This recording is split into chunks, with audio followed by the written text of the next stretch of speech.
Shalom, everybody. Hope everybody's having a Tawab Sabbath.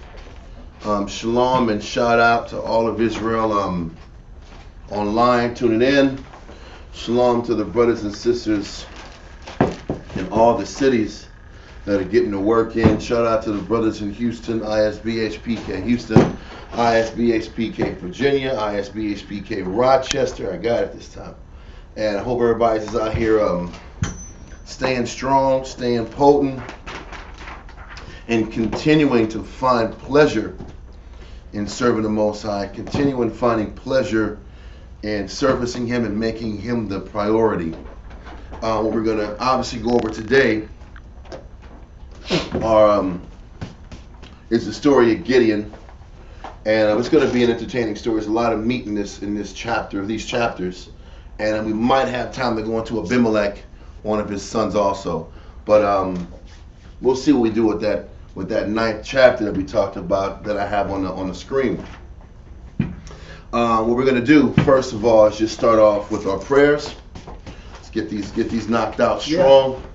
Let's make sure. Listen, whenever you're tired and you got to go to class and you're beat up and you're physically worn down and mentally worn down, it's so important to make sure you pray strong.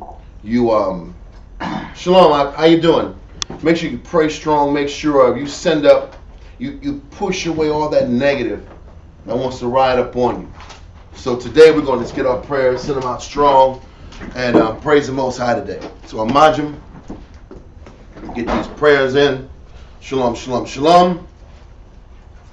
Barak Atah Yahweh B'Hashem Yahushai. Barak Atah Yahweh B'Hashem Yahushai. Hahawa'am. Nathan Lanao. Awar. Zayawam. Fawada. Aman. Bless you, Yahweh, in the name of Yahushai, that gives us the light this day. Thanks, so be it. God. Okay. So now, I should have been doing this while we were sending that prayer up.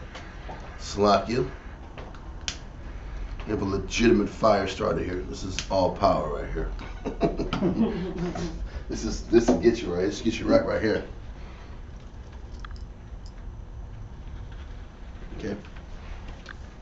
Barak Atah Yahweh B'Hashem Yahushai. Barak Atah Yahweh B'Hashem Yahushai. Hahawa'am. Nathan Lanao. Rayach. Nayachacha. Fawada. Aman. Bless you, Yahweh, in the name of Yahushai, that gives us sweet savor. Thank you, so be it. Mm-hmm.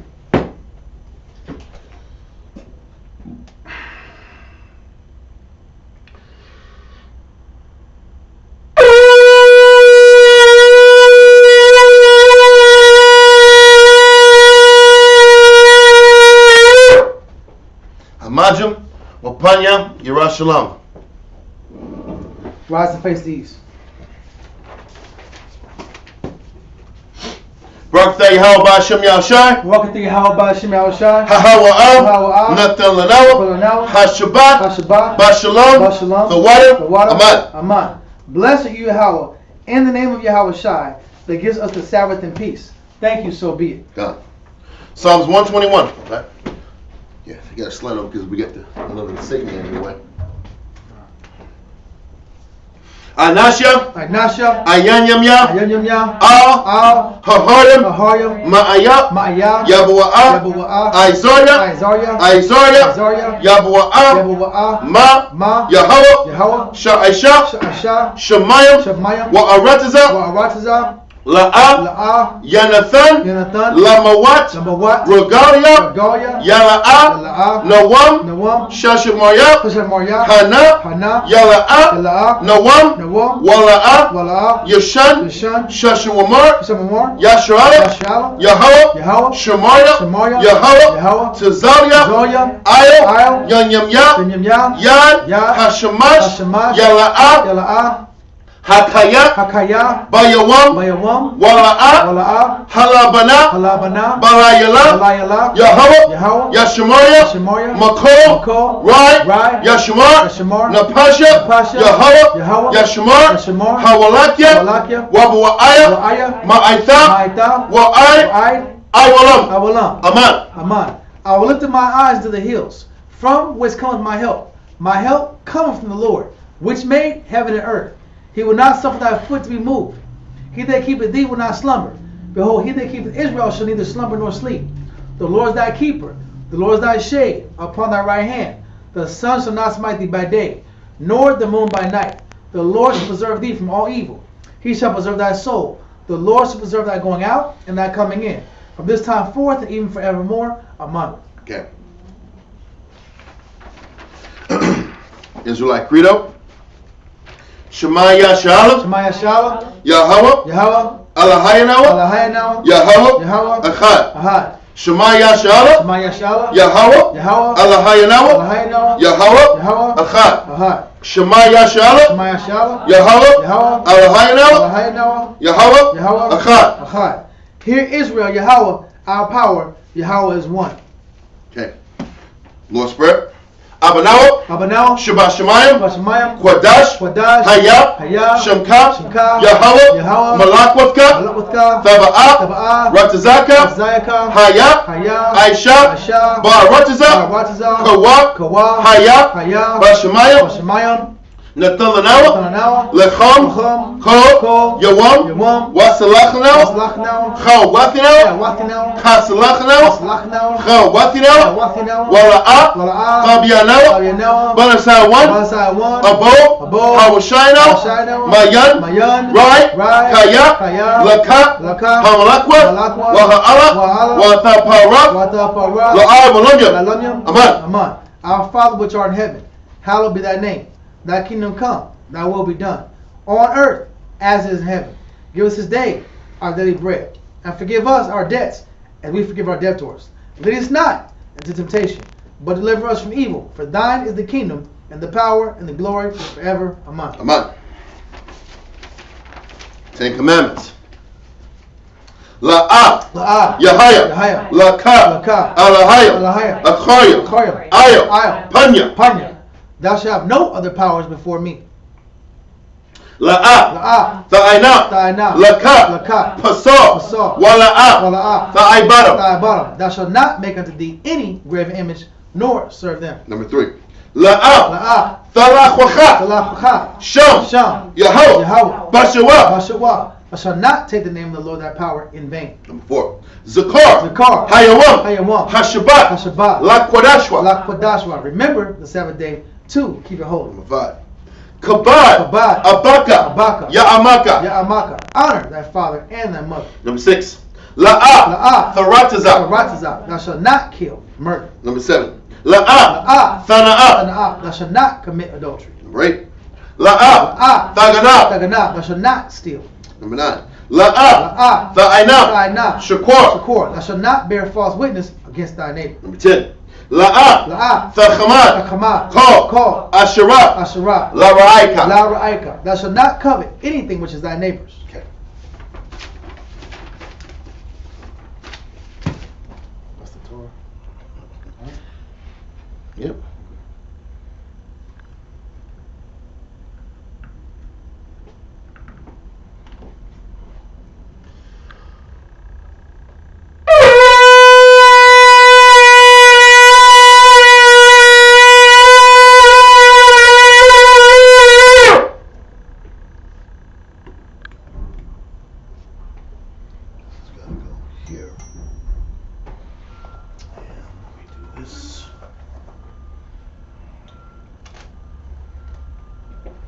Okay.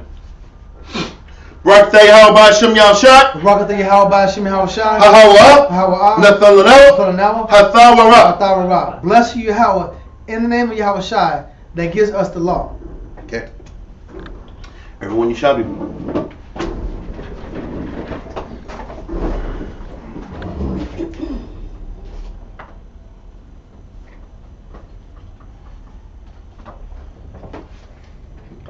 Okay, let's see, just put some more coals on. We'll get started. Last week, we went over Barak and Deborah. We also went over, who else did we go over? It was Deborah and Barak, and we went over, what did we go over besides Deborah and Barak? It was just Israel's. Oh yeah, we kept going over just Israel's conduct. We went over Moreau's decided not to fight. But yeah, but that was still in yeah. But before that, we just kept talking about the erosion of the nation and the lack of true leadership across the board. Don't forget when Joshua passed, before he passed,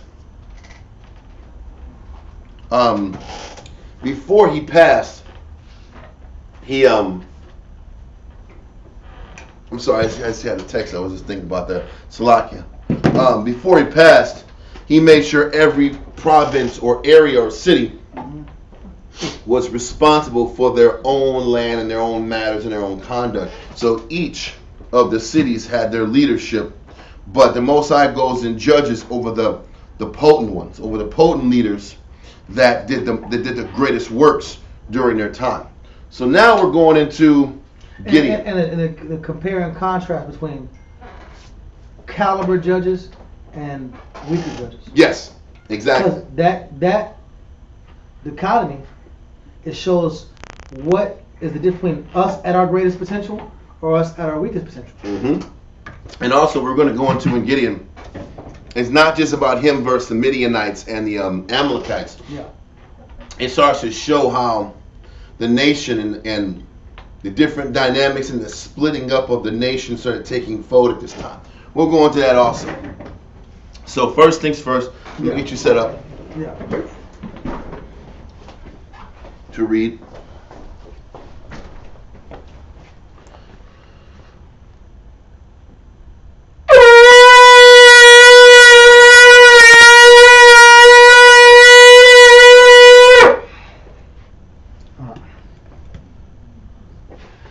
Dawiyat, Shoshabata, Ban Yahawada, Ban Yashab. Dawiyat, Shoshabata, Ban Yahawada, Ban Yashab. Amajim, Rock. Yahawada, Shoshabata. Okay. So listen, man, we can't mess up the flow, man. The flow's going, man. We're flowing here. I'm messing with you. No. All right. Well, they can't even see that, unfortunately, but it's cool. All right. Let's go start off with Judges chapter 6, verse 1. Judges chapter 6 and verse 1. Judges chapter 6 and verse 1. And the children of Israel did evil in the sight of the Lord. So once again, when one judge dies, it gives the nation a justification to go left and go evil and do what they want to do anyway. Which shows that Israel was mainly serve the Most High based off of the judge, not based off the Most High for himself. And this is why the Most High called Israel sheep. Come. Because we'd follow the strongest influence around. Okay, so let's continue. And the Lord delivered them into the hand of Midian 7 years. So now we had a 7-year period of time where the Midianites were in charge of us and had jurisdiction over us. Now, it's important that we explain the Midianites. They were a band of nomadic tribes at that particular time. Okay, they were nomads. Don't forget, remember during the time of Moses, we wiped out the majority of Midian after Balaam sent or advised Balak, which was the Moabite king, to send the Moabite wives or the Midianite wives to seduce the men. Remember when Zimri was going crazy about wanting his Midianite women? Yeah. And then Phineas killed him, and they killed like 22,000 men. You got a priesthood off that. Was that? You got a priesthood for that. Yeah. But Midian got wiped out pretty terribly back at that time. Now we're in the book of Judges chapter 6. Midian is back in power, and they're roaming. They're like a roaming nomadic tribe of people that are like pirates. Because what you're going to read is that they sit back here, and they were roaming and just taking our flocks, not our flocks, but our harvest. Okay. Okay, they were taking our harvest. Surviving. Listen, they would sit back here, they'd come and go through towns and wipe out all of the damn the food that we had. Yeah. And that was how they lived. They weren't sitting back here, they didn't have their own, so they would just take like they were some Somali pirates out. Yeah. That's how these Midianites were, just to paint a picture of how they were over us for these 7 years. Okay? Now continue. It says Number verse 2. verse 2. And the hand of Midian prevailed against Israel. And because of the Midianites, the children of Israel made them the dens which are in the mountains, and caves, and strongholds. Listen, I want to go. We're going to do a little bouncing. I want to go to Antiquities of the Jews. You got your Josephus with you? Yeah. Antiquities of the Jews, book 5, chapter 6, paragraph 1. Book 5, chapter 6. Yep, book 5, chapter 6, paragraph 1. Now, in Judges 6 and 2, it said Midian had the Jews so shook that they was living in the dens that are in the mountains and in caves. Whole families were living in caves, man. Whole communities were living in caves. God. And in strongholds. We're going to kind of read about those strongholds a little bit more in this paragraph in Josephus. Read that, sir. Book 5, 6 and verse 1. Antiquities of the Jews, book 5, chapter 6, paragraph 1. Okay. Now when Barak and Deborah were dead, whose deaths happened about the same time, afterwards the Midianites called the Amalekites and the Arabians to their assistance and made war against the Israelites. So now we know that it was the Midianites, which were the head, but they used the Amalekites and they used Ishmael also to their assistance. Okay, now they banded together to give us problems. Read on. And made war against the Israelites, and were too hard for those that fought against them. And when they had burnt the fruits of the earth, they carried off the prey. Now when they had done this for 3 years, the multitude of the Israelites retired to the mountains. So that they were sitting back here, and obviously they were burning the fruits, but they were taking what they could take and then burning the rest. They were taking what they could take from our lands and then burning the rest of the fruit so they couldn't eat. So listen, it was to the point where they was whipping our ass, taking our food, and they weren't even leaving the rest for us to sustain ourselves. Okay. We had nothing to eat. Now think about how drastic of a change happened from when we entered into this land flowing with milk and honey at. The land was full of milk and honey, God. all these natural resources. And we go from natural resources to being paupers. Yeah. Being broke. Within a couple generations. Yeah, it wasn't that long. It wasn't that. Now we're sitting back here locked up like Acon in caves with no food. Read on. And then Josephus. It says, now when they had done this for 3 years, the multitude of the Israelites retired to the mountains and forsook the plain country. Why live in the plains when these Midianites are going to come in here and ransack our land and everything we're working to listen, think about this. You sit back here and you work your crops, you get your harvest, you live your life. They were sitting back here for 3 years working their harvest for these Midianites to come take their harvest and burn everything else left. So what's the purpose of living in the plain land when you can't benefit from the fruits we work so hard to establish? God. But think about this on a spiritual level. We were sinning and going against the Heavenly Father, right? God. And because we were sinning and going against the Heavenly Father, this is how the Most High corrects us. He allows us to work hard, bust our tail, and still not get anything out the deal out of it. Because this was the same dynamic that was happening back then, and it happens now. In our lives, we can sit back here. You know the Most High is putting His hand on you when you're busting your tail, and there's no light at the end of the tunnel. You go a whole year busting, scrounging, grinding, and you look up, and something happens, and you're back at square one again. Then you sit back here and bust your tail for another year. You look up, you're back at square one. That's how you know that there's problems in your infrastructure and how you do things. So what's happening during the time of during the time of the Midian rise, the Most High was using them to sting us. What good is working in the plains lands expecting a harvest when during harvest they're going to go take whatever you got, take it for them, and burn the excess? So we might as well sit back here and live very scarcely in the mountains so nobody could see what we're doing. This is why they were living in the mountains. they couldn't get caught. So however they survived, however they found a way to live, it wouldn't get picked up on as easy as it would be able to get picked up on in the plains area, where everybody can see what you have going on. You're in plain sight. There's nowhere to hide. But continue. They also made themselves hollows underground. They made themselves, and what? Listen, can you imagine? They were living like hobbits, man. It was like the goddamn Shire, man. It was in hobbits. It was in Shire land. In holes. It's a low estate farm. It was super low estates. You're living in the underground, like the Viet Cong during wars. That's how Esau was living in Petra. I know. We were living like. We're living like our enemies. Yeah. Because why? Because it goes back to the fact that we were diminished as Israelites, and every time the Most High made our conditions that much worse. Living underground and in caves. Listen. We went from. That means you're eating whatever the hell you can find. Eating grubs. You have a Bear Grylls diet. Yeah. You're eating grubs and snakes and whatever's rolling around underground. You're living a scarce life where you have to go sit there. And you're on a mountain, so there's like maybe hopefully there's billy goats, hopefully there's antelopes, billy goats, small creatures. So you can't be seen. Yeah. Because whatever you're getting and hunting for can't be taken from you because you can't be spotted. You're going to see that Israel was so scared to be even caught out in public. Yeah.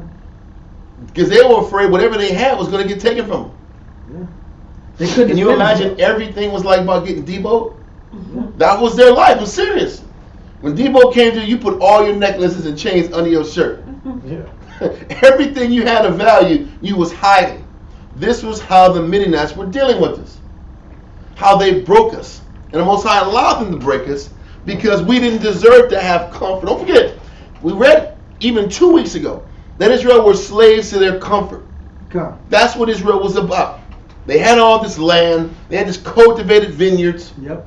And this is the end product. This is the end product. That's the point. What people think that the scripture says, "Cursed be they that trust in riches," and also uncertain riches. So these riches, according to the Bible, are uncertain.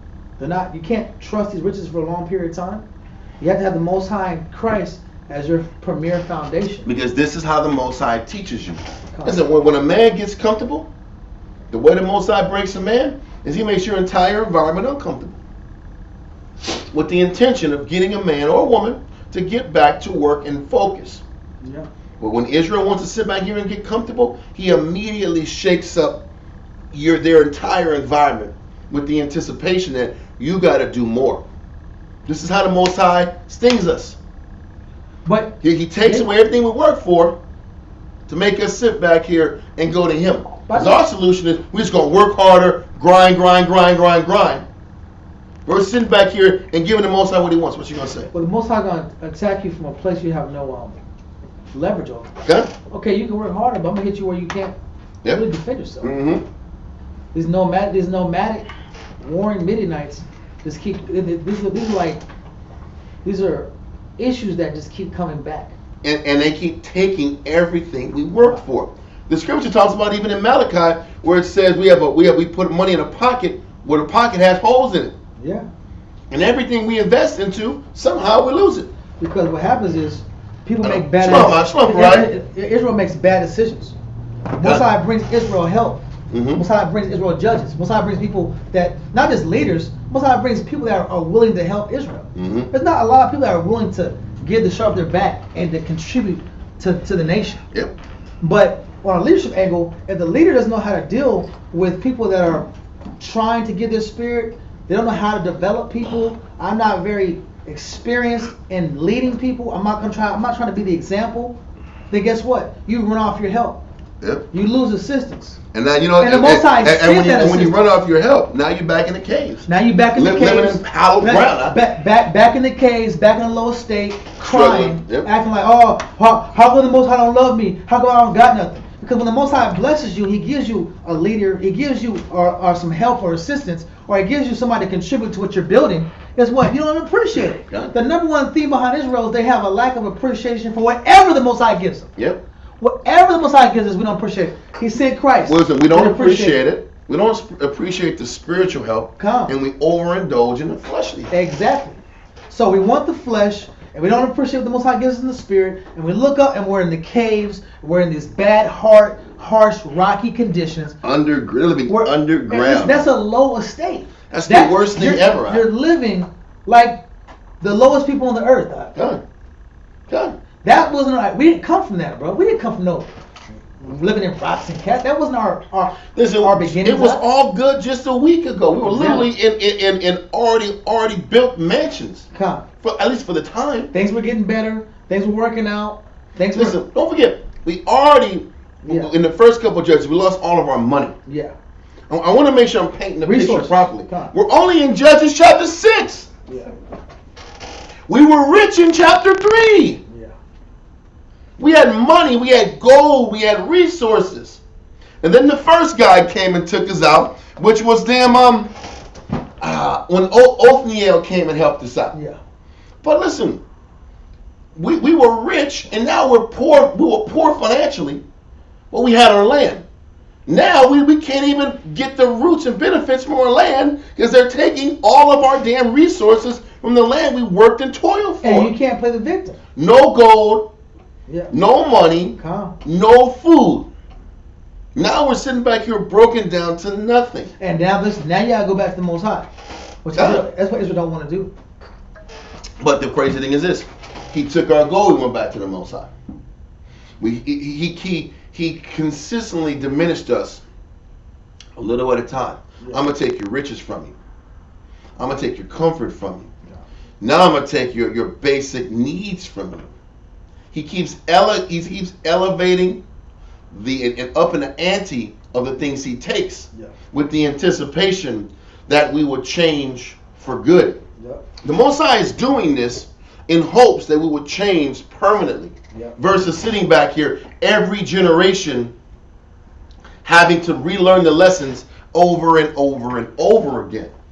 But we're going to read in the next couple of chapters or the next couple of verses what we were doing when we were in complete poverty and living in damn holes and hollows and underground and in mountains and in caves. And that means what's happened to our field? The very same field you cared about is overrun with weeds now. Good. Your vines. Somebody's drinking your wine. Yeah. Somebody's gonna enjoy all your wine. The Midianites are. They're drinking your ale. I would drink a lot if I was Midianite. They're smacking on all of our good fruits and vegetables out. Yeah. They burnt the rest. Yeah. They enjoyed it. Well, listen, why would they burn the rest? Because they weren't inhabiting the land. Got 'em. They were taking what they could get and go back home. And whatever else is left, they're going to burn it. Make you work hard to start over again.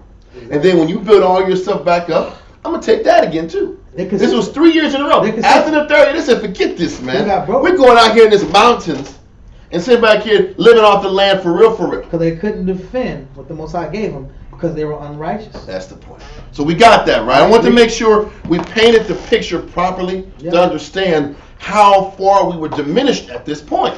Let's continue now. All right. Now, in the Josephus still. Okay.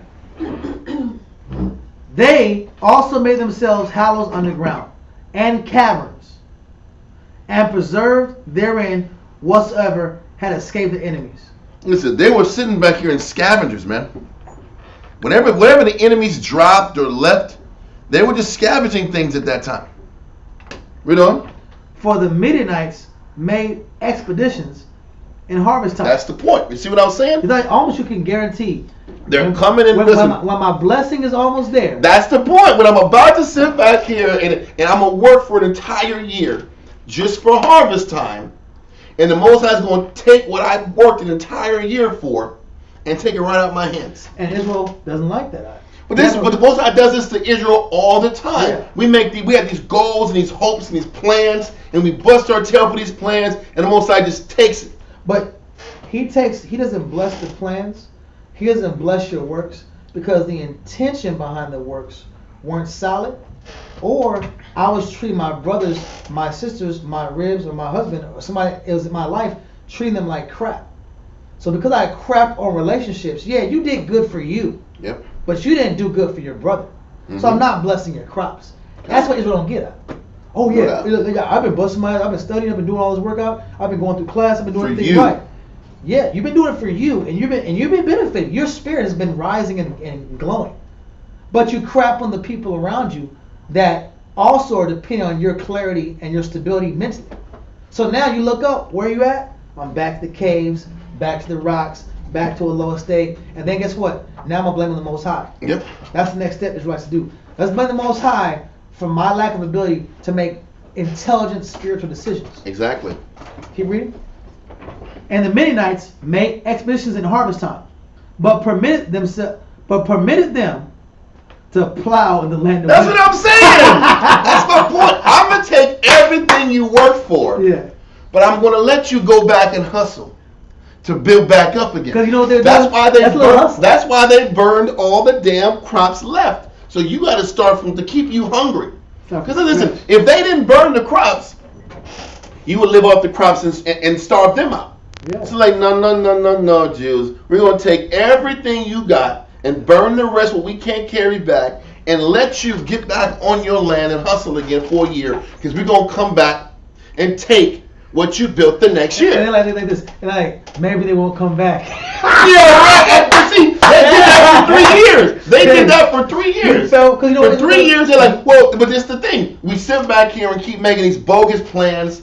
We keep creating these bogus ideas in hopes the Most High is going to bless it, but He's not going to bless the work of your hands until you do things the right way and give Him fruits, meet for repentance. True. And this is the funny part. Israel falls for the same stupidity over and over again. These Midianites were hustling out. This is a hustle. I'm going to leave. It's open. Why not just take the land and occupy it? No, we're going to leave. Because they don't want to do the work the whole year. I'm going to hope you play yourself and go back in. I'm going to hope you play yourself and go back into rebuild mode. Yeah. How you doing? So I'm going to hope you play yourself, go, hey, shalom. I'm going to let you play yourself and go back to rebuilding. Yeah. And you're going to think, oh, that was just one time. This is a freak accident. I don't know why the Most High stung me. Okay, cool. Then you go back to building your life up, get everything back in order. But then what you do, when you start coming up a little bit, get cocky, start crapping on your brother, crapping on your sister, not investing in the people around you that's necessary, not contributing enough to your nation in general. It's contributing to your nation. Mm-hmm. And the Most High sees, okay, you'll do it for you. Yeah. But you won't do it for your people. Yeah. So when it's harvest time, I got the police coming through. Yep. I got those debt boys coming through. Yep. I got those. Some catastrophe. Listen, something always happens, so what you're working for on the side gets taken away. Exactly. And it's always the same thing. Story. And this is how the Most High, the brothers in the cancer call these are spirits going on. Not spirits. They're not spirits. Consequences. It's the spirits of this is the consequence of being lazy and being negative. When you sit back here and put your energy into things, and the Most High is blowing at it, He's telling you you're in the wrong spirit. Whether it was Israel back in the time of Midian, time of Gideon, who were outwardly breaking laws, or the Most High stinging us in our life now. It's the same concept. God. What do you got to give the Most High so that you can actually get the benefits of the work that you're bringing to the table? And get protected. And then you got to know the difference between the Most High giving you a spiritual challenge and the Most High stinging you. Israel don't know the difference. I know. When the Most High challenge him, the Most High's challenging me, He's cursing me. No, He's challenging you to elevate your work ethic. He's challenging you to elevate your servitude. Yep. Because the nation of Israel is servants. So He's challenging us to serve better. That's one ideal. But another ideal is, okay, cool. I'm going to go ahead and you're going to get right close to eating your blessing. I'm going to say He's not going to allow you to eat your blessing. You're not going to enjoy the fruit of your hands because you forgot your brother. You forgot your sister. You forgot your rib. You forgot investing in your seed. So you're not going to get the reward you worked for, and then Israel gets lazy. Well, they don't do anything. And that's what they're doing. That's the next step. After the 3 years of getting all their crops taken, they're like, we're going to live in the mountains. Forget these guys, huh? That's hell too. Year 3 broke them though. Year 3 broke them. Now they're sitting back here eating damn grubs.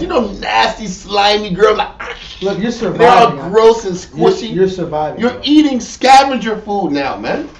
You become a scavenger because you knew you can work all damn day long. You're not going to get nothing out the deal. So that's living hell too. And I had an inferior ability to follow. Yeah, but instead of, because you're going to read it. Instead of saying, damn, it's us. We're living wrong. Nope. We're living wrong. It wasn't. It was never that. That mindset's never there. You always have two choices: look at the spiritual way or the carnal way. Yeah, that's the problem. The carnal solution to dealing with these Midianites, we can't defeat them in battle. Yeah. I ain't gonna work for them though. Forget that. Yeah. I'm tired of working for this man. The carnal answer is just mine. I'm tired of working for the you know who man. Yeah. I'm tired of working for the white man. Breaking my back. The answer is always the white man. Yep. Or my ribs wicked. Yep. It's always that. It's the white man. If the white man's wicked, then the ribs are wicked. Mm-hmm. And then who else is wicked? It's white man's ribs. The generals are wicked. And then the generals are wicked. Those are the three answers to people that have inferior study ethic. Yep. Sacrifice ethic. Yeah. Humility, appreciation. Yeah. The white man is gonna be the white man. Is gonna be the white man. Yeah. Your rib's gonna be whatever you teach her to be by your example. Yeah. And the generals are gonna be the generals, bro. Yeah. What's they got to do with your blessing? They've been the generals for the past 20 years. Good. No doubt. No doubt. They've been doing the same thing for 20 years. Good. We're not doing a new two-step, other than maybe a new campaigns, but it's the same day-to-day. It's the same day-to-day warfare. You know what I'm saying? Yeah. Which is discipline, sacrifice, teaching, exampleship, correction, retracing, retraining, and recruiting. Mm-hmm. It's the same game, bro. Yep. Now, if you choose to commit your spirit to it or not, that's on you. That depends. And if you give yourself and you dedicate, the Most High will bless. If not, you won't. You're going to be in the caves. God. You're going to be in the caves and mountains, or you're going to be tripping talking about... Or you're going to be physically working hard and getting nothing out the deal. Exactly. Or living in the caves, just treading water, not getting anything done. Either way, whether you work super hard or you're treading water, you're not getting anything accomplished. And that is what I understand. When we make mistakes, when we don't follow strong examples of leadership, I'm not talking about weak examples. All right, there's plenty of weak examples. That's easy to follow weakness. But when we're not following strong examples, we slowly degrade into a lower state. Period. Because when Barak and it was Deborah and Barak, when Deborah and Barak had been dead, when they died, Israel regressed into their old habits. Immediately. And that's what we do. Mm-hmm. When teachers aren't around, we regress into bad habits. Yep. When there's not a lot of class going on that's hitting your spirit, we regress into bad habits. It's your job to go in the book and study and hit your spirit. Yep. Let's keep going. So let's read in the finish of this paragraph. For the Midianites were made expeditions in harvest time, but permitted them to plow the land in winter. Go bust your ass for an entire year, and we'll come back and take your stuff too. I hope you fall for this. Yeah. I'll let you go back. It's okay. We won't come back again. Yeah. They left. They left. There's no more hell. Yeah. And they come back again, marauding again. They were a bunch of nomads. Read on.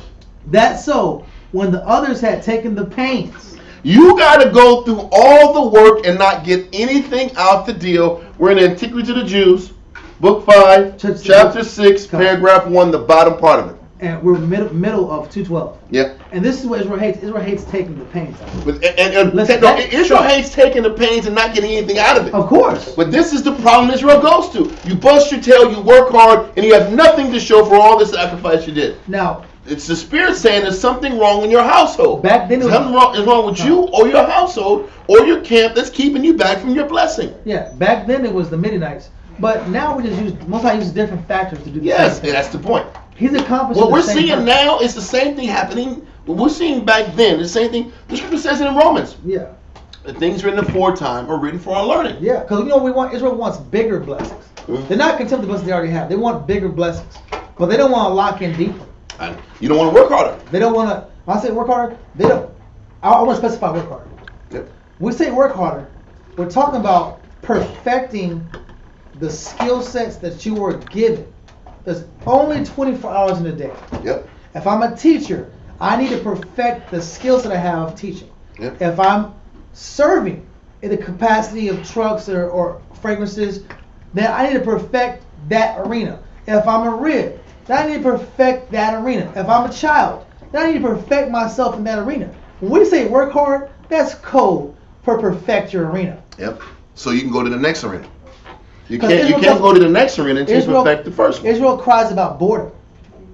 Israel cries about boredom, and I'm bored. Because we're mentally lazy. Because there's plenty of things to perfect in our arena. That's right in front of our face. We'd rather sit back here, skim the surface of one type of work to go to another scenario and skim the surface. I want to simply be surface with how my approach to my life, because I don't want to put my spirit to it. Because half my spirit's here and half my spirit's somewhere else. Yeah. We give the Most High half-hearted efforts, and that's why He sends Midianite situations to us. Midianite situations. I gotta call it that because it's situations. Listen. The things written aforetime are written for our learning. Come on. You work a whole year and get nothing out of it. Now, are we? You're just burning. We're burning. Israel be burning years out of their life, man. And are we sadists? Are we sadists that say, "Oh, we just like watching people suffer"? No. Listen, I'm laughing because how many times we fall for the same game? Listen, this happens to Israel this happens to Israel on a camp level and on an individual level for generations. Come. I've seen it happen for generations. It's that whole what do you call this? Recurring themes. Yeah, but you're in the same cycle. Yeah. You're sitting back here in this hamster wheel. That's what I was trying to find. You're busting your tail. You're moving on that wheel. Yep. And you're getting nothing done. You're tired as hell after you're sitting back here on that hamster wheel. And Kyle will go into it as far as Israel, for generation by generation, Israel wants to serve the Most High. They look up and they want to worship a man as the comforter. Yeah. Israel, listen, we've already had major controversies in Israel. And the controversies are always centered around a man calling himself, he's the comforter. He's the comforter, or if it's not coming, if you're not following this teacher, you're wicked. Yeah. It's not the Most High. It's always about a man, and it's always about worshiping a man over Christ. And Israel always falls into the same situation since the 90s. Or it's the serving of the wrong type of leadership, or it's just Israel that puts their self-interest over pleasing the Heavenly Father. Which is another cycle, which is another Midianite situation. That's what I'm saying about Midianite. If we're going to talk about Midianite situations, it's when you pursue your own goals. Yep. And you don't put the Most High first. Well, what's wrong with you having goals? Listen, there's nothing wrong with you having goals.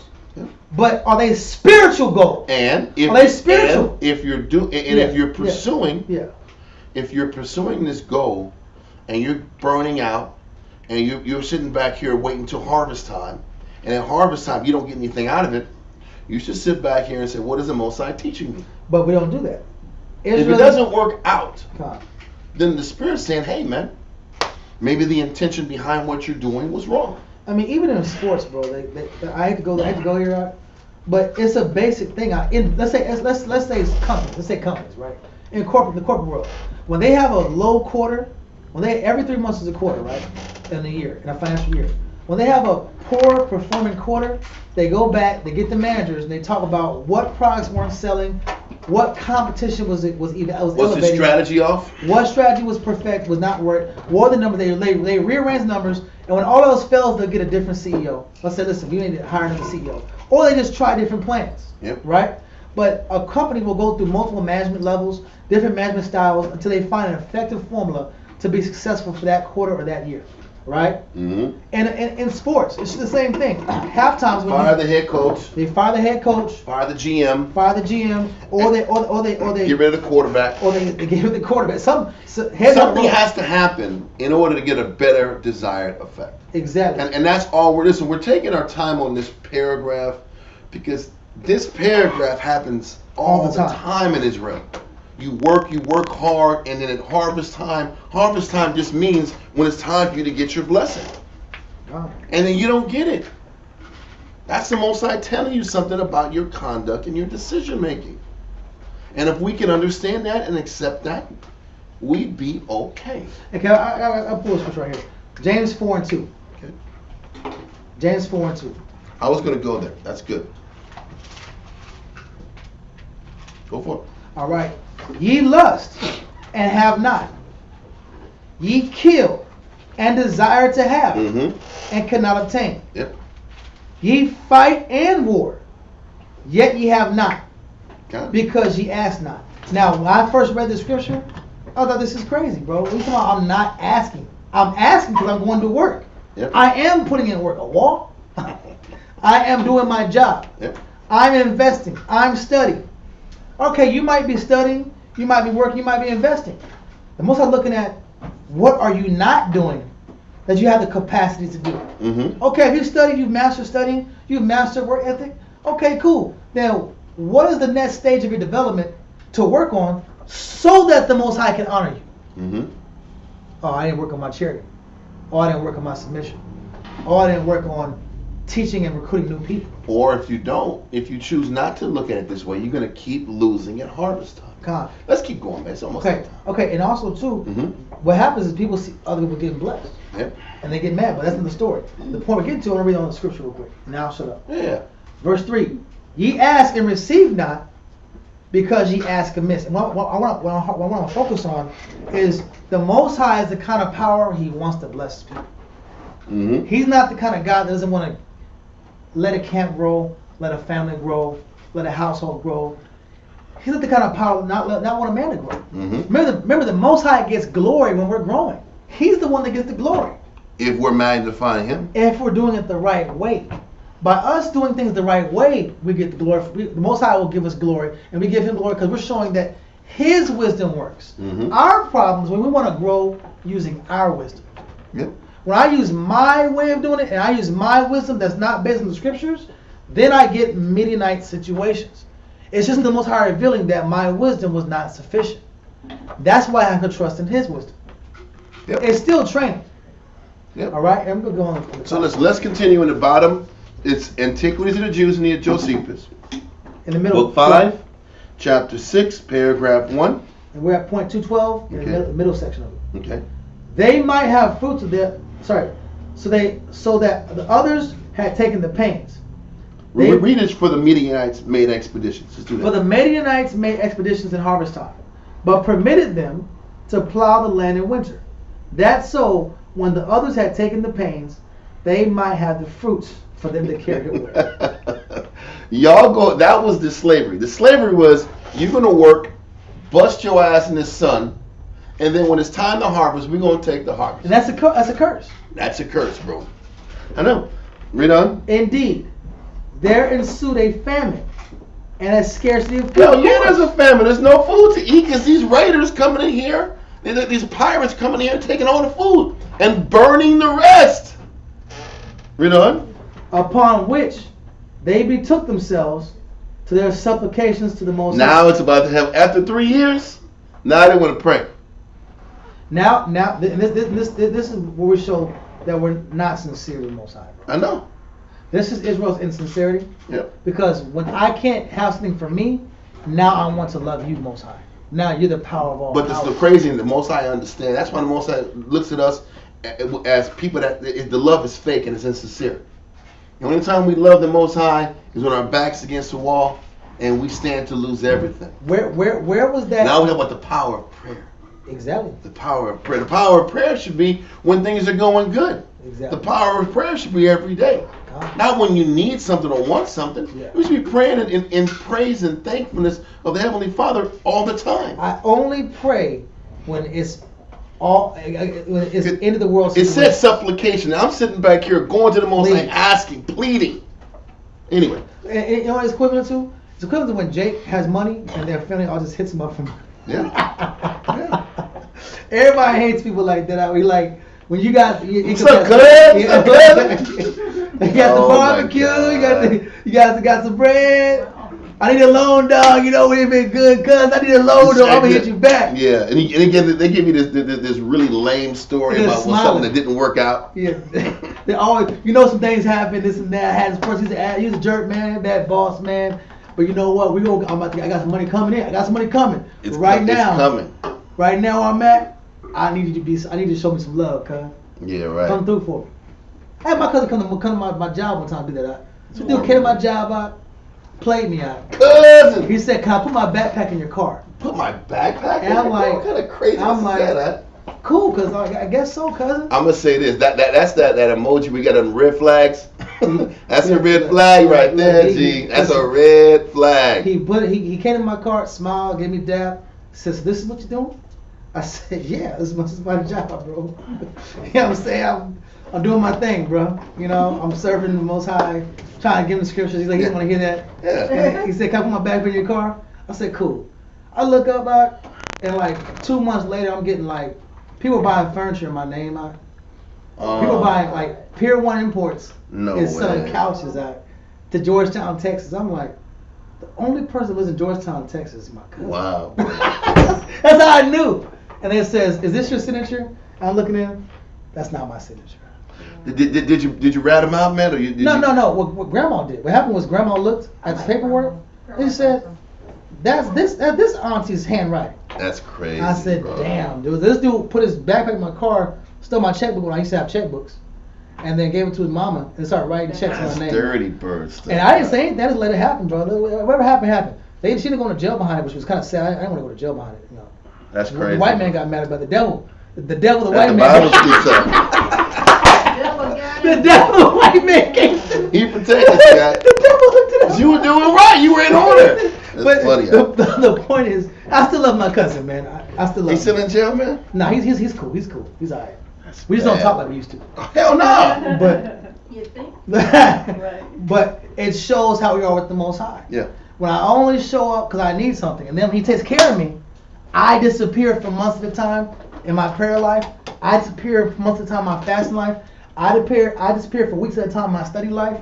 I disappear days at a time in my dedication to perfecting my craft. Mm-hmm. Because we say work hard, brothers think we're just slave driving now. Yeah. No, we're telling people work To harder, perfect what you do for the most part. perfect what you do for the Father, and perfect yourself in Christ. Mm-hmm. All right. So that was my story, but you know what? Sticking to it. I know how the Most High feels in that arena. The Yeah. Most High will put you through situations so you can know how He feels when we're not serving Him. Yeah. It says, "Upon they betook themselves to their supplications to the Most High and besought Him to save them." Okay, now we're going to let that go and go back to the scriptures. All right. We're in Judges chapter 6. Yeah. Let me get my pen real quick, man. I need to play. You said there was Midianite problems there? Yeah, bro. Midnight situations, huh? I like that. I like that because it's the truth. Because you know what? If it's not one thing, it's another, bro. It keeps popping up. Yep. All right, where we at? And then Israel says, why does this keep happening to me? Yep. Why do I work so hard and then at the end I don't get nothing out of it? And that's when it's council time. Yep. All right, so now we're at what? Verse what? It says the hand of Midianites prevailed against Israel because of Midianites. The children of Israel made their dens in mountain caves, and it was so that Israel had sown. Okay, we're at verse 3, I think. Yeah, I just wanted to write that Midianite. I like that. I like that statement. That actually works. Okay, so read that, sir. 3. And so it was, when Israel had sown, that the Midianites came up, and the Amalekites, and the children of the east, even they came up against them. When they sown, when they worked hard for their harvest, that's when they came and took their the work of their hands. Oh. They were already broke. We were no longer rich. Yes, sir. Where are we? Judges chapter 6, verse 3. Oh. Read on. Okay. It says, I'll read 3 again. And it was so, when Israel had sown, and the Midianites came up, and the Amalekites, and the children of the east, even they came up against them. And they encamped against them, and destroyed the increase of the earth, till thou come unto Gaza, and left no sustenance for Israel, neither sheep, nor ox, nor ass. It says, so they took all their animals with them. Then they took the majority of harvest that they can take for themselves and burnt the rest so that they had nothing to eat for the entire year. That's a famine. You forced me vegans. It wasn't even vegan. There was nothing left. There was nothing else. You was had to eat grass. I'm just joking. That was it, bro. That's crazy. Like cows that. But that was after God. other generations. They got all their gold taken. Yep. Damn, man. For they came up with their cattle and their tents, and they came as grasshoppers for a multitude. He says these guys came in waves, large, strong waves, and was wiping us out. Read on. For both they and their camels were without number, and they entered into the land to destroy it. And Israel was greatly impoverished because of the Midianites. Greatly impoverished. They already didn't have no gold. Now they had no food, no way to sustain themselves. No basic and they necessities. know that in a year, once they rebuild themselves, it's going to get taken away again. They were greatly impoverished. How long can this continue? Brother, it's forever. It's slavery forever, right? Oh. It's hell forever, right? Read on. And the children of Israel cried unto the Lord. And it came to pass, when the children of Israel cried unto the Lord because of the Midianites, that the Lord sent a prophet unto the children. So what does the Most High do? He always opens the door to help us get right. Yep. And to help. I'm here to help. But you're going to suffer behind your decisions. Yep. So what happens is we get advice, we get counsels, or the Most High shows us angles to heal our problem. And we start to listen. Listen, we start to listen when we hit rock bottom. The only time Israel listens is when we're about to hit rock bottom or we're at rock bottom. God. And that's the unfortunate thing. God. Let's continue. Which said unto them, Thus saith the Lord, power of Israel, I brought you up from Egypt. Why? That was a reminder. He's always saying that because, listen, I'm the power that saves you from the condition you're in right now. So why are you in this condition? Yep. Because you stopped serving me. It was always that simple. Read on. And brought you forth out of the house of bondage. And I delivered you out of the hand of the Egyptians. But I put you back into the house of bondage too. Yeah, because the Egyptians are gone now. Yeah, there's no more Egyptians. And so Israel thinks that the actual physical Egyptians were the problem. Yeah. It wasn't their economy that put in that scenario. Huh? So the Egyptians are gone. Now I can do me. Yep. Which is a carnal, basic way of thinking. Continue. And out of the hand of all that oppressed you, and drave them out from before you, and gave you their land. Yep. And I said unto you, I am the Lord your power. Fear not the gods of the Amorites, in whose land ye dwell, but ye have not obeyed my voice. Mm-hmm. So it's my disobedience and my desire to serve other powers. Yep. That Our own gets me- pursuits. Our own vain pursuits. Yep. That affect our nation. No doubt. Because this problem, Israel wants to think that when they're being self-destructive, that it just affects them. They don't look at the fact that when I'm self-destructive, it affects the people that depend on me. God. God. And there came an angel of the Lord, and sat under an oak, which was in Ophrah. In Ophrah is the land that's in Manasseh. Okay. Okay. Ophrah is the land in Manasseh. It's like northern Manasseh at the time. And this is where Gideon was from. So you see both times Most High sent a prophet, then he sends an angel. Yep. Most High be trying to send us help out. Yep. Yep. But he's giving us help. But what we want the Most High to eliminate the battle. The lesson is still there. The hope is in getting the clarity or the scriptures or the understanding to deal with the circumstance. And can I make one point? Yes. Mm-hmm. And a lot of times for us, I thought I was about to fall down. Sis. Yeah, please don't let this follow me online. It's said it a couple times. You need to stop. Like, son, stop. But the point is, sometimes it's about just doing what you're told. Yeah. And I think we complicate the truth. Mm-hmm. I know when I was young, in the truth, and I would just hit a wall. I would hit walls. And I'm like, man, nothing's working. Nobody's buying anything from me. I'm not getting ranked up. I'm looking bad in the camp. I'm getting behind. I'm losing rank. Things are happening. Why? Right? Yeah. My reset button was always go back to doing what I was told. Yeah. Getting back to the spirit of following the stronger example. Thank you for saying that. Following the stronger example, the strong counsel. Getting back to following the difficult counsel. Getting back to following the stronger example. Just follow the strongest possible example you can follow. And I'm not saying overnight. I'm talking about incrementally, step by step, day by day. I would literally at night go home and think about my day. Think about my whole day at night. And like, where could I have been better? And you have to practice that as a hobby. That has to be like your personal hobby is going home at night after you wash yourself and you clean your room, whatever you do, and you go through your night routine, thinking about what could I have done to have been better. And Esau says it now. He says, if you become 1% better in a year, that means, or per day, that's 365% better, right? Which is actually true. We've been teaching that. That's the Bible. But when the white man says it's the gospel. That's the sad part.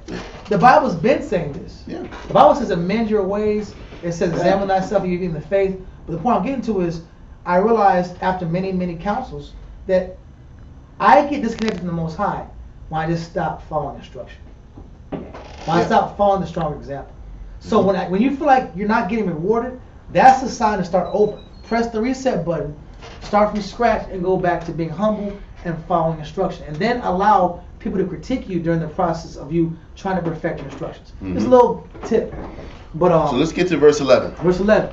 And there came an angel of the Lord and sat under an oak tree, which was Ophrah. Which was in Ophrah. That pertained unto Joash, the Asbelite. No, Abizarite.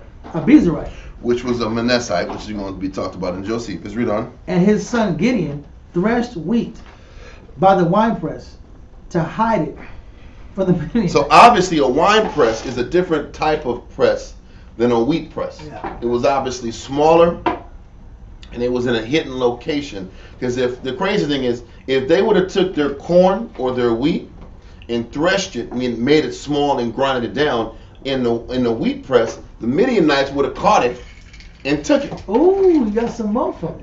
That's what I'm saying. There was some straight pirate stuff going on. Huh? What we having for dinner tonight? What are we having for dinner tonight? So they're sitting back here, all the little food that they were able to scratch up, they're hiding it.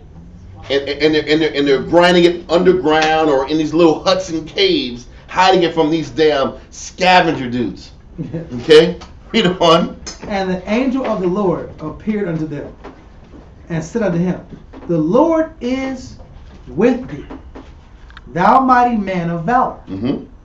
And Gideon said unto him, O my Lord, if the Lord be with us, why then is all this befallen us? Why are we in the caves, Zach? This is a good question. Israel asks, well, Most High loves us, why are we under the white? Well, why are we in slavery? Why are we catching hell? Yeah. Why are we facing difficult? Why is my life so uncomfortable? Why is my if life the Most High is with me?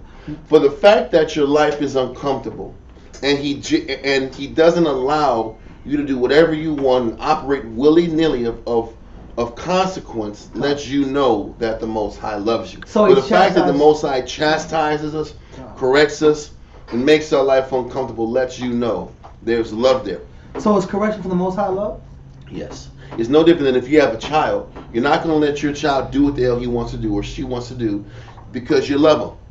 And you're going to sit back here and put your child through difficulties and discomfort. You're going to tell her or he no more than yes because you give a crap about him. Because that's what a young person is going to think too. Man, my mom or dad don't love me because they always telling me no. I can't do this. I can't do that. I can't go hang out with my friends. The easy answer is to tell them yes, so you can just do you. Exactly. Yeah. Go ahead. Cool. I can do me. I can watch. I can live my life. I'm okay. Make sure whoever you over his house, they cook you some dinner. Yeah, you good? Yeah. That's the easy answer. But the difficult answer is to go to war, contend, create this hedge. That's love. And so whatever Gideon's saying is like, why are you putting our people through so much hell? You're gonna read even later. It doesn't mean. Listen, the crazy thing is this. Even Gideon didn't understand. He didn't get it. Listen, you're going to read later on that Gideon's daddy was a damn priest for Baal. Yeah. So he's like, I don't know why. I don't know why the Most High is doing this. Like, you don't know? Like your daddy is messing literally with Baal. He's chilling with Baal. I'm telling you, our people were literally diminished. You know why? We turn a blind eye. That's my point. We turn a blind eye because we get used to honestly, you get used to negative. And you start to get comfortable with it. Yeah. At first, sin is supposed to be exceedingly sinful. But remember back I hate to go. Let's not go too far back. Okay, cool. I mean, if you want to bring a point out, cool. It's just, I want to bring one point out. Yeah. Cool. Just some of my point. But I remember when Simon was like... Watch out now. Yeah. I remember Get us red flagged out here. I remember back in the day that it was a strange thing to see back in the day. Yeah, it was like an alien. It's like seeing a UFO when you're a kid. Like, wow, Mom, what is that? Yeah. She's like, don't look at him.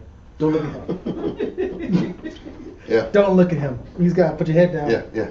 Don't look at what's up with that man, Mom? I'm like, don't look at him. Yep.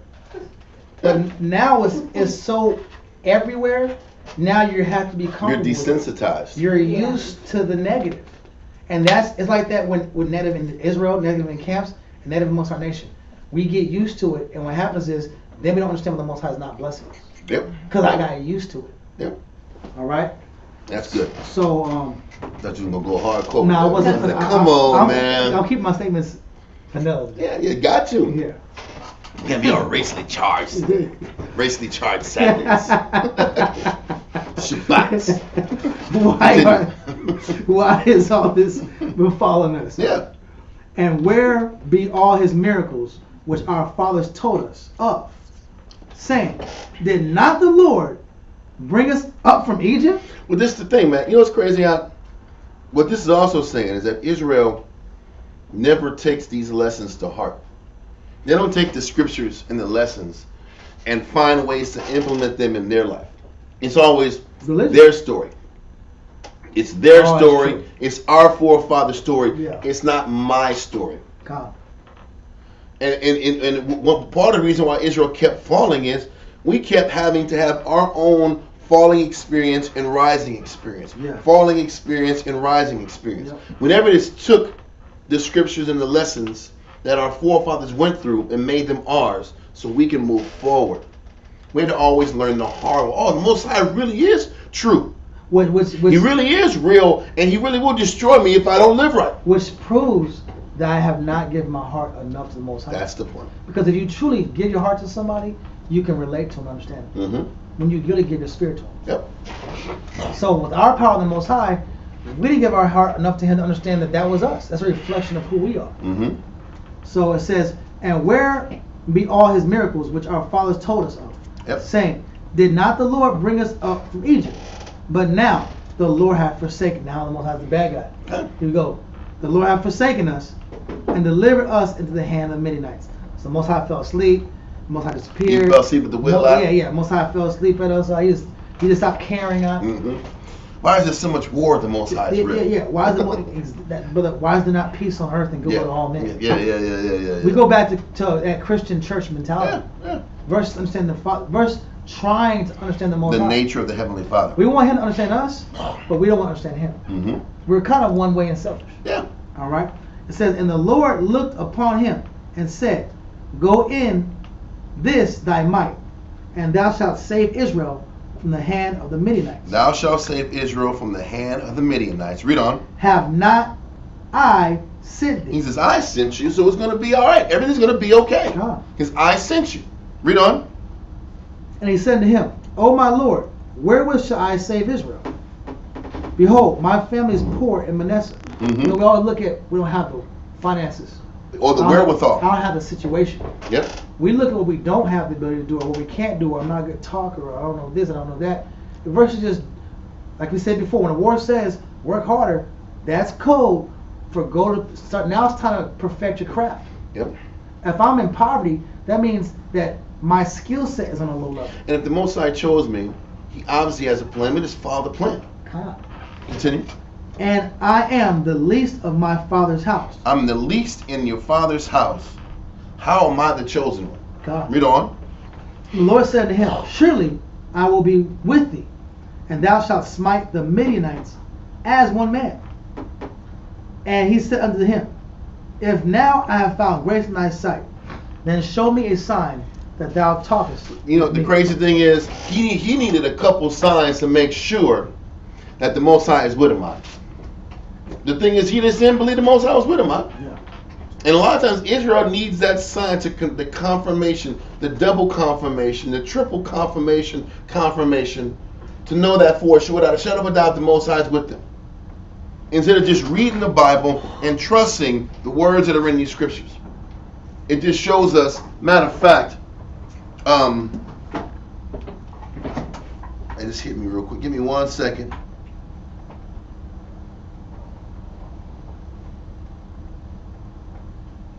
Oh, man. 1 second.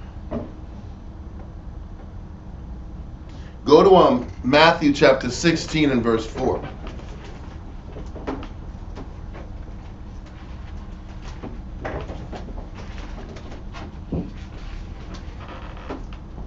Matthew.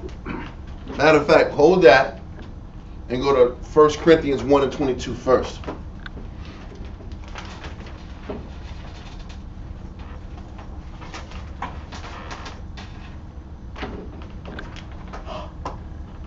Read 1 Corinthians 1 and 22. 1 I Corinthians. want him to read that. Okay, you got it. We'll salute you in a second, but just read this one. Read the next two, I should say. This one in Matthew. 1 Corinthians chapter 1, verse 22. For the Jews require a sign. The Jews always need something as a confirmation from the sky, from the heavens.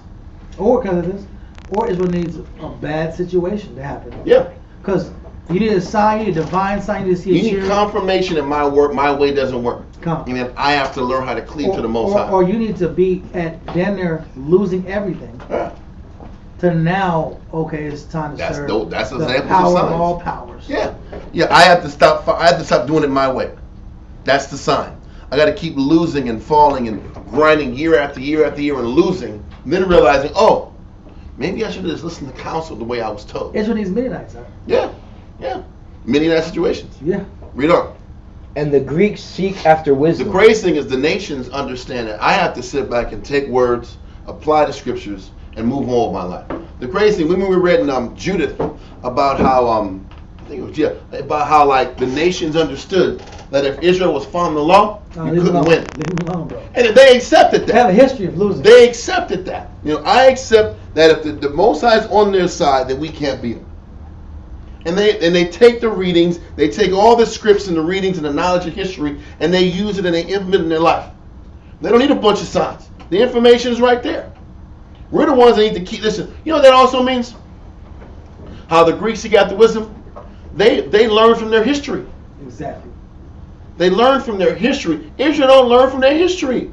And they wonder why as a nation we keep starting from scratch generation after generation, camp to camp. Yeah.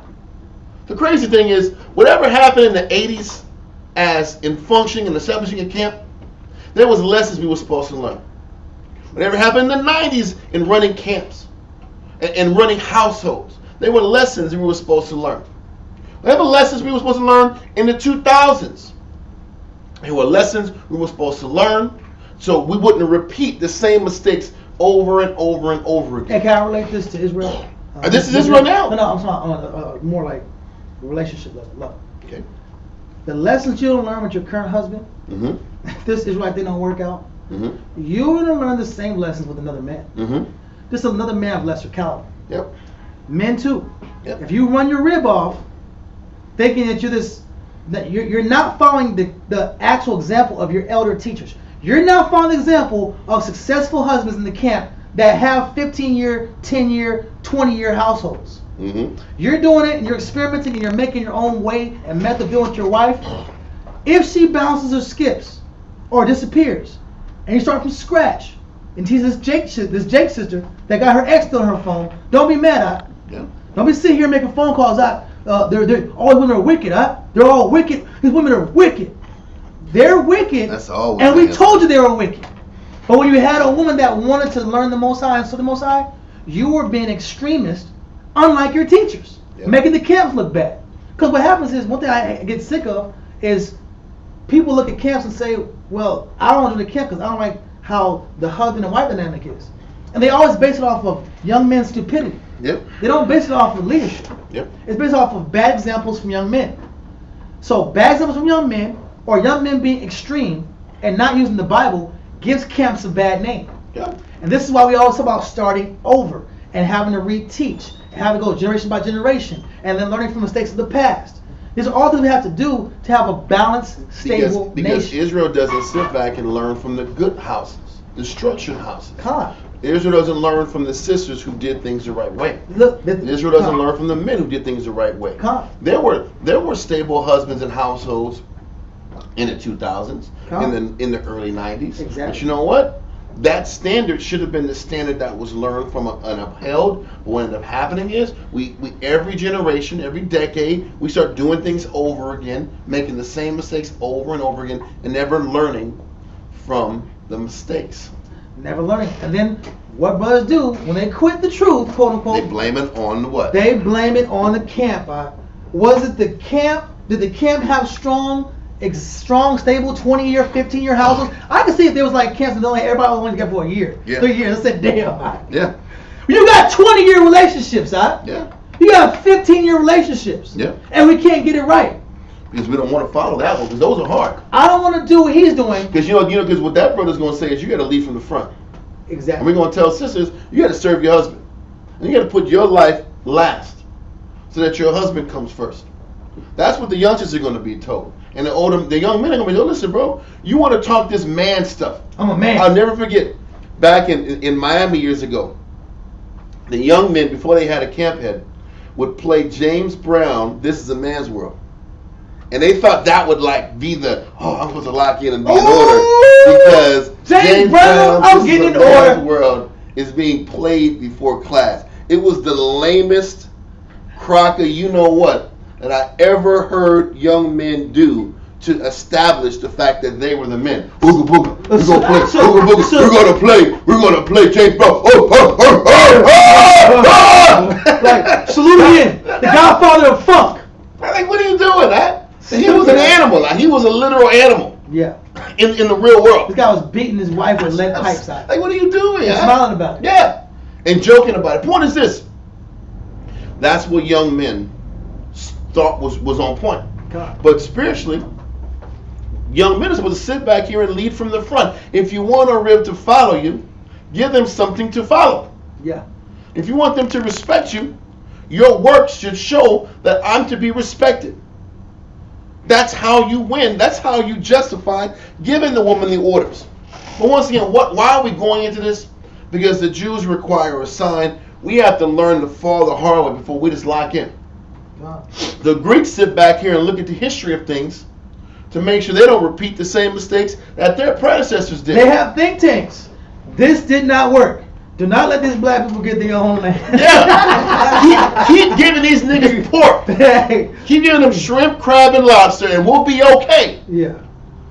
Let them give them money to play basketball. Give them basketball scholarships. Let them run numbers. That's what I'm saying. Let them play basketball. Let them run numbers. Let them play sports. Let them sell little drugs. Let them sell little drugs. Let a couple drug dealers win. Yeah. So that at least somebody won. Yep. So they don't abandon the theme of the craft of destroying your community. Yeah. Let a couple women be independent and let it work for them. So that other ones be like, I want to be independent too.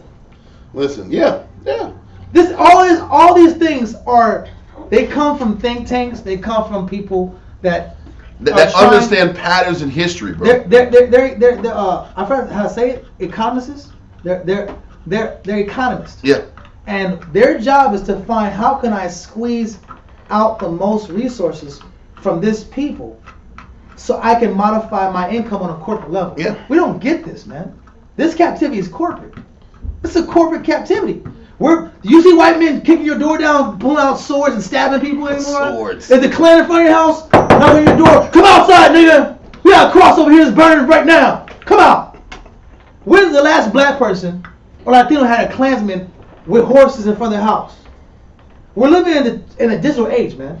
But the age is still based upon what? Numbers, resources. Resources, but it's something about like statistics. Exactly. They sit back and use a bevy of information to they use past projections. There you go. To establish future projections. That's how the Greeks or Esau understands things. And it makes it. And once again, I want to make sure I'm going to bring it back. We have to keep relearning things over again from scratch. Yeah. And when as a nation we keep learning things over from scratch, we end up never progressing as a nation and going to the next level. This is why as a nation Israel can never get to the next level, because we're always starting over from scratch. We're never just sitting back here and not making the same miscues that the other generation did. We'll sit back here, dismiss one generation, and then redo the whole thing over again the wrong way and never understood what was the problem. From every camp, every scenario, there was good and there was bad. Can you objectively see the strength? Yep. Hold the strength, maintain the potent aspects, and then sit back here and not do the aspects of the camp that were wrong for the sake of progressing the school and the knowledge further. It's the same thing that you're supposed to do in your households. Listen, what did my father do right? What did he do wrong? What did my mother do right? And what did she do wrong? How can I take those lessons and put with the scriptural lens and sit back here and learn how to be a better wife, how to be a better husband? Or you can become your parents. You can Yeah. become your parent. The individuals you got the most beef with. Israel wants to complain about how they're mad at their parents. This is a big thing. This is a major thing. It's a major theme in Israel. Yeah. So that's why I have to bring it out.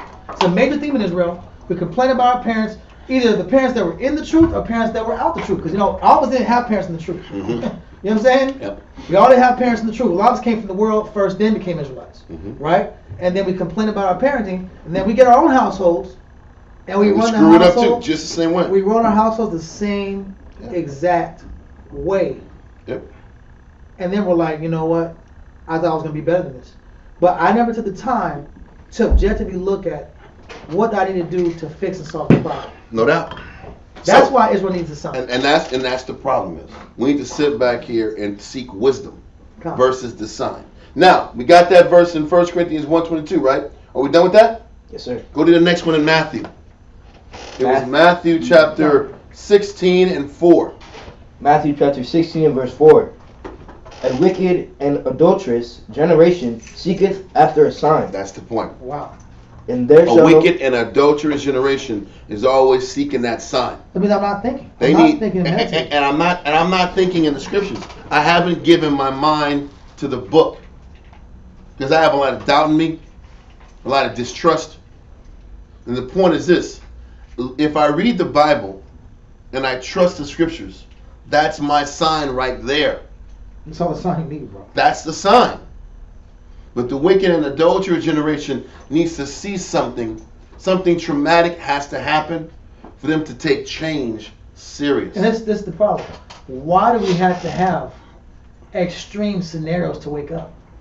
That's sick. Because That's we're sick thinking. wicked and we're adulterous. But it's still crazy, bro. It's wicked and adulterous. Everything you're saying. I always understood why, though. I mean, I get it. It's wicked and adulterous. I get it, but Because you know why? For this reason. Why do people have to change their diet after they fall seriously sick and ill? The adulterousness, the adulterous aspect of it is, I like living this way. okay, And the only reason I'm not going to live this way is because I'm going to die if I don't. that's real. So now let me sit back here and live right, because I know if I don't live right, I'm going to fall on my face That's and completely suffer catastrophic loss. okay. So now let me be in the spirit. Yeah, I get that. But that's the mindset. Yeah. That's the wicked and adulterous generation. Yeah. I'm only going to do right when I know that the sky is literally falling. Like that, that's a Chicken George spirit. Yeah. Everything's a spirit. It's a spirit. It's like okay, if I know the sky is falling now, I want to be humble. That's our mindset. That's where it says the wicked and adulterous generation seeks a sign. Okay, continuing that verse real quick.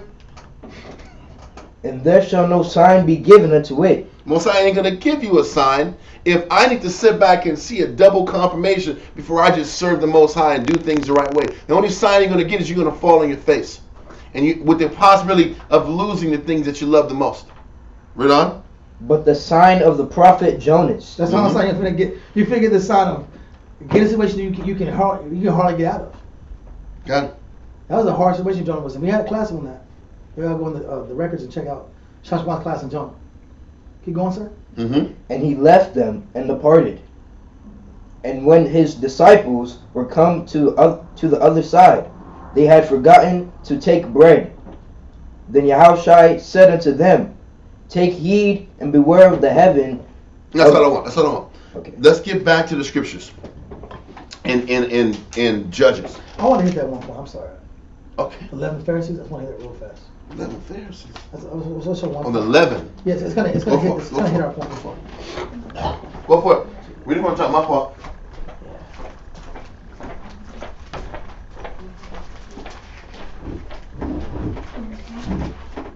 Back to verse 4. Yeah, where we at? Where we at? Matthew chapter 16 and verse 4. A wicked and adulterous generation seeketh after a sign, and there shall no sign be given unto it, but the sign of the prophet Jonas. But the sign of the prophet Jonas. Read on. And he left them and departed. And when his disciples were come to the other side, they had forgotten to take bread. Then Yahushua said unto them, take heed and beware of the heaven of the Pharisees. The leaven of the Pharisees. Read on. and of the Sadducees. Sadducees. Read on. And they reasoned among themselves, saying, "It is." So, what was the issue with the Pharisees and the Sadducees? What was their problem? And they reasoned among themselves, saying, "It is because They lacked compassion for the people. The Pharisees would judge the people, but they didn't have compassion for the people around them. We're talking about earlier in class when Israel falls. A lot of us fall because I'm so into myself, but I wasn't looking at the people around me that had need. I was doing my work, taking care of myself on my job, taking care of my family, taking care of my situation, getting me right, get exercise, getting me buffed up, right? I'm reading books, getting me educated. I'm sitting here going to work, getting me paid. I'm serving myself, but the Pharisees' issue was not that they weren't taking care of themselves, they weren't taking care of their people accurately. They didn't show a compassion for the needy around them. So when Israel becomes selfish and detached, what happens? When I feel the Most High, it's because I'm feeling my brother. I'm feeling my husband. I'm feeling my wife. I'm feeling my sister. We're interdependent. And so when we become selfish, we just stop helping the next man, the next woman, the next Israelite. And us as a group diminishes. That was the only point I wanted to get to. So. Okay, so let's keep going. Let's keep going and get this point in. So let's get back to Judges. Judges, right? Judges, chapter 6. And where are we at, man? I think we're in 17. No. He said, verse 17 said, if I found grace in your sight, show me the sign that you're talking about. I need a sign to confirm that you're with me. Yeah. Now I'll get verse 18. Depart not hence, I pray thee, until I come unto thee, and bring forth my present, and set it before thee. And he said, I will tarry until thou come again. So he says, wait, and I will come to you. This is the angel. Read on. And Gideon went in, and made it ready a kid. It's a young goat. Read on. And 11 cakes of an ephah of flour. The flesh he put in a basket, and he put the broth in a pot, and brought it out unto him under the oak, and presented it. Let me reverse it. Slakia. Gideon told the angel to hold tight. I'm going to come right back and give you a gift. Yeah, I'm going to show you some. So Gideon sat back here and made him the little bit of what he had and gave it back to the angel. Read on. All right. Verse 20. And the angel of the Most High said unto him, take the flesh and the 11 cakes, and lay them upon this rock, and pour out the broth. And he did so. Then the angel of the Lord put forth the end of the staff that was in his hand, and touched the flesh and 11 cakes. And there rose up fire out of the rock, and consumed the flesh and the 11 cakes. Then the angel of the Lord departed out of his sight. So what was this whole scenario done to do? Was to show Gideon this miracle or this sign that the Most High was with him. He made all of this food, he made all of this scenario, and the angel told him to put on the rock, and fire came from the rock and consumed everything he had. And that should have been the confirmation or the sign that the Most High was with him. Okay? Read on. And when Gideon perceived that he was an angel of the Lord, Gideon said, Alas, O Lord power, for because I have seen an angel of the Lord face to face. So obviously Gideon thought he was talking to a regular guy before. I guess he thought he was talking to a regular prophet that told him the Most High was with him. God. Now he's realizing this was an angel that he was talking to. Man, I'm surprised. Read on. But he asked for a sign earlier. Yep. So the Most High sent him a sign. No, this was a sign. Yeah. He's asked for the sign, but he didn't know that the guy he was talking to was an angel from the first place. God. Read on. And the Lord said unto him, Peace be unto thee. Fear not, thou shalt not die. And so then Gideon built an altar there unto the Lord, and called it Jehovah Shalom. The Most High peace. Read on. Unto this day, it is yet an Ophrah of the Abizarites. And it came to pass the same night that the Lord said unto him, Take the father's young bullock, even the second bullock of 7 years old, and throw down the altar of Baal that thy father hath, and cut down the grove that is by him. So what he's saying is, listen, man. Before he says, you made an altar for me in this land of Ophrah. But he says, before you sit back here and move on in your time, you got to destroy this altar of Baal that's right next to my altar. God. He's like, listen, you can't sit back here and officially promote me. You can't officially praise me. And if you got the altar of Baal in your father's house too. That's out of order. It's chaos. You can't be about the Most High and still be about that old leaven, that old filth that you're accustomed to having around. Don't forget, in his father's house, he had an altar of Baal. He's like, I don't know why the Most High is destroying us. I don't know why the Most High. I heard all these stories about the Most High taking us out of Egypt, but I got a Baal altar in my dad's house, and I have no clue why the Most High is not with me. And you brought the point out about how Israel they were desensitized to a lot of these things. Yeah. But the crazy thing is, we had all this Baal paraphernalia everywhere, but now it's about the Most High. So the Most High, listen, man, if you're going to put an altar for me, take down this Baal altar. Yeah. Just keep going. And built an altar unto the Lord. Now, what verse we at? 26. Judges 6 and 26. Read on. And built an altar unto the Lord, thy power, upon the top of this rock, and in the ordered place, and take the second bullock, and offer a burnt sacrifice with the wood of the grove, which thou shalt cut down. So check this out. Read verse 24 again from the top, and then we're going to go down. Then Gideon built an altar there unto the Lord, and called it Jehovah Shalom. Unto this day it is yet a Ophrah of the Abizrites. Mm-hmm. Keep going. Yep. And it came to pass the same night that the Lord said unto him, Take thy father's young bullock, even the second bullock of 7 years old, and throw down the altar of Baal that thy father had, and cut down the grove that is by. So the instruction was, after he had already built his own altar, to tear down your father's altar that was the altar of Baal. Read on. And built an altar unto the Lord, thy power, upon the top of this rock, in the ordered place, and take the second bullock, and offer a burnt sacrifice with the wood of the grove, which thou shalt cut down. So what he said is, making that first altar wasn't enough. That was you doing that for me. But I wanted official in this land who is sitting back here in charge of this blessing. The Most High understood, if I sit back here and I relieve you guys and take care of your people, you're going to sit back here and say it was Baal that did that. God. You're going to say Baal delivered us. So you got to destroy this altar and then put another of my altars on top of this altar. Because if you don't, they're going to give Baal the credit.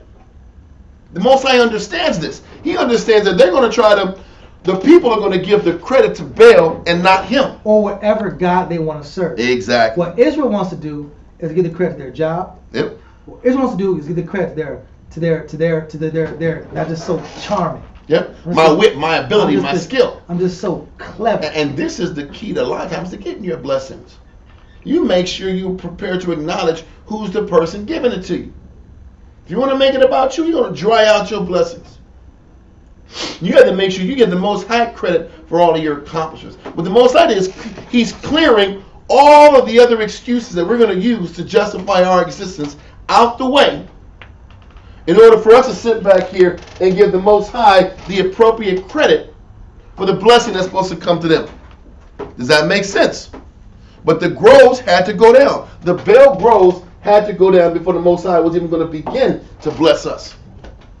Okay, let's continue in Judges. Huh?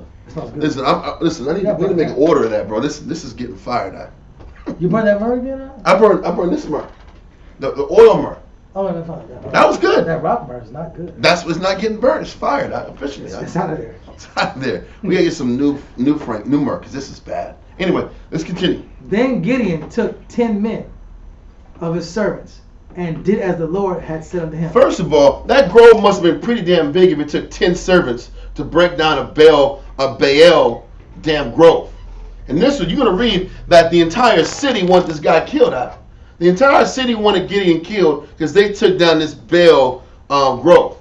So now we understand why the Most High had to get it destroyed, because the people of the city would have gave the credit to Baal. Guaranteed. Versus the Most High. Guaranteed. So they had to tear down this grove and put the Most High's altar on top of it. Read on. And so it was, because he feared his father's household and the men of the city. And so they did it at night. They were afraid that the people would have killed him in the daytime if they would have took their Baal statues down. Once again, it shows you how the following of other gods was such an important part of their life at that time. It was part of life, like serving the Most High was part of their life. Listen, serving Baal was part of their life, like the stories of Israel and Egypt was part of their life. So what Gideon did is he tore down the Baal altar at night under cover of darkness, so the people wouldn't sit back here and massacre it. Read on. That he could not do it by day. He couldn't do it at day; they would have killed him. Read on. That he did it by night. Come. And when the men of the city arose early in the morning, behold, the altar of Baal was cast down, and the grove was cut down that was by it. You couldn't get high no more. Yeah, and they couldn't sit back here and get off to the Baal god. Read on. And the second bullock was offered upon the altar that was built. They put a new altar on top of the Baal altar that was for the Most High. Read on. And they said one to another, "Who hath done this? Who did this, man? Who sat back here and took our Baal zone off?" Huh? Read on. And when they inquired and asked, they inquired seriously. They asked everybody in the city who did this. Read on. They must have had council. They must have had a citywide council. Yeah. Read on. That means interrogation. Read on. They said, "Gideon, the son of Joash, hath done this thing." Read on. Then the men of the city said unto Joash, "Bring out thy son." Listen, they hemmed up the dad. They said, "Bring this cat out. He gotta go." The men are angry. The men were angry. They believed in this damn Baal god. It just shows you the culture was strong serving these Baal gods. This is why the Most High had to have Israel at the brink of damn starvation. It's just they were at the brink of famine, and they still weren't getting off their gods. It's the truth. It shows you. But this is Israel. We be at the brink of losing our families, losing our husbands, losing our wives, and we still can't get off of what? Our mindset, our pride, our selfishness, our ego. It's the same thing. And if we're going to ever be humble reading the Bible, we have to learn how to read the Bible this way. Some saying, "Oh, those wicked Israelites, they love their Baal." You can't look at the Bible that way. How are we still holding on to our customs? Following Baal is just following customs and ways of looking at things and things you hold on to yourself that you shouldn't be holding on to. Can you sit back here in your life and say, "How am I holding on to my old negative 11 ways that's keeping me from growing in my home, in my family?" That's how a humble person learns how to study and read. Some still hold on to mama's ways. Mama's ways. But women hold on to mama's ways, and men hold on to mama's ways. Hell yeah. More men than women. That's my point. Mama. Mama. Mama always said do good. If I just did this, Mama said everything would work out. Mama. The way. Mama. Wait, I'm an Israelite. Damn it. I'm a man too. I'm a man. Get out of here. Like, anyway. But the whole point is, we follow the customs of our forefathers or our parents, like Israel does now. I want to praise the ancestors. The ancestors. Lame. The ones that was breaking the law like the ones that were wicked, worshiping. Doing this? That was like, where? Who took down the Baal statues? Bring this man hither. You're not in tune with your ancestors. It was Gideon. Bring Joash. Yeah. Bring Joash so we can deal with this man. Exactly. We don't be like, oh, we don't be like, let's get right with the Most High. It'd be like, you know what? You're not ordered with your ancestors. Yeah. We don't bring the Most High anymore. No. That's the modern conscious community, bro. Which is whack, by the way. But let's keep going. Let's keep going. We're good. So read verse 29 again. No, verse 30. Verse 30. Then the men of the city said unto Joash, "Bring out thy son, Read on. that he may die. He gotta go out. Bring him out so we can put hands on him and kill him because he took down our Baal statue. And if we don't have Baal on our side, we won't have any help. And no food. Baal, in their head, the little food they had left came from Baal. Because don't forget, he was listen, the whole process of serving the sun god and the fertility goddess was to sustain their crops. So in their hand, if we didn't have this, the little food we have would be gone. We would perish. Versus giving the Most High the total glory. Because in their mind, this is what was in mind of them. The Most High is the omnipotent one, but you still got to give credence to the sun god and to the fertility goddess. What about them? What about they need their suit? They're directly in charge of my survival. They were intermingling everything together. That's what Israel does though. Israel likes to intermingle. Concepts and mindsets. Because it makes them feel smarter. Yes. But let's keep going. It says, verse 31. It says, No, in verse 30. Yeah. Then the men of the city said unto Joash, bring out thy son, that he may die, because he hath cast down the altar of Baal, and because he hath cut down the grove that was by it. The grove and the altar had to go and was replaced with a new altar. The funny thing was this, it still showed that Gideon built an initial altar for the Most High, but then the Most High still wanted it a certain way. So he said, you know what, take down this other altar and then put the altar the way I want it. Okay, read on. And Joash said unto all that stood against him. Real quick, I just want to make sure about this point. A lot of times we give the Most High, we try to give the Most High love and appreciation our way, but the Most High still wants it His way. Just keep that in mind. And just because I gave the Most High something doesn't mean it was in the way the Most High wanted me to give it to him. Now, let's continue. And Joash said unto all that stood against him, will ye plead for Baal? Will ye save him? He says, listen, why are you pleading to save Baal? This is what Joash, now listen, hold this and go to Antiquities of the Jews, book 5, chapter 6, paragraph 2. Book 5, chapter 6, paragraph 2. Read that. Gideon also, the son of Joash. Y'all need that? Y'all need some Josephus? You gotta say it, man. You gotta. I need some. Here you go. This should be enough. And that one. Just pass out to whoever needs it. So read it again, paragraph 2. Gideon also, the son of Joash. Give them the page so that people have it. Page 141. Page 141. No, we have plenty of books, y'all. Page 41? 141, right? Yeah, 141. 144th page. 141. 141. You heard, bro? So read it. Oh, read it. Paragraph 2.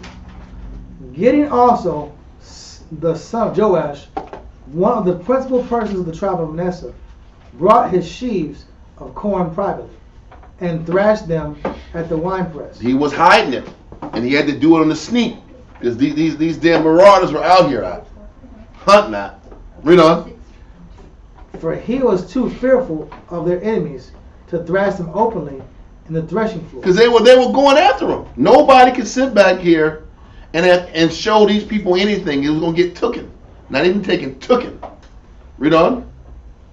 At this time somewhat appeared to him in the shape of a young man,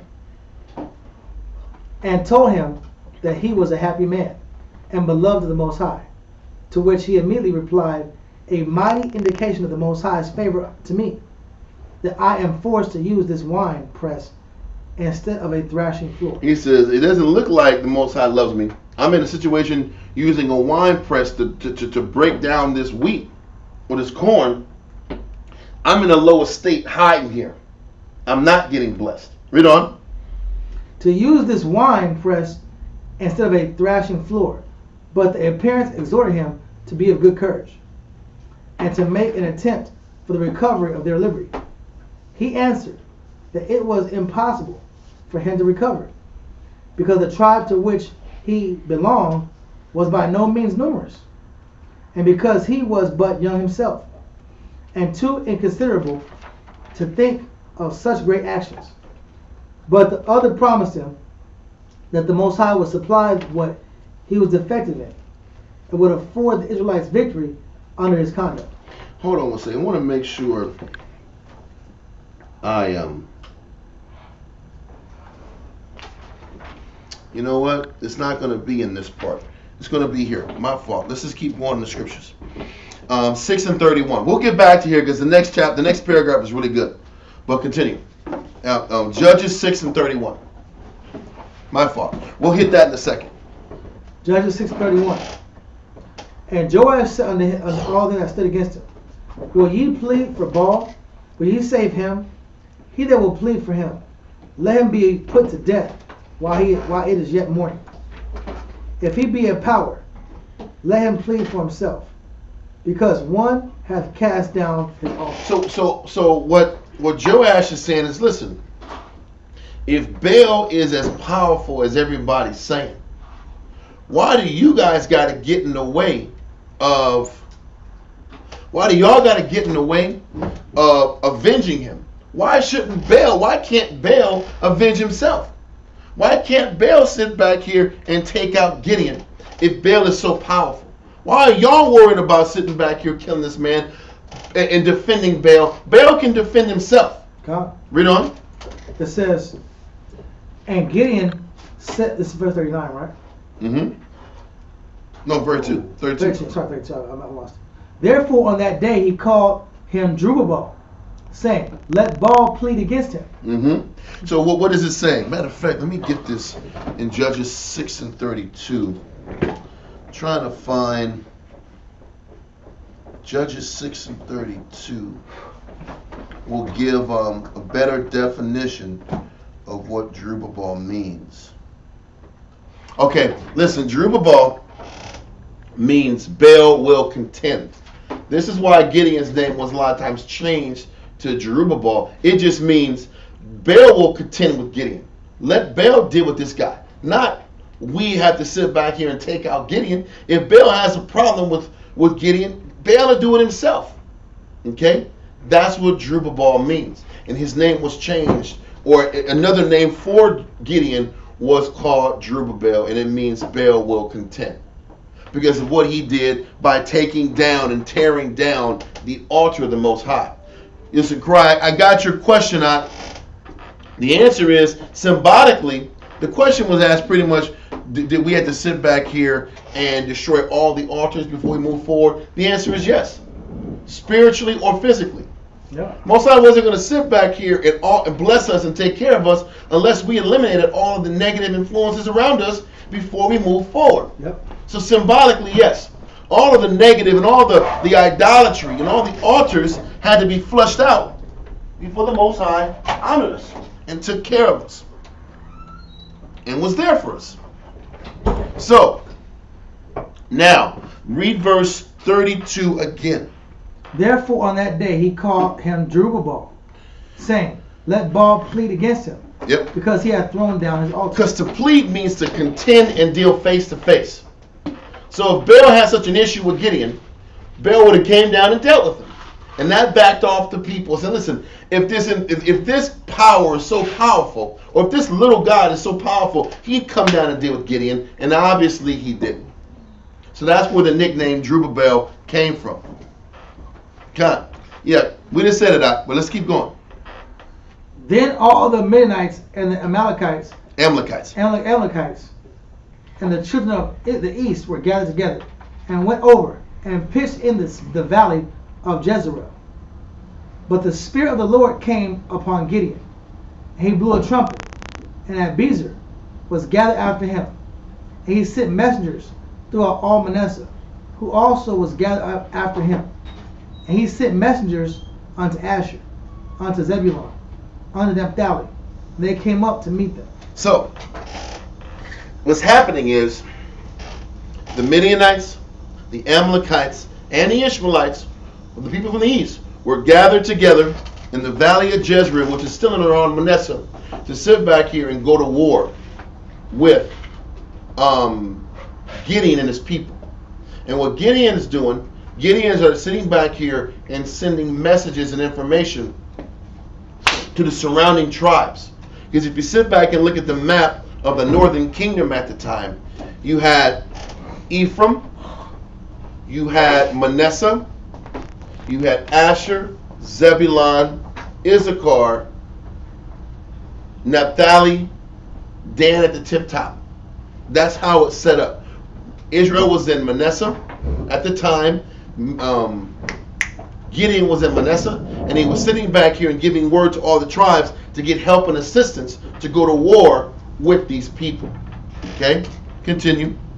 It says, verse 33, then all the Midianites and the Amalekites, and the children of the east were gathered together and went over and pitched in the valley of Jezreel. But the Spirit of the Lord came upon Gideon. Got it. And he blew a trumpet. And that Bezer, Joash is the father of Gideon. That's the question. Keep going. Was gathered after him. He sent messengers throughout all Manasseh, who also was gathered after him. He sent messengers unto Asher, and unto Zebulun, and unto Naphtali. And they came up to meet him. The messengers was to help, saying that I'm going to need help because these guys are coming up to go to war with us. Read on. And Gideon said unto God, the Most High, if thou wilt save Israel, be my hand, as thou hast said. Behold, I will put a fleece of wool in the floor, and if the dew on the fleece, the dew be on the fleece only, and it dry upon all the earth beside, then shall I know that thou shalt save Israel by my hand, as thou hast said. So once again, this is Gideon now. The heat's on, the pressure's on. These Midianites are about to go and attack him. He says, I need a sign again and a confirmation that you're with me. I'm going to put this fleece of wool on the floor. And if the dew is only on the fleece and not around, and the earth is dry, then I know you're there with me. Read on. This is right here. It says 38. But it says, and it was so, for he rose up early on the morrow, and thrust the fleece together, and wringed the dew out of the fleece, a bowl of full water. And Gideon said unto the Most High, let not thy anger be hot against me, and I will speak but this once. Let me prove, I pray thee, but this once with the fleece. Let it now be dry upon the fleece. Listen, the Most High already the Most High already showed Gideon that a damn angel was talking to him, and the fire burned up this man's offering because the angel wasn't going to eat the food. So we burned up the food on a rock. That was one. Now Gideon's like, listen, I need another sign. I need to get this fleece of wool, it's wool and fleece, make it wet, and make all the other earth dry. And now I'm like, okay. I need one more favor. The next day, make the fleece dry and the ground wet of dew. Then I'll know you're real, Father. It's crazy, man. Read on. Let it now be dry only upon the fleece, and upon the ground let there be dew. And the Most High did so that night, for it was dry upon the fleece only, and there was dew on all the ground. Now I'm ready to serve you, Father. Now you're real. I have seen the signs. I am ready to fight. I'm ready to be in order now. But you know what's crazy? Israel's the same way. How many signs do you need to say, man, this is the Most High? As bad as it is, the wicked generation seeks a sign. But you know what? We're wicked. And we're adulterous. And we're faithless. So we need signs to realize, damn, this is real. I was meant to do this. So how many times when times are hard, I don't know if this is for me. I don't know if this Israelite thing is for me. Yeah. I see how it works for you, but I don't see how it works for me. The reason people say that is they haven't had enough yet. They haven't had enough signs and a reminder that there's no turning back. Exactly. That's the sign. Stop running, go forward. That's why that scripture in Matthew said that wicked and adulterous generation seeks a sign. And he says, I'm going to give you a sign like Jonah. You know what the sign of Jonah is? I'm going to whip your ass until you accept you got to go forward. That's hell of a sign. How many times you got to lose and be at the brink of collapse before he said, oh, the Most High is real and I got to serve him? That's the sign that Israel is dealing with. You understand? Okay. So the reason you see certain people that are vivacious and potent in this truth is because they stopped running a long time ago. God. That's the difference between them and you. They stopped running and accepted it. Yeah. You still are running. So you run around in this damn belly, this well. This gross, mushy belly, this animal. You keep suffering because you don't accept you're supposed to be here serving the Most High. So, We got that, right? No. Now Gideon or Jerubbaal, the guy that contends with Baal, is right here, ready to go fight for the Most High. Let's go. Then Jerubbaal. Now we're in Judges chapter 7, verse 1. Then Jerubbaal. Look, we're like one chapter per 2 hours. Huh? But that's good. We're taking our time. The Jews know the Bible now. Let's continue. 7 and 1. Then Jerubbaal, who was Gideon, and all the people that were with him, rose up early and pitched beside the well of Haran. Don't forget. A lot of people got up and were pitched a well against Gideon, or with Gideon. Remember, he sat back here and sent messengers to Asher, to Naphtali, and to Zebulun. So he had a nice amount of people that were ready to help him fight, right? Now listen, we're going to go scripture and then go into Josephus, because this Josephus part hits hard. Read on. It says, Then Jerubbaal, who was Gideon, and all the people that were with him, arose up early and pitched beside the well of Haran, so that the host of the Midianites were on the north side of them, by the hill of Morah, in the valley. The Lord said to Gideon, The people that are with thee are too many for me to give the Midianites. You got too many people here ready to fight. This is not, listen, matter of fact, read this verse 2, then we're going to jump to Josephus. From the top, verse 2. 6 and 2? In the Bible. 7 and 2 first. Okay. And then we're going to jump into the Josephus. Okay. And the Lord said unto Gideon, The people that are with thee are too many for me to give the Midianites into their hands. He says, why is it too many? Because Israel is going to think it was them. Israel is going to think it was their might that took out these Midianites, and it wasn't the Most High. Okay, read on. Lest Israel vaunt themselves against me. There you go. Saying, My own hand hath saved me. Come. Read on. Now therefore go, proclaim in the ears of the people, saying. No, that's it. I'm sorry. Hold this. Go to Antiquity to the Jews. Watch this. Antiquity to the Jews, book 5, chapter 6, paragraph 3. Book 5, chapter 6, paragraph 3? No? Yeah, okay, you're right. Yeah. See.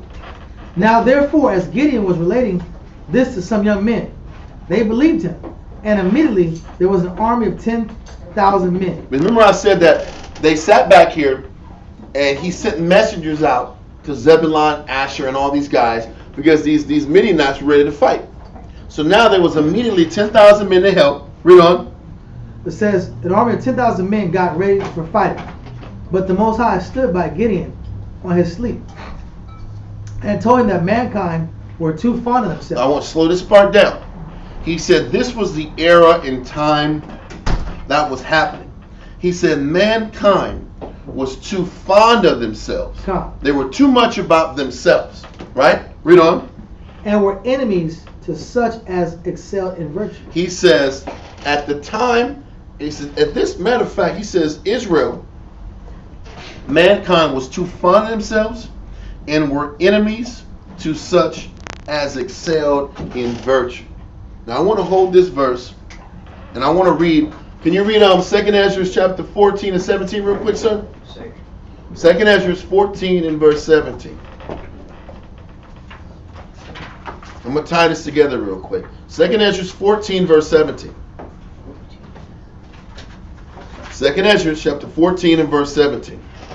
2nd Ezra chapter 14 and verse 17. For look, how much the world shall be weaker that through age. He's telling you that over time the world got weaker. The caliber of mankind diminished. The caliber of virtue in the world diminished. Read on. So much the more shall evils increase upon them that dwell therein. So he's telling you that this was the age that men and the caliber of men started diminishing on a higher level. And how do you know that the caliber of men were diminishing? It's easy. It's right here. It says, men were enemies to such as excelled in virtue.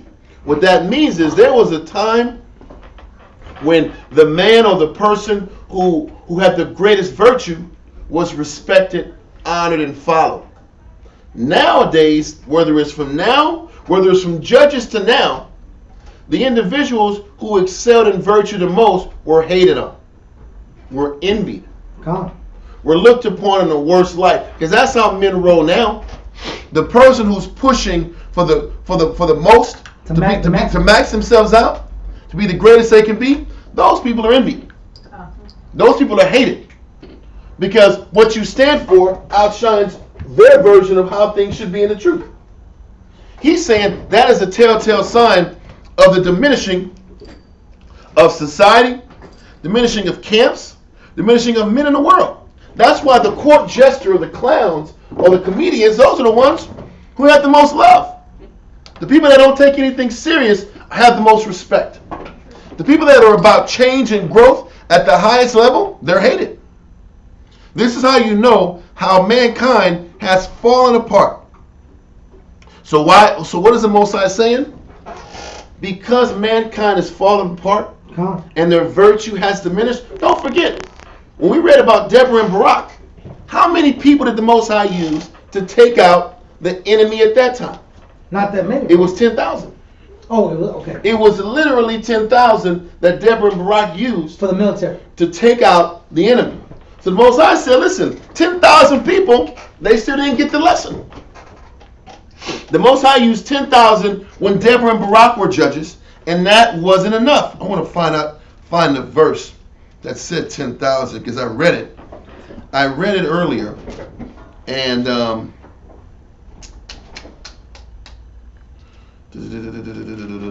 he's just showing that there was a constant diminishment of mankind, and just in the last set of judges, it wasn't good enough. 10,000 was used to take these guys out, and you know what? They obviously made it about the 10,000 more than the Most High. Yes, sis. Was it Judges 4 and 6? I don't know. It could be. And they sent called Barak the son of Abinoam out of long K word, and said to him, hath not the Lord God of Israel commanded, saying, go and draw towards Mount Tabor, and take with thee 10,000 men of children of Naphtali? There you go. Okay, so it's Judges 4 and 6. Exactly. And that was the 10,000. So 10,000 men were used to take down the enemy at that time during Deborah and Barak's time. So the Most High says, you know what? In Gideon's time, I'm not going to let 10,000 be that number to take out these people. Because obviously they didn't get the lesson back then. Because Israel's known for trying to take the glory from the Most High. And they want to have, Israel wants to have confidence in the numbers. Yep. Israel wants to have confidence in numbers. Going deep. Israel wants to have, that's where our confidence lies at, is our numbers and not the Most High. So he's like, listen, Israel, right after Deborah and Barak died, we broke the laws. What it's showing you is this. The Most High, every generation, like, what do I got to do to get my sons and daughters to believe in me? Maybe I got to give them lower numbers this time. Maybe if I overcome these people with lower numbers, they'll love me. And that's consideration. Maybe if, what do I have to do to get Israel to love me? I took their money. I took their comfort. These heathen are right around them. Maybe if I take their food and I establish somewhat of a famine, maybe that'll bring them to them. Can't you see, if you take your time and read the entire book of Judges and you look at it from the Most High's perspective, he's gradually increasing the difficulties. 7-year famine, 10-year famine, 5-year this, 7-year affliction, 10-year affliction. He keeps raising the ante from judge to judge to try to shake them back to taking the Most High serious. So it's like punishing a child. Okay, I'm gonna take your phone. Yep. The first thing you can't. The phone's the last thing. Oh, okay, all the way. So first step one would be like, oh, okay. No television. No television. Exactly. Right. Listen, you gotta sit back and do more homework. You start taking little things. More chores. Chores. The last thing is I'm taking this damn phone. That's like, no! You take the phone, that's over, man. My life. Is that people are like, what do I do with my hands now? I have no phone. I had to put my hand in my pocket. I can't. Your fingers like this. What's wrong? I don't know what the problem is. Funny. That's the truth. Video games. Yeah. I'm telling you, no. Video games is like third. Then you take the video games and you take the phone, and people are going bananas. Yes. Now, the introverted person, you take the video games last and the phone. Okay. It just depends on the personality. But what's the point? This is how the Most High is dealing with us. He's gradually increasing and intensifying the loss. Exactly. He's gradually saying, what do I got to do to shake them to me? Come. He's like, you know what, these 10,000, if I take them out with 10,000, they're going to think it's them. We're mighty. They're making it about them already. So you know what, man, they're not going to give me the glory. Let's make it smaller. So all the This Most is how High, the Most High is thinking. all the Most High wanted was His glory. He wants his That's all He glory. wanted. And his attention. And him getting the praise. Come. It was always about that. But the Most High was systematically, the scripture says he loves in measure. Come. He corrects in measure. Come. He's correcting us in small increments, gradually worse at the time. That's why we in 400 plus year affliction, because we earned it. We are disappointed. It went from 10 years, 7 years, 8 years, 15 years. Then it went to a big 71 with Babylon. That's a long one, though. That was a long. But then he gave us the land back after the That was 70. 400 years compared to 7 years. But that's the point. But he's gradually upping the ante of slavery and suffering. Okay, give me the final. I was like, what do you want to do? Anyway. It's a precept. Yeah, I thought you had a verse for me, man. It's all good. So that now we get the point, right? Yeah. Okay. So he says 10,000 is too much. It's going to ramp up their pride. Now, before it got to 10,000, let's read verse 3 in Judges. Okay, verse 3. Because it was even larger. The number was even larger before it got to 10.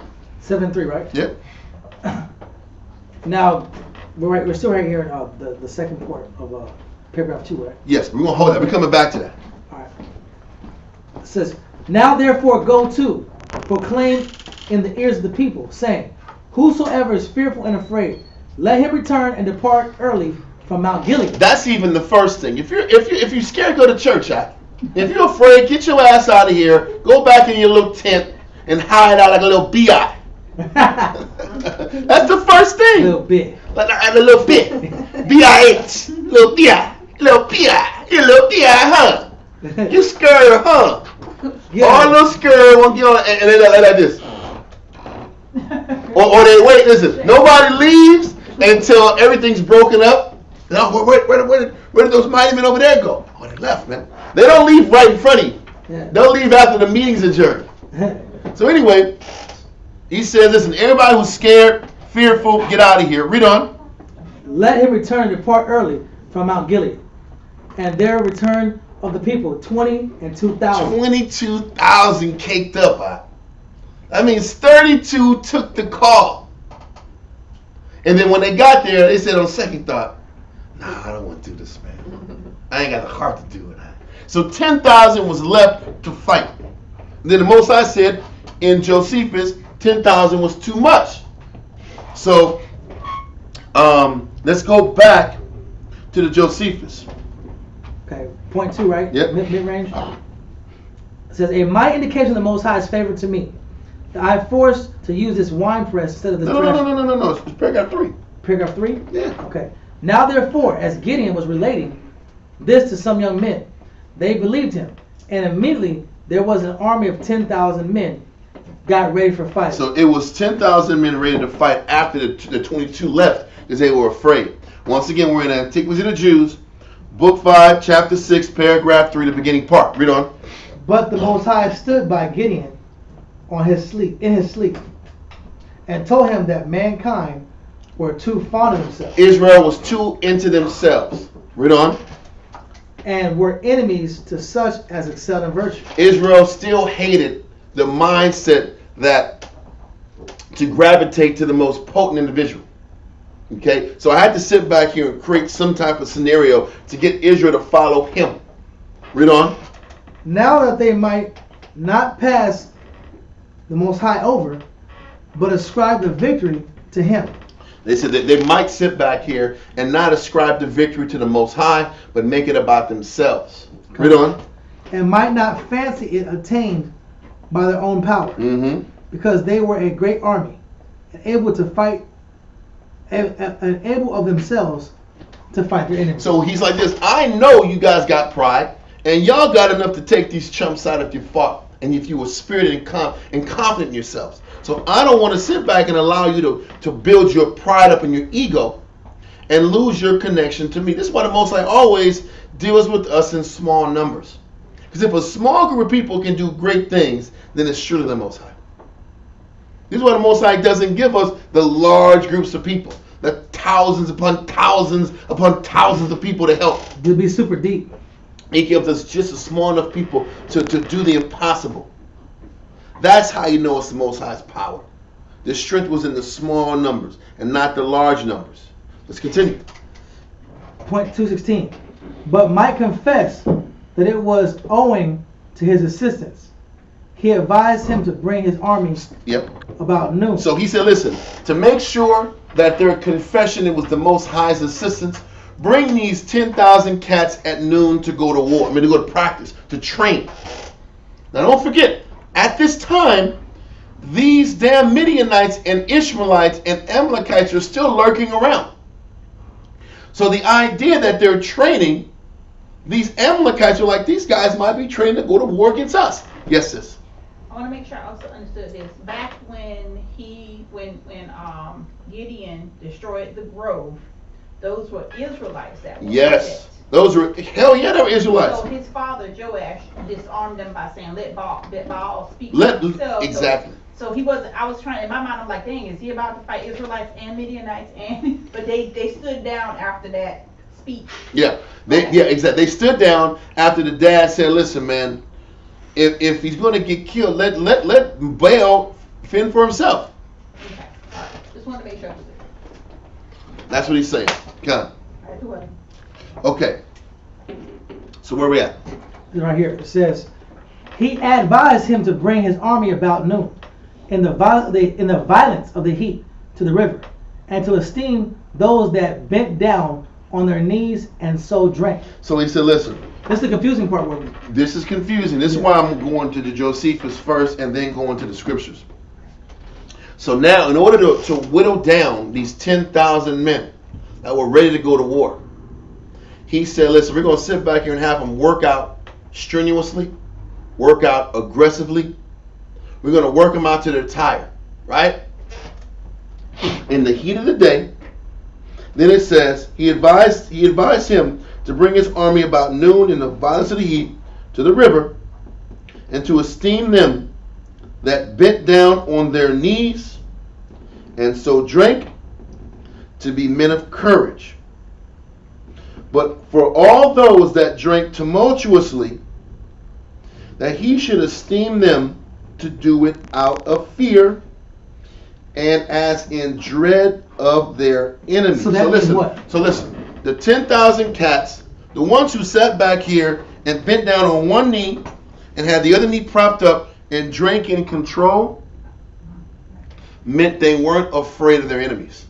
Because remember we talked about the Midianites. The Midianites were everywhere and sneak attacking cats. They were these nomadic pirates, and there was always the ever threat that these guys were going to come get them. What did Gideon say earlier? I had to sit back here and tread my corn in a wine press, hidden unawares so nobody would see. Understand the backdrop of society at the time. Everybody was hiding in mud holes and caves and underground tents. Because these guys were coming after them, these nomadic Bedouins, because that's what these guys of the east were. Like, yay, wild men, yay, going after him, with these arch swords. That's what it was, And they were like, he says, the ones that were of true courage didn't give a shit if they were sneak attacked. They're going to drink their water and everything's cool. The other ones that lapped like a dog, the reason they were lapping like a dog was because they were concerned with who was around them. So I'm doing this because I'm afraid and I'm frantic that these guys that are around, ever present looking around us, might come attack us. That's what the lapping of the dog. It wasn't about discipline or lack of discipline. It was about fear. Okay. It was about fear. So the guys who was drinking like this were afraid that the other guys might come and attack them. The guys who were courageous drank up, contained themselves, and didn't worry about what was around them. That was the backdrop. A lot of times, this angle was taught the wrong way, but we're explaining it properly. Now, continue. This is right here.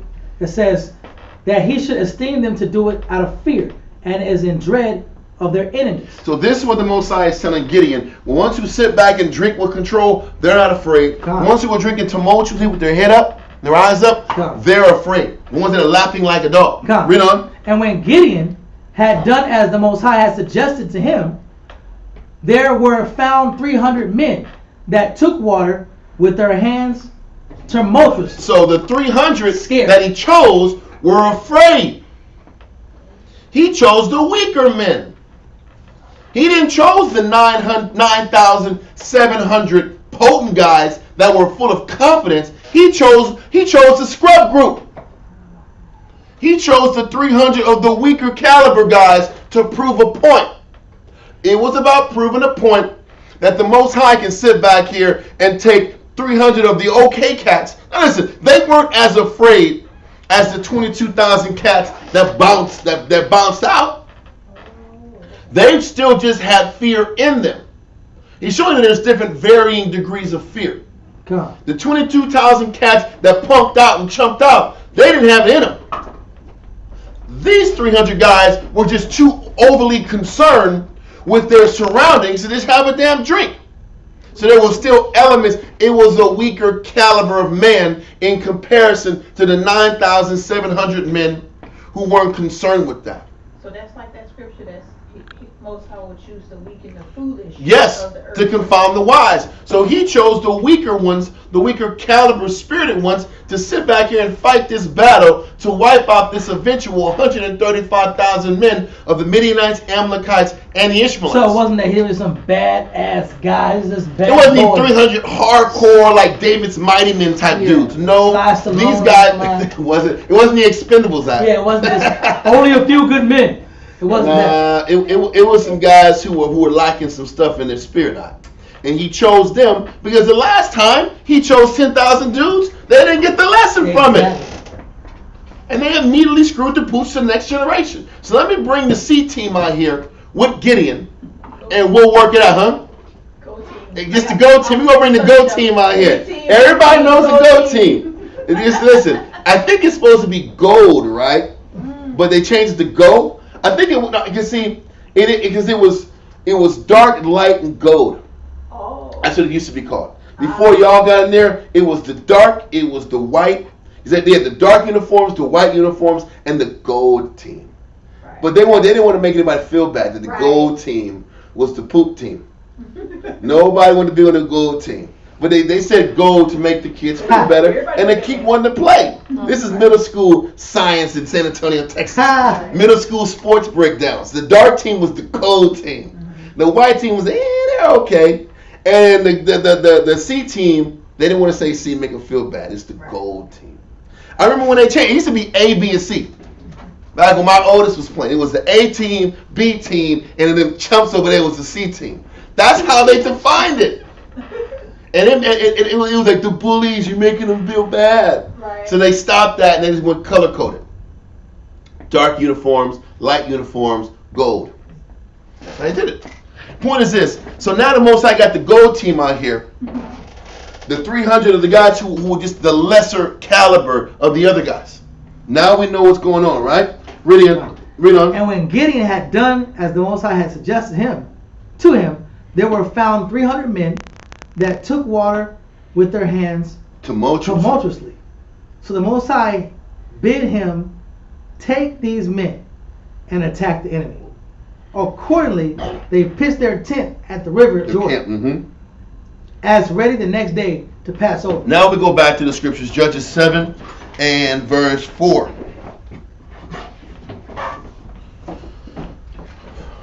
Judges 7 verse 4. And the Lord said unto Gideon, the people are yet too many. Bring them down into the water, and I will try them for thee there. And it shall be that of whom I say unto thee, this shall go with thee, the same shall go with thee. And whomsoever I say unto thee that shall not go with thee, the same shall not go. Verse 5. So he brought down the people unto the water, and the Lord said unto Gideon, every one that lappeth of the water with his tongue, as a dog lappeth, him shalt thou set by himself. Likewise, every one that boweth down upon his knees to drink. The lapping like the dog were the ones who were afraid. The ones who was bowing down and needs to drink were fine. Read on. And a number of them that lapped, putting their hand to their mouth. The ones that were lapping like a dog, who was drinking in fear. Don't just think about the background. They were drinking in fear. They were drinking like a dog, not because they were just undisciplined and tired from fighting, because that was what I was told. They were drinking like this because they were too concerned with what was going on. They wanted to keep their eyes up because they were afraid of the people, of the Midianites that were around them. Read on. It's right here. And the Lord said unto Gideon, by the 300 men. Yeah, read verse 6 still. Yeah. It says, and the number of them that lapped, putting their hand to their mouth, were 300 men. But all the rest of the people bowed down upon their knees to drink water. So the 300 were the weaker of the group. Read on. And the Lord said unto Gideon, by the 300 men that lapped will I save you. The 300 guys that lapped, I will save you. The guys that are lacking something, I will save you. Don't worry about it. I'm going to work a miracle amongst you guys. Matter of fact, are you done with that? No, I got one more scripture. And deliver the Midianites into thy hand. In thy hand. And let all the other people go, every man to his place. Let every man go. And see that this is why I want to go to 1 Corinthians 1 and 26. I need you to read that. 1 Corinthians 1 26, huh? I need you back though, black man. 1 Corinthians 1 and 26. 1 Corinthians chapter 1 verse 26. Read it loud, read it strong. For we see your calling, brethren, how that not many wise men after the flesh, not many mighty, not many noble, are called. Listen, the strong and mighty ones aren't the ones who are always called. Read on. But the Most High hath chosen the foolish things of the world that confound the wise. And the Most High hath chosen the weak things of the world to confound the things which are mighty. The Most High sat back here and uses the weak things to confound the mighty, to keep everybody humble. The Most High doesn't use the best of the best of the best, because they'll say that they were the ones who got them out of their condition. The Most High uses the sick and the weak to sit back here and show the Most High's power. Because the Most High can sit back and uplift the weak. He can do it to anybody. Read on. And base things of the world, and things which are despised, hath the Most High chosen. The Most High has chosen the things that are despised to do the greatest works with. This is why the Most High chose the 300 men that had the more lacking in them to do great things through them. Read on. Yea, and things which are not, to bring to naught things that are. Read on. That no flesh should glory in his presence. Because it's about making sure that man doesn't get caught in their pride, or to make sure that man's pride and ego is controlled. And that still happens in this world to this day. And that's the point. This is why the Most High doesn't give us the best of the best of the best. It keeps everybody humble, praying to Jesus. I've always seen people in the world, even before I moved here, I always thought like, wow, if you knew this truth, you'd be just so awesome. You already have this wonderful skill set. If you just had this knowledge, you'd just be you'd excel at it, right? And you'd feed they'd feed their pride though. Right. So I read this, and then there's other scripture that talks about he picks you're peculiar unto me, because I always felt like I was the odd, but I was a strange person. I could never be just right. So it always made me feel powerful that I was chosen, because I know I was the best of the best of the best. God. Yeah. But this is how the Most High keeps everybody humble and everybody conscious of pleasing the Most High. Because it ain't about you. It ain't your beauty. Listen. Most High. It ain't what's so great. Most High picks some average, regular people that with regular flaws to sit back and do great things with. Exactly. And those flaws, the only thing that makes you complete is your service to the Father. Okay. Only thing completes. That's the point. Only thing completes your Pretty. The only thing that makes you pretty is your servitude to the Most High. God. Only thing that makes you beautiful or handsome is your servitude towards the Most High. Nothing else matters. And my gold chain, and my car, And this. and my gold grill. Ain't no grill. He like this. Yeah, it's not that It's not big. that. It ain't that big. Yeah. Most High really appreciates. Most High appreciates the fact that you're beautiful in the spirit. That's the point. Okay, so the Most High chose the 300 boys, man. Yeah. But it wasn't like that 300 in the movies, man. Nah, Those dudes was It was cold. like, oh, they coming. It was three. It was like 300. It was alright. But let's keep going. Verse 30. No. Verse 30. We're gonna let 1 Corinthians go. Now we're in Judges chapter 7, verse 8. Okay. Judges chapter 7, verse 8. So the people took victuals in their hand and their trumpets, and he sent all the rest of Israel, every man to his tent. So listen, everybody else, the 9,700 had to hold tight. They weren't told to go. Yeah, they were told to go. 300 men had their trumpets and their victuals, the things they needed, and it's going to talk about some glass too. But continue. And retained those 300 men, and the host of Midian was beneath him in the valley. Mm-hmm. And it came to pass the So same remember, night. I kept saying Midian was right next to him. Yeah. They were right beneath him in the valley, so they knew any time the Midianites can come take him out. That's why they were so afraid. Yeah. Their enemies were right around them. So continue. We're living in terror. Bro. They were living in terror. And the Most High still used those terrified individuals to get great things done through them. Read on. And it came to pass the same night, the Lord said unto him, Arise, get thee down unto the host, for I have delivered it unto thy hand. But if thou fear to go down, go thou to Purah, thy servant, down to the host. He says, but if thy fear to go down, go with Purah, thy servant, down to the host. So what he's saying is this. They were in some type of elevated position, and this large army was down in the valley or the plains. Valley is the lower level. They had the high ground, but they only had 300 people to over 135,000 Midianites and Ishmaelites and Amalekites that was in the valley area in all their tents. He's like, listen, if you're afraid, take your servant and go down to their army and listen. Hold that. Go to paragraph 4 in the Josephus. Once again, it's book 5, chapter 6, paragraph 4. Book 5, chapter 6, paragraph 4. Yep. But Gideon was in great fear. Hell yeah, he was in great fear. 300 of the non-gangsters of the fighters against an entire army of these crazy Bedouin assassins. I like using Bedouin. Those crazy Ishmaelites that are all wearing black in the hot-ass sun on these horses. Killers. Read on.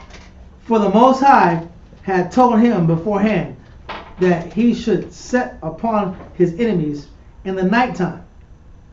But the Most High, being willing to free him from his fear, bid him take one of his fellow soldiers and go near to the Midianite tents, for that he should from that very place have his courage raised and grow bold. You know what this shows also? This shows that men are flawed, and the Most High will still work with your flaws if you're humble enough to get molded. He knew Gideon was afraid. He knew Gideon was unsure, but Gideon was still moldable. He was still moldable and fixable. Yeah. So because he was moldable and fixable, you don't have to be perfect to get blessed. You just have to be willing for the Most High to work with you, and you can still get great things accomplished through you. So he said, listen, man, bring one of your servants and go down. The original order was to go fight him at night.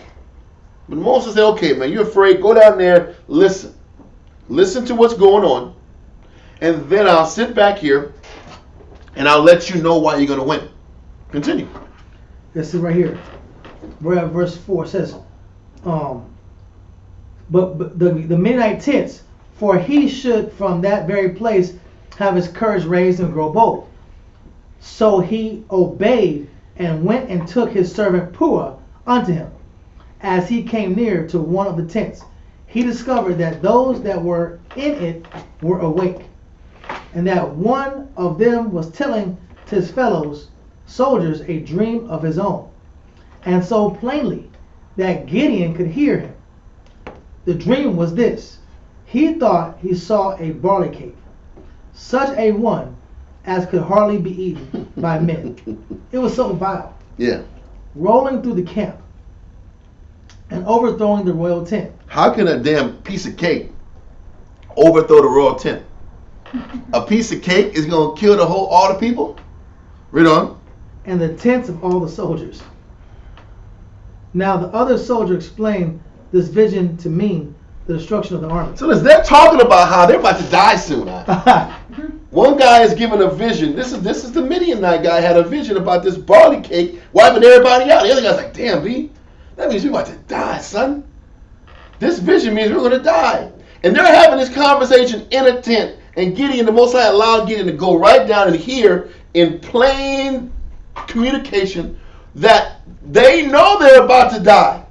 And they were given the vision that they were about to die. And the Most High allowed that to happen so that what? Gideon could get the confirmation he needed to continue to go forward. This crazy thing is, as weak as it is, a lot of times we do need confirmation to move forward. Lots of confirmations. We need confirmation to maintain our confidence in doing the right thing. Read on. Now the other soldier explained that the vision to mean the destruction of the army, and told him what his reason was, which made him so conjecture. That the seed called barley was all of it allowed to be of the vilest sort of seed. Barley is the vilest sort of seed. Read on.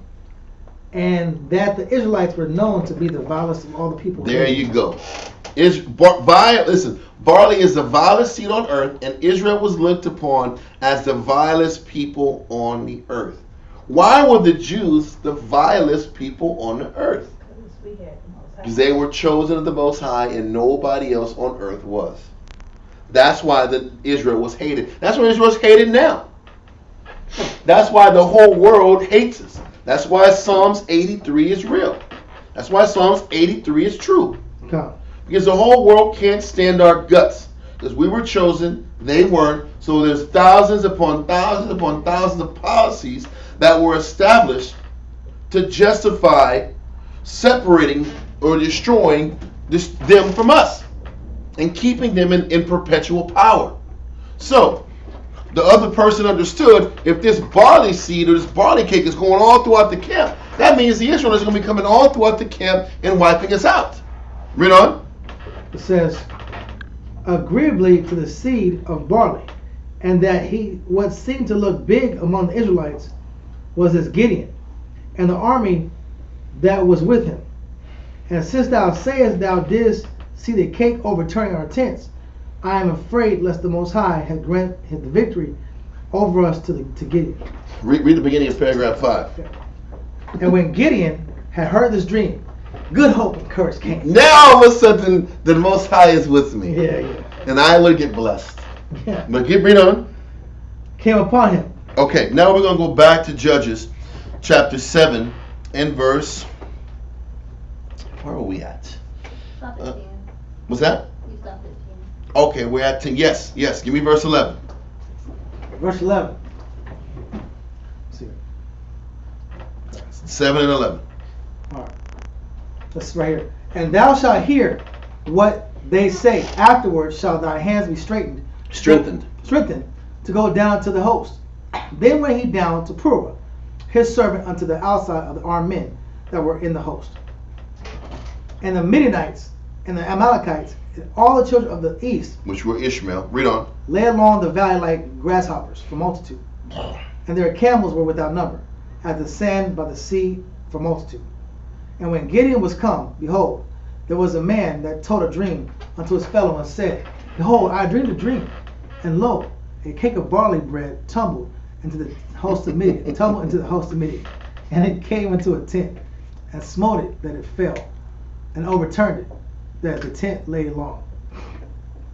His fellow answered and said, This is nothing else save the sword of Gideon, the son of Joash, a man of Israel.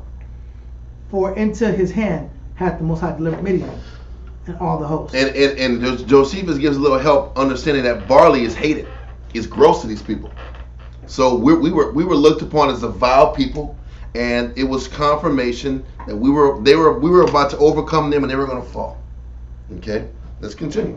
And it was so, when Gideon heard the telling of the dream and the interpretation thereof, that he worshipped and returned unto the host of Israel. His confidence picked up. And said, Arise, for the Lord hath delivered you into your hand the host of Midian. I'm listening.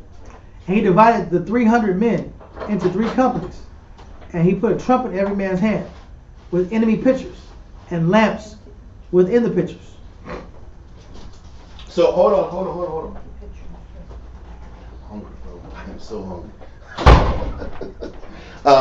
What he did is he took the 300 men. He only had 300, and he brought them. He separated them in groups of 100, and he surrounded the valley. 100 here, 100 here, 100 here. So he surrounded these thousands of men in pockets of 100. Okay, read on. It says, and he divided the 300 men into 3 companies, and he put a trumpet in every man's hand, with empty pitchers. like a glass of something, an empty glass of something, or some type of a pitcher, empty, some type of a shapen empty glass. Okay, read on. And lamps within the pitchers. And he said unto them, Look on me, and do likewise, and behold, when I come to the outside of the camp, it shall be that, as I do, so shall ye do. Mm-hmm. When I blow with the trumpet, I and all that are with me, ye blow ye the trumpets, also on every side of all the camp, and say, The sword of the Lord and of Gideon. Okay, so he was like the sword of the Lord, and of the most. First of all, the Most High got his props first. It wasn't just Barak. It was the sword of the Lord and of Gideon. And Gideon. Mm-hmm. And this is what was supposed to be said after they blow the horns and they crack the glass. After they cracked the glass, blew the horns, sword of the Lord and of Gideon. Read on. So Gideon and the 100 men that were with him came unto the outside of the camp in the beginning of the middle watch. And they had but newly set the watch. And they blew the trumpets and brake the pitchers that were now in hold their on, hands. hold on. What verse we at? That's verse 19. Verse 19 says, So Gideon and the 100 men that were with him came unto the outside of the camp in the beginning of the middle watch. The middle watch is from like 12 to 3. The last watch, or the late watch, is 3 to 6. Okay? So that middle watch is like noon, from like midnight to 3 in the morning is when this was happening. Okay? So this is and they had but newly a newly set the watch. Read on. And they blew the trumpets and brake the pitchers that were in their hands. Mm-hmm. And the 3 companies blew the trumpets and brake the pitchers and held the lamps in their left hands and the trumpets in their right hands to blow withal.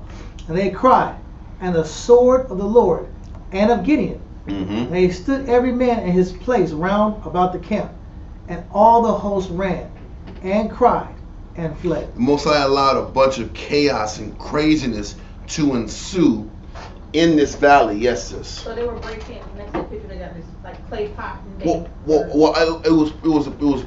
it was this. You had a candle inside of it, a light, a way to keep the light as they were going, and it was glass surrounding it. So they cracked it while blowing the horns, and the noise and the horn blowing, and then the saying that the sword of the Lord and of Gideon. That was all that was necessary. They didn't even do any physical fighting at this point. And there started to be a commotion amongst the men. If it was the end or the beginning of the third watch, these men were going to sleep, getting ready to get up in the morning. So they were knocked out. And in the midst of them getting knocked out, this sound and this noise was happening, and then they were frantic in their tents and in their camp. Okay? So, verse 21. 21. And they stood every man to his place round about the camp, and the host ran and cried and fled. And the 300 blew the trumpets, and the Lord set every man's sword against his fellow, even throughout the host. And the host fled Bishethoth of Zerethoth, and the border of Abelmoth on the tablet. So the Most High allowed chaos and confusion to happen in the tents, to where all the different peoples, the Amalekites, the Midianites, and the Ishmaelites, were starting to stab and kill each other. Friendly fire. It was friendly fire in the damn valley. The Most High created that confusion amongst the people.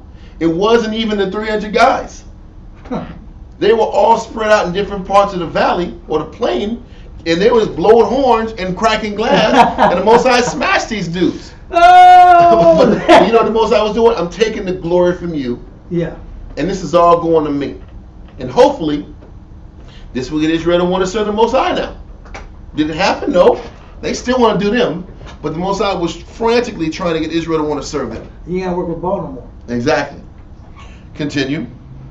Verse 23. And the men of Israel gathered themselves together out of Naphtali, and out of Asher, and out of all Manasseh, Mhm. and pursued after the Midianites. Done. And Gideon sent messengers throughout all Mount Ephraim, saying, Come down against the Midianites, and take before them the waters of Beth Barah and Jordan. Mm-hmm. Then all the men of Ephraim gathered. So hold on. He says, okay, listen. So now he says, now Gideon, don't forget, Gideon had just initially communicated with Naphtali, Asher, Manasseh, right? Because they were the ones who were directly involved with the craziness going on, right?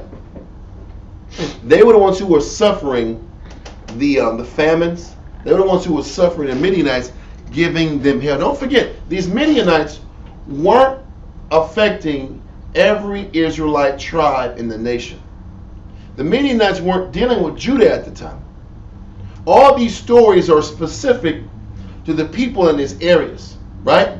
Just like with Barak and with Deborah, they were dealing with, it was Naphtali, and it was Naphtali and who else? Zebulun were once catching hell over there. Now here it's Naphtali, Zebulun, Asher, and Manasseh. Not even Zebulun. It was Naphtali, Asher, and Manasseh who were catching the hell this time. Okay? So now what's happening is this. They were lined up near the Jordan River, and that's where the war was. It was North Jordan. That's where present day or latter day Galilee was. So as this craziness was happening in this valley, a lot of the men were killing themselves there. The ones who fled were fleeing southward alongside the river Jordan. So this is why now you had some of these men pursuing. Gideon's men were pursuing them going southward alongside Jordan. Now as they're going southward alongside Jordan, now you're about to go into Ephraim jurisdiction.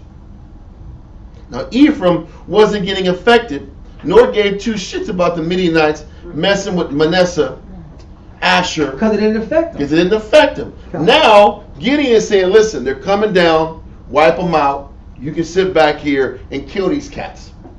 These are our enemies. Just keep this in mind. Verse 22. No, not 22, verse 24. 24. And Gideon sent messengers throughout all Mount Ephraim, saying, Come down against the Midianites, and take before them the waters of Beth Barah and Jordan. Mm-hmm. Then all the men of Ephraim gathered themselves together, and took waters unto Beth Barah and Jordan. What I can't say, let me rephrase this. I can't say that the Midianites weren't affecting Ephraim. I can't say that. I can't say that.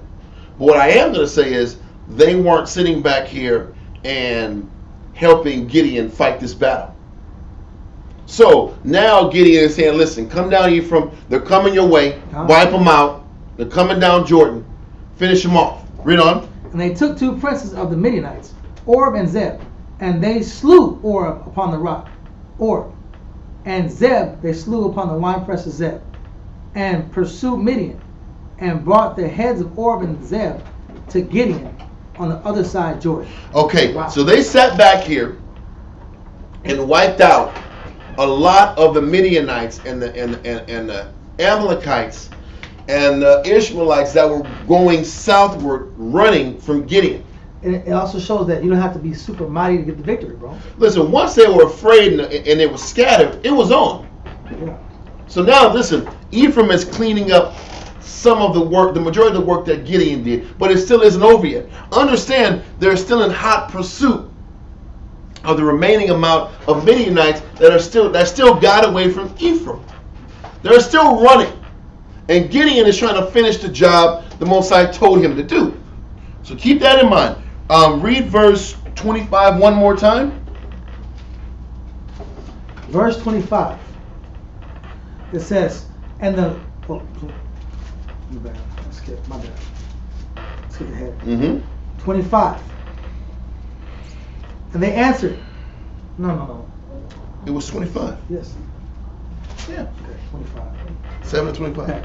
And they took 2 princes of the Midianites, Orb and Zeb. And they slew Orb upon the rock Orb. And Zeb they slew at the winepress of Zeb. And pursued Midian. And brought the heads of Orb and Zeb to Gideon on the other side of Jordan. Yeah. So we're gonna go now to Antiquity to the Jews, Josephus again, to give a little more understanding about what's happening with Judges, and even how this war, how they started fighting each other in verse 22, because it didn't go into a lot of detail about how this war was going against their fellow. No. This is going to give a little more explanation. 2.4, right? We're in Antiquity to the Jews, book 5, chapter 6, paragraph 5. Oh, 5, okay. Then it says, when Gideon had heard this dream, good hope and courage came upon him. And he commanded his soldiers to arm themselves, and told them of this vision of their enemies. And they also took courage at what was told them, and were ready to perform what he should enjoin them. Good.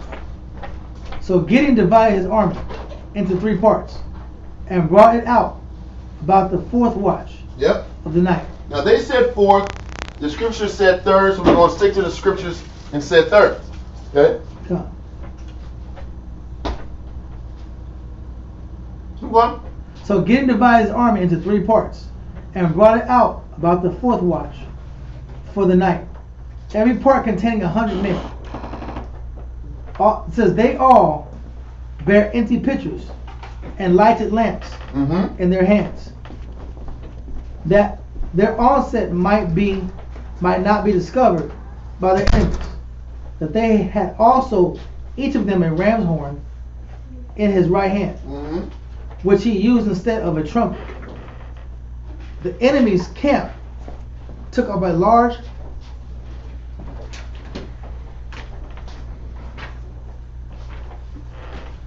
space of ground.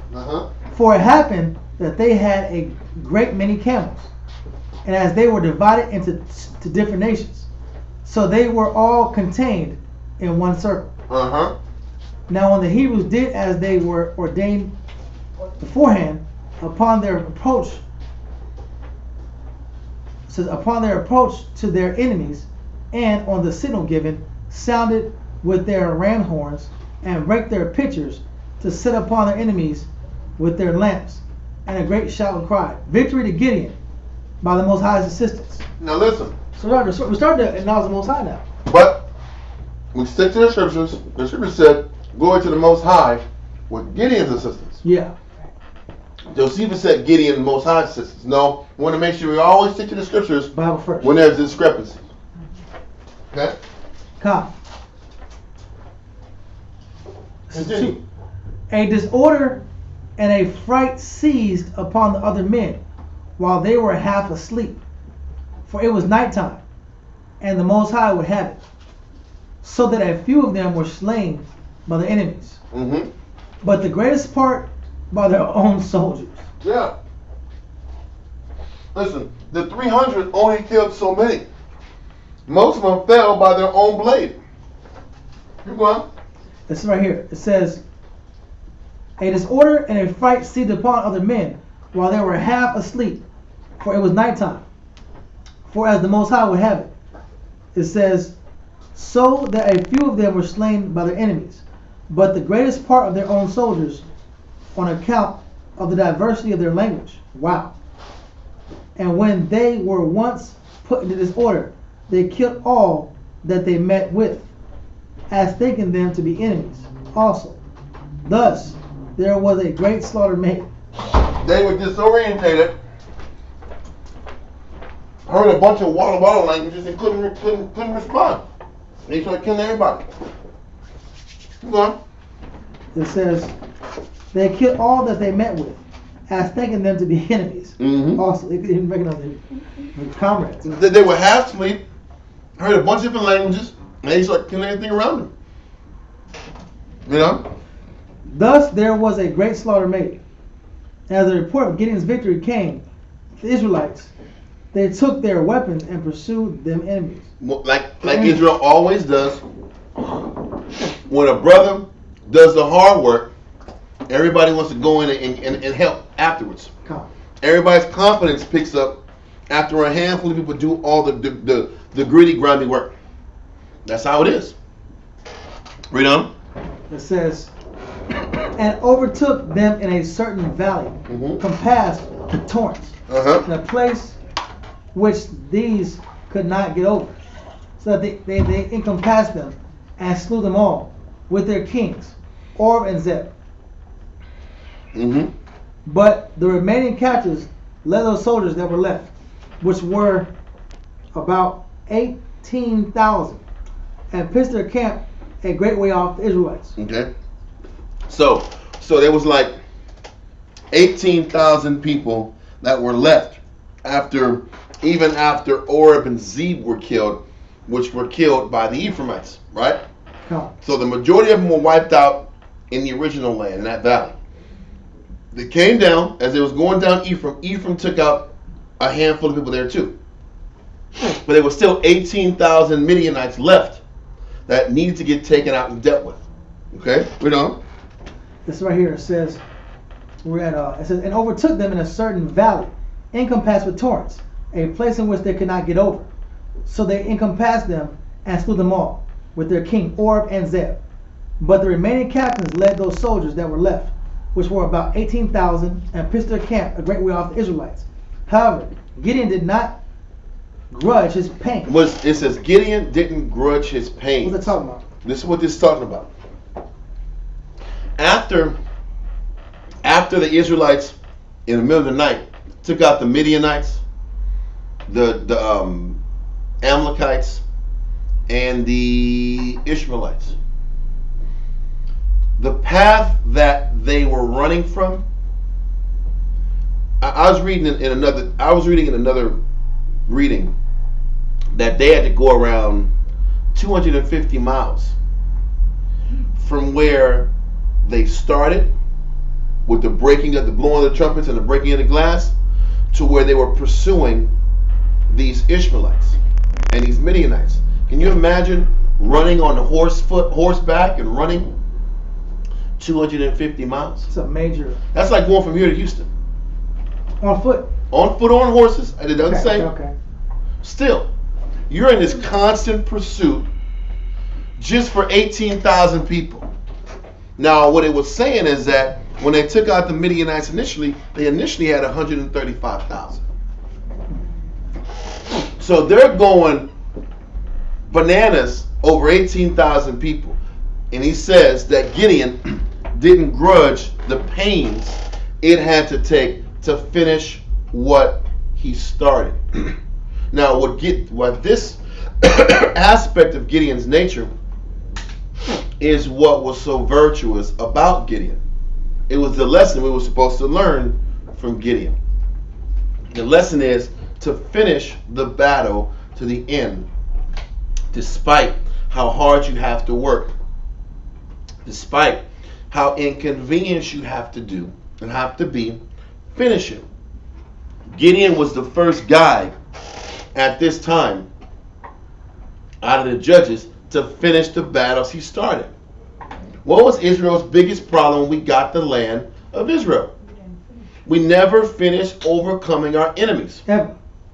And as long as overcoming the enemy took pains, we wouldn't do it. And this is why we kept losing on the maps. The maps this is our blessing. We had this big land mass. We had all this land, and from judge to judge, the land started getting like this. Because the idea of taking pains and overcoming all of the enemies, all the obstacles around us, was too much work. And we end up slowing down and saying, man, it's not worth all this discomfort. But it was. This is what made Gideon This was a great virtuous part of Gideon's character and makeup. He didn't stop pursuing, overcoming the things he needed to pursue to finish the battle, to overcome the issues provided in front of him. So he says, however, Gideon did not grudge his pains. Read on. But pursued them with all his army. So he didn't sit here and look at, because we call this game of weighing options. We call it weighing options. Yeah.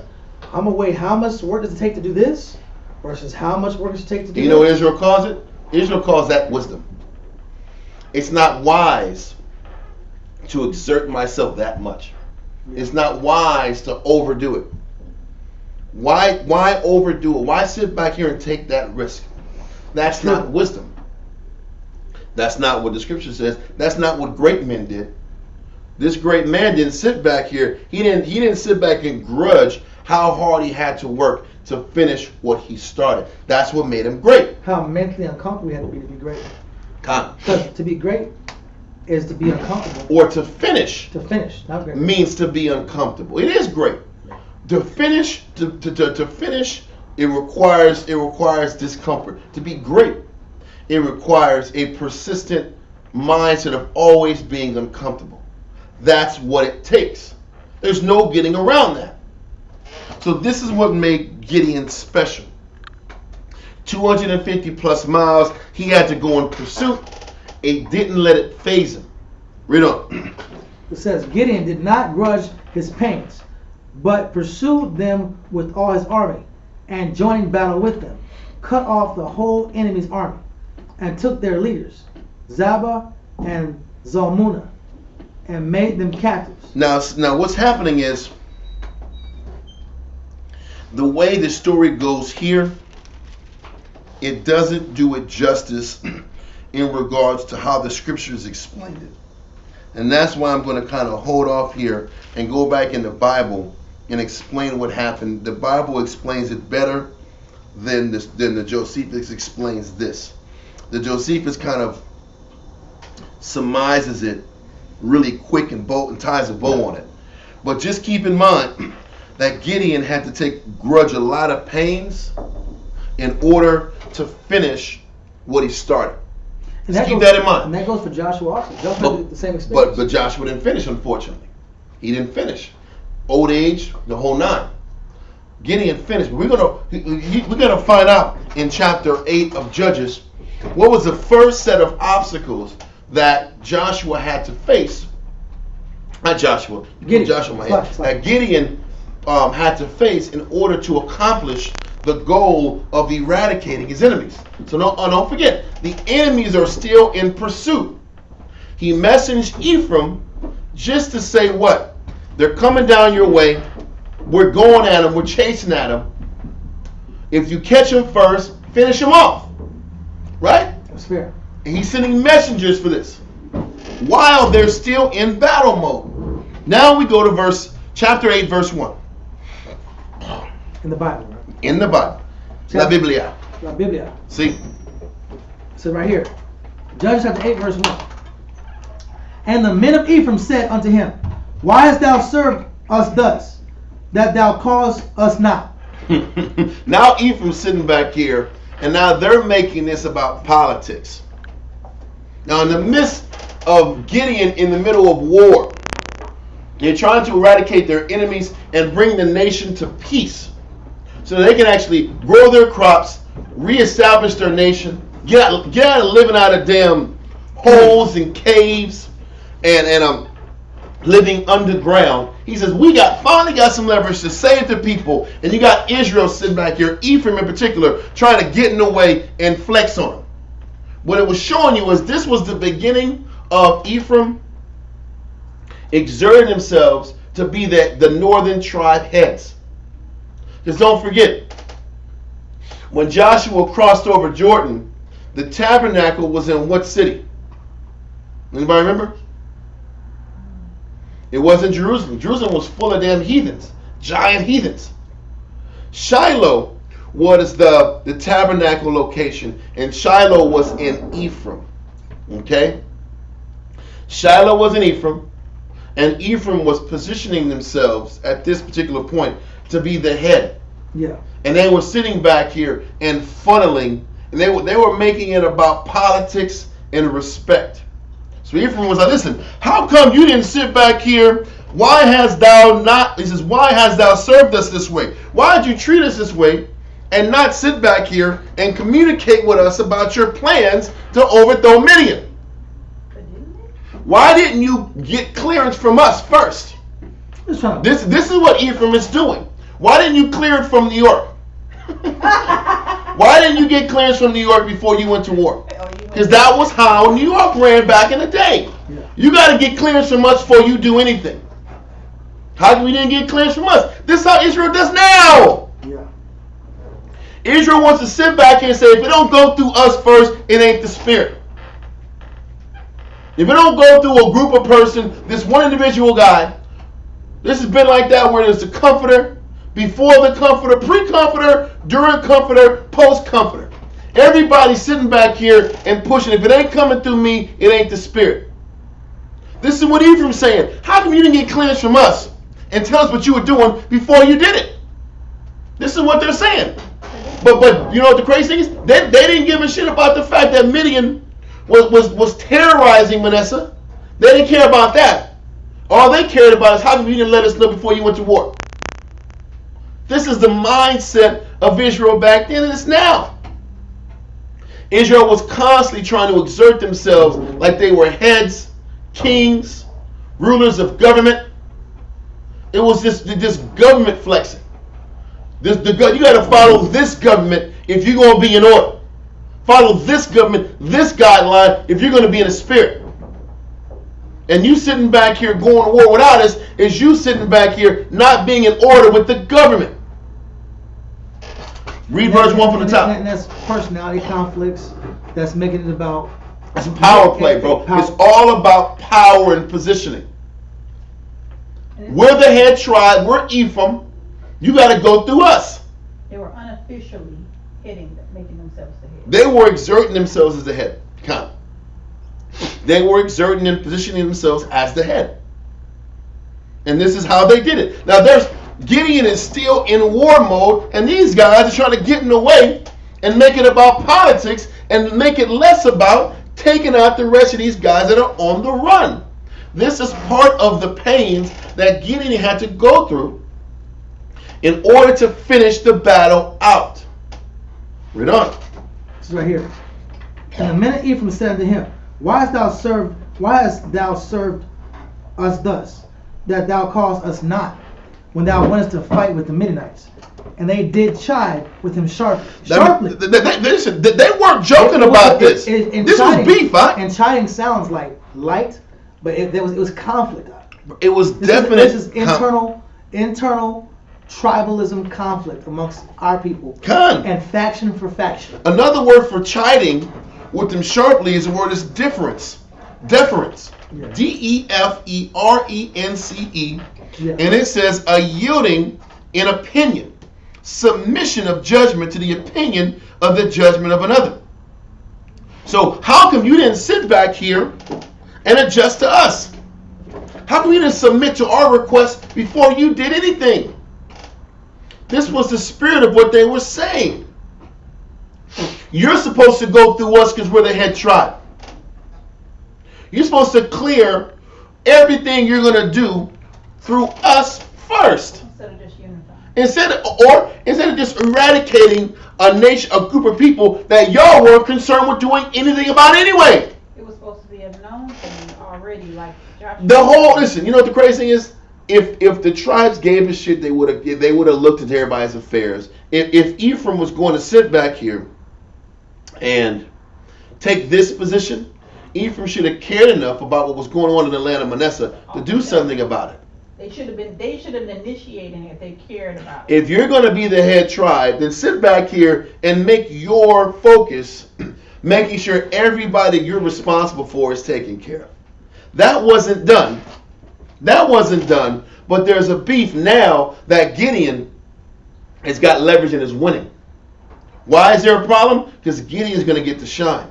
Exactly, damn right. Gideon's going to get the props, and we're not going to get the props. Manasseh's going to get the props, and Ephraim's not going to get the respect. And they don't want that. Because it's all about posturing, positioning, and looking like Ephraim's on Dominant top. spirit. It's no different than back in the day when if it didn't come from New York, it wasn't the spirit. If you don't go through us to get things done, we're going to diminish any good works you do in any other state because it's not from New York. And we didn't authorize it. And we didn't give you clearance. Everything, listen, the things are written aforetime are written for your learning. Everything that happened back then is happening now. There's no new thing under the sun. Come. Israel was posturing for a position and brownie points and to look a certain way since the beginning of time. So Ephraim was only mad because Gideon was winning. Gideon was winning, and he was going to get the shine for delivering Israel. And Ephraim, with 300 men, and Ephraim wasn't going to get no props for it. How can we internalize that on a camp level today? Could that happen on a camp? It happens all the time. That's why I keep talking about New York. It happened on a nationalistic level. Internally in a camp. Well, I'm going to say even internally. You can look at it the same way. But the crazy thing is, on an internal level, there has to be order. Right. And this is why it was like, on a nationalistic level, you have to allow your tribes to govern and function themselves how they're going to function and govern themselves on that level. And if you're going to sit back here and take on the responsibility of governing each individual tribe, you better be there to make sure that the affairs of those people are taken care of. You can't micromanage people from a distance like that. And that's the point. And if you're going to do it, you got to do damn near what Samuel did. That's the best way to do it. Samuel went from city to city, all up in north and south, and judged the affairs of the people. And his whole life was based on going from city to city, dealing with problems, dealing with issues, dealing with scenarios. If that's not going to be the situation, then you can't micromanage them, and you have to let each city and each country govern themselves with the leaders and princes of that and the judges of that city. Each city had their own judge. Each city had their own leadership. But now they're sitting back here. The Most High chose him to be the leader. Now I'm going to sit back and argue with you about why did you start the war without telling me? Well, the answer is the Most High told me to do it this way. That's the answer. But what Gideon did was Gideon was smart about this because he didn't want to start a war. Ephraim was ready to go to war. They chided with Gideon sharply. Instead of finishing off these damn Midianites that are on the run. Okay, read verse 2. So, you know, it's hard to be happy for another man's success. Yeah. That's what the sad part of Israel is. Yes. I should be joyful. If I see another brother growing up, listen, I'm happy brother growing, bro. What can I learn from this brother? That ain't Israel. Let's be happy that other men are growing because but didn't we read in the Josephus that this was a period of time where the men that excelled in virtues were hated? That's true. Right. We just read that.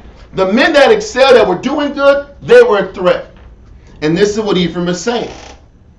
What did we read? It was in Josephus, Antiquities of the Jews, book 5, chapter 6, paragraph 3, that mankind were too fond of themselves and were enemies to such as excelled in virtue. And this is the proof. This is the proof. Ephraim hated the fact that the Most High could work through another man and they can grow, and it made them look like they were lacking. Because for the fact that Gideon and a small group of people, 300 people, can wipe out that nation, why couldn't Ephraim get off their butts and help? Man, look bad. That's the point. They came at them and reversed it like it was Gideon's fault, but it was really Ephraim's fault that they didn't sit back here and come together and help his brothers to take out these Midianites in the land of Manasseh. Your brothers are living in caves. But that didn't matter. That didn't matter. All that mattered is, you know what? You didn't come to us first. Yeah. This is how Israel used that reverse psychology to deflect from their deficiencies. Guilt. They didn't want to talk about the fact that they were the dirt bags. Ephraim was the dirt bags. Ephraim should have got off their ass and went to war and looked after Manasseh. But they didn't. Now I'm going to blame Manasseh and the man that headed Manasseh because you didn't give clearance to the authority to sit back here and get clearance before you go to war without calling us first. That means you should have gave us clearance first. You should have told us what was up. And we would have said, Khan, go ahead and do it. But 3 years went by. People were living in mountains and They were rocks. starving. They were starving. Must And Ephraim didn't give two craps about the fact that they were starving. Must I say in the unity command? I'm not busting out Ephraim. This is Israel in general. You know, listen, things aren't a problem until somebody is succeeding and the Spirit's working with them. Now, how can you not including me in your success? This is Ephraim too. How come you're not including us in your success? God. And watch how Gideon kind of works it with wisdom. Read on. This is point 2, right? Verse 2. And he said unto them, what have I done now in comparison of you? He says, what have we done with our 300 men in comparison to what you guys are doing? There you go. Now he's blowing them. Y'all the ones blowing them up. Y'all- They came down. Listen, Fear y'all you. took out Orab and ZG. Y'all took out these two captains. Y'all did more than us. That's right. That's right. You see how he understood he was playing a game? And he was just boosting their ego up? Because you know what the problem is? Just like in the book of 2 Kings, when there was a prophet, there was one prophet that was told the truth, and all the other prophets were given a lie. Yeah. And when that one prophet told him the truth, told the king the truth that he was going to die when he goes up to Syria, what did the other prophet do? How dare He you? slapped him in the face and said, how dare you say that the Spirit of the Most High left me and went to you? That's because Israel's into their ego. Basically. And then Israel doesn't want to look bad. Israel don't want to see another man shine and grow. And they sitting back here not doing shit. They don't want to realize that they're out the Spirit and the Most High is working with somebody else. For visual sake, sorry. So here we go. Got a war. They're chasing them. Ephraim's down here near the river. They're chasing them down here. So we got messengers got to ride like. They got to go double time. They got to go double time to get ahead to them. And now they got to take this message back, saying, "Hey, they have an issue." What we No. Don't forget.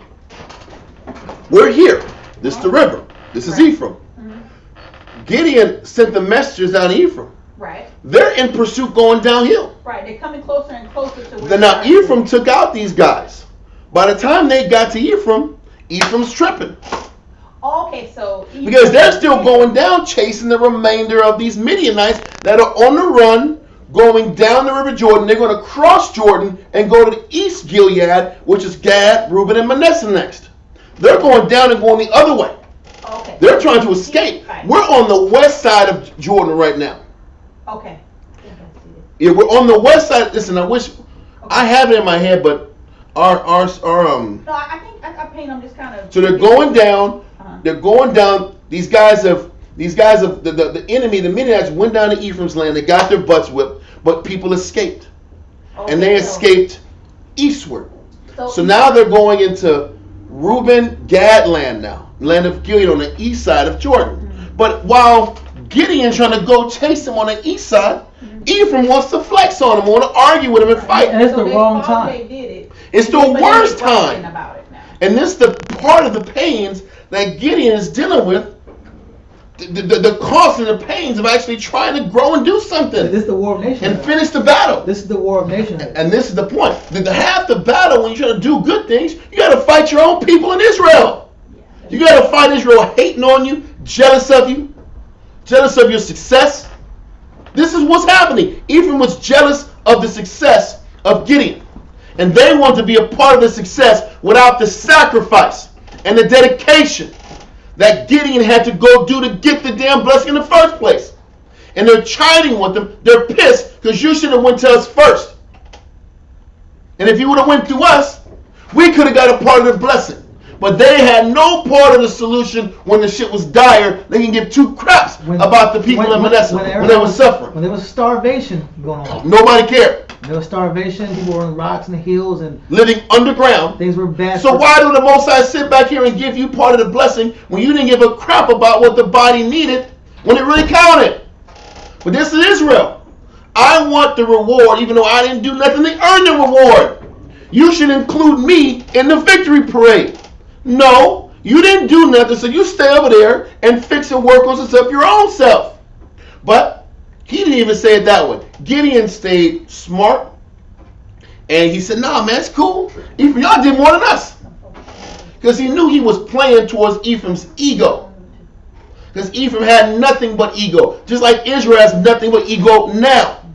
He said, man, listen, y'all did more than us. Read verse 2 again from the top. It says, and he said to them, what have I done now in comparison?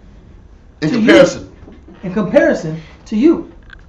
Is not the gleaning of the grapes of Ephraim better than the vintage of He's like, we did little shit over here, man. We just broke some glass and blew some horns, killed a couple guys. Y'all did the real work. He says, man, the vintage of Ephraim, y'all did the fire stuff, huh? Real stuff. He says, you guys gleaned, but y'all did more work than our own vintage. He says, the gleaning of your grapes is greater than our entire vintage of Manasseh. I mean, you have way more victories than we do. Way more victories. And he says, what you did at this particular point was more greater. Significant. He says, what you did is greater than what we did. You killed more people out with your own hands, which is true. Because the Most High allowed the nations to kill themselves. Yeah. So he's saying, y'all use your hands more than we use our hands. Y'all did more than us. But we can't just be happy for our brothers, period. But he had to bullshit them and placate them so he can go back and keep going to war and finish the damn battle and get the real work accomplished. Because it wasn't about who can glory and tell themselves they did something special. It was about getting the work done. And normally the people who were about getting the work done aren't about the glory anyway and the acknowledgement anyway. Because the glory is in the Heavenly Father at the fact that the work got done. This is what Israel's teachers have to learn. The only thing that you should be glorying in is the work. Not the recognition, not the respect, not the acknowledgement. Be happy that the work got done and the body got taught and the men got developed. That's the only thing that should matter. Okay. Read on. The Most High delivered unto your hands the princes of Midian. He said the Most High gave y'all the princes of Midian. Oreb and Zeb. You did it. It was your works, Ephraim. Read on. And what was I able to do in comparison to you? All we did was blow horns and crack glass. Then, right here is the crazy part. Then their anger was abated. Because it was all about their ego. Listen, Ephraim didn't give a damn about helping the people. They just wanted to feel that they did something and they did something potent. So they could sit back here and say, I'm in the spirit. I'm doing great works too. It had nothing to do with the real work. It was ego, and that's why I keep wanting to New York, because that was how New York was back in the day. Ego, ego, ego. If it ain't coming from us, it ain't the spirit. And I saw men with my own eyes dedicating other states and do greater works than them, and they envied them. They envied the guys that had the heart and the faith to leave and to go do great works in Cali, Oklahoma, Albuquerque, San Antonio, and stinking Florida. And they were hated because of that. They were envied because every time they left to do those great works, it was a knock against the New Yorkers, like they weren't doing shit. And that's how they felt every time somebody succeeded somewhere else. But this is how Israel is now. They want the glory and acknowledgement going their direction. And if they don't get the glory and acknowledgement, then there's a problem. So, while this is happening, Gideon's like, I still got to go fight these guys. I got to get out of here. So let me tell them what they want to hear so I can go to do my job and go to work and finish off these Midianites. Read on. Verse 4. It says verse 4. And Gideon said to Jordan. Nope. Gideon came to Jordan. Gideon came to Jordan and passed over. He and 300 men. It was just 300 dudes still. Doing all this grind, 250 plus miles from where they was in the valley fighting these Midianites. Non-stop, trailing them. These damn Ephraimites are tripping, wanting to fight them and box them in. And you know what it does though? It also kills morale though. Yeah. If you have a crew of scared men that are fearful, you gotta keep them in a good mind state. You gotta keep these dudes cool, keep Ephraim cool. I'm trying to get this fake acknowledgement, this fake love. But I still got to keep these men pushing and fighting because the war's not over. It's showing you how hard it is to truly overcome all the battles. Because sometimes the battles are internal. The battles are in your nation. Yeah. The battles are amongst false brethren. That's what the scripture said. It's not just a physical enemy of the nations. It's the nations. It's false brethren. It's people with hidden BS agendas. And on a national level, it's Israel being sellouts. Mm-hmm. On a nationalistic level, Jake and Israel combined, if Israel wants to grow, move forward, Israel wants to be about their particular wealth and finding in their lots in society and fit in. They want to fit in their lot, and they want to win in Esau's society. They want to do it the nation's way at the detriment of their people. They want to sit there and get benefits from the government at the detriment of their family and their household. So let's keep going. So we're at 4, right? We just left 4, right? Yep. So he says there were 300 men that were with him faint. They were tired. They were exhausted. Yet pursuing them. What it's showing you is the process that it takes to overcome all of your battles. You are going to get tired. You're going to be exhausted. It's a painstaking process to finish anything. Read on. And he said to the men of Succoth. Succoth. Now Succoth is in the land of Gilead, aka the tribe of Gad. They're pursuing these guys. They're going through Succoth, and they're saying what? Read on. Give, I pray you, loaves of bread. Well, we just need something to eat, man. They didn't even say, come war with us. They didn't even tell these Gadites, hey, man, go to war with us and fight these guys. They said, man, can we get some bread, bro? We're hungry. Let's get something in our body so we can sit back here and have the strength to push forward. But Succoth is in Gad. They crossed the river Jordan. They're exhausted. Read on. Loaves of bread unto the people that follow me, for they be faint. And I am pursuing after Zebah and Zalmunna, kings of Midian. And this is why the scripture says Gideon did not grudge his pains. He didn't get bitter at the work he had to do. But he said, listen, man, can y'all just give me some food so we can sit back here and continue to pursue them? So he carried his own cross, his own burden? I don't even want y'all to go fight. But, but listen, but he's saying, let's keep reading. I want to bring up one. He wasn't siphoning off his responsibility to other people. Nope. So that happens a lot too. Yep. Because I'm mad about my battle, let me siphon off responsibilities I've been given on other people. Mm-hmm. When it really is truly indeed my responsibility. Mm-hmm. Right? Yep.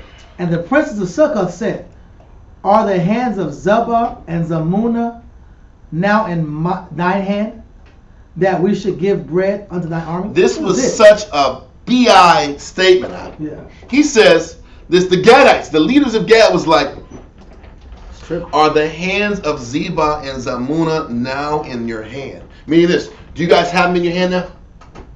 Are they locked up? Are they in jail? Do you have custody of them? That's what he's asking. And if you don't, that he says, are they in your hand that we should give bread unto thine army? So what it's showing you is this. Midian, Amalek, Ishmael, all the tribes knew about it. They all knew about it. So Succoth was afraid to sit back here, and if I sit back here and give you food, I'm picking a side. And if you lose, they're going to come back on me. That's real bad. That's bitch shit. Yeah. So if I feed you, they're going to find out that I fed you. And if you ain't won, if you don't win, they're going to give my people problems. So I don't think I should give you this bread.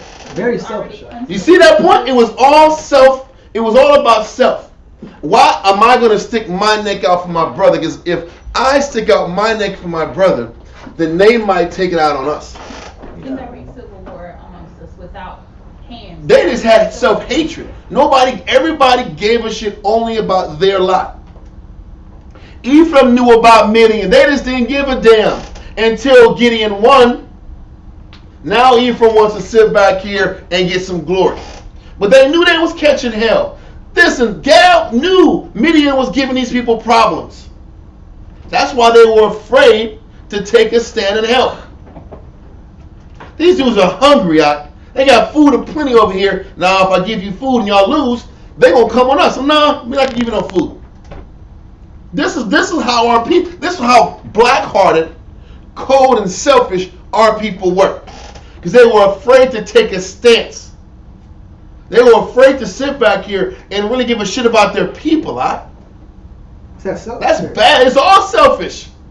And this is why he says Gideon did not grudge his pains, because he went through real pain to sit back and finish his battle. No food, they're exhausted. They're walking to damn Houston out. They're walking to Houston out. 250 miles out. That's not like it's a drive, bro. You're walking, you're on horseback. You're beat. And in the terrain. This is not the streets. It's physical terrain, mountains, hills, ups, downs. Then you got Ephraim flexing on you. Then you got these bozos and succubs don't even want to give you no food. Let's keep going. It says, verse 7. Verse 7. And Gideon said, therefore, when the Lord hath delivered Zebah and Zalmunna, he says, when the Most High gets me these son of a bitches, read on, unto my hand, then I will tear your flesh with the thorns of the wilderness and with briars. And I'm going to whip your ass and throw y'all in the damn thorn bushes for doing this to us, for leaving us hanging like this. He didn't kill them, but he whipped their ass. So how dare y'all leave us hanging out here hungry? Because you just don't want to pick a side because you're afraid they might come after y'all and take out your damn land. He was pissed, Kind of coward right there. Oh, not even coward, it's full coward. Yeah. It's full chump. Read on. And he went up thence to Penuel and spake unto them likewise. He's like, man, these guys will hook us up, man. Suck us with some chumps. Penuel will help us. Read on. And the men of Penuel answer him as the men of Succoth. They said no too. This is Took bad. a place inside of Gatland. Yes, in It's like Gatland. the Warriors out. It's like, yeah, the Warriors. It was exactly the damn Warriors. Nobody gave them damn protection. I'm coming back now. But what is it? Succub jacked them up. Penuel said, nah. They're all afraid to take us in and protect their brother because the Midianites might come at them. It was this weak, soft, diminished ass nation. Yeah. And Gideon got 300 cats and they starving out. Keep going out. It's crazy out. His men are like. These guys got to get dealt with out. Yeah. They got to get dealt with. When everything is done, we coming at these dudes. Yeah. Read on. He spake also unto the men of Penuel, saying, when I come again in peace, I will break down this tower. Now I'm going to break this damn tower down. Now listen. What tower was he talking about? Remember the tower that was talked about in Joshua. Remember after the Gad, Reuben, and half tribe Manasseh helped doing all the work for Joshua, right?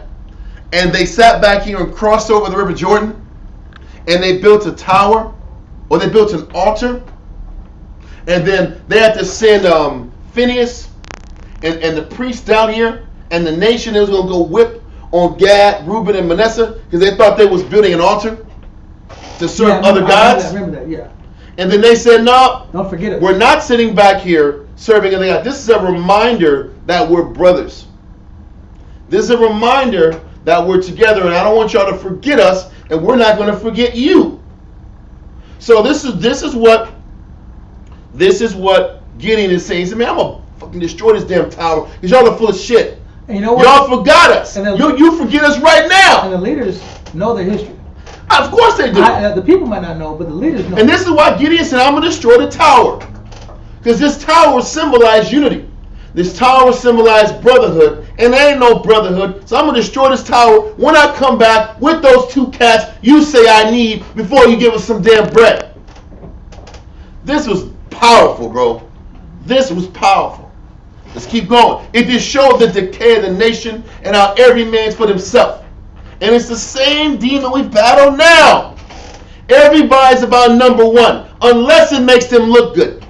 Yeah. This is why truly as a whole, a lot of times these big gatherings are for show a lot of times.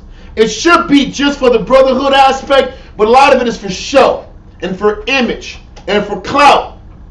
Because that's how Israel rolls. They do most of the things they do for image, to look good, to look like they're doing something in the spirit. It's not done in its purest form for the love of the brotherhood and for the work. And he's saying this tower must represent brotherhood. It's really it ain't no brotherhood here. There is no unity in this damn tower. Let's continue.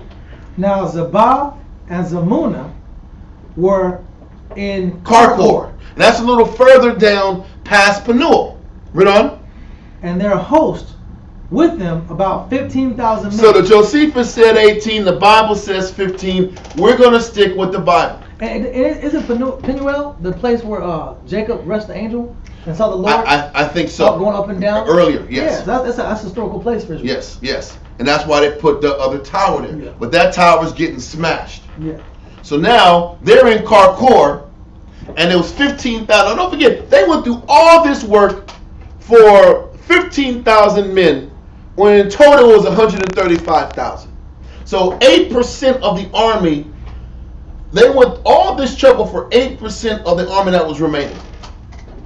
It just showed the level of dedication, the level of service and commitment to finishing what was started. And that was why the Most High loved Gideon. He finished what so many of the judges and leaders didn't want to finish. At all cost, at all detriment, with only 300 men and no support by the nation. Read on.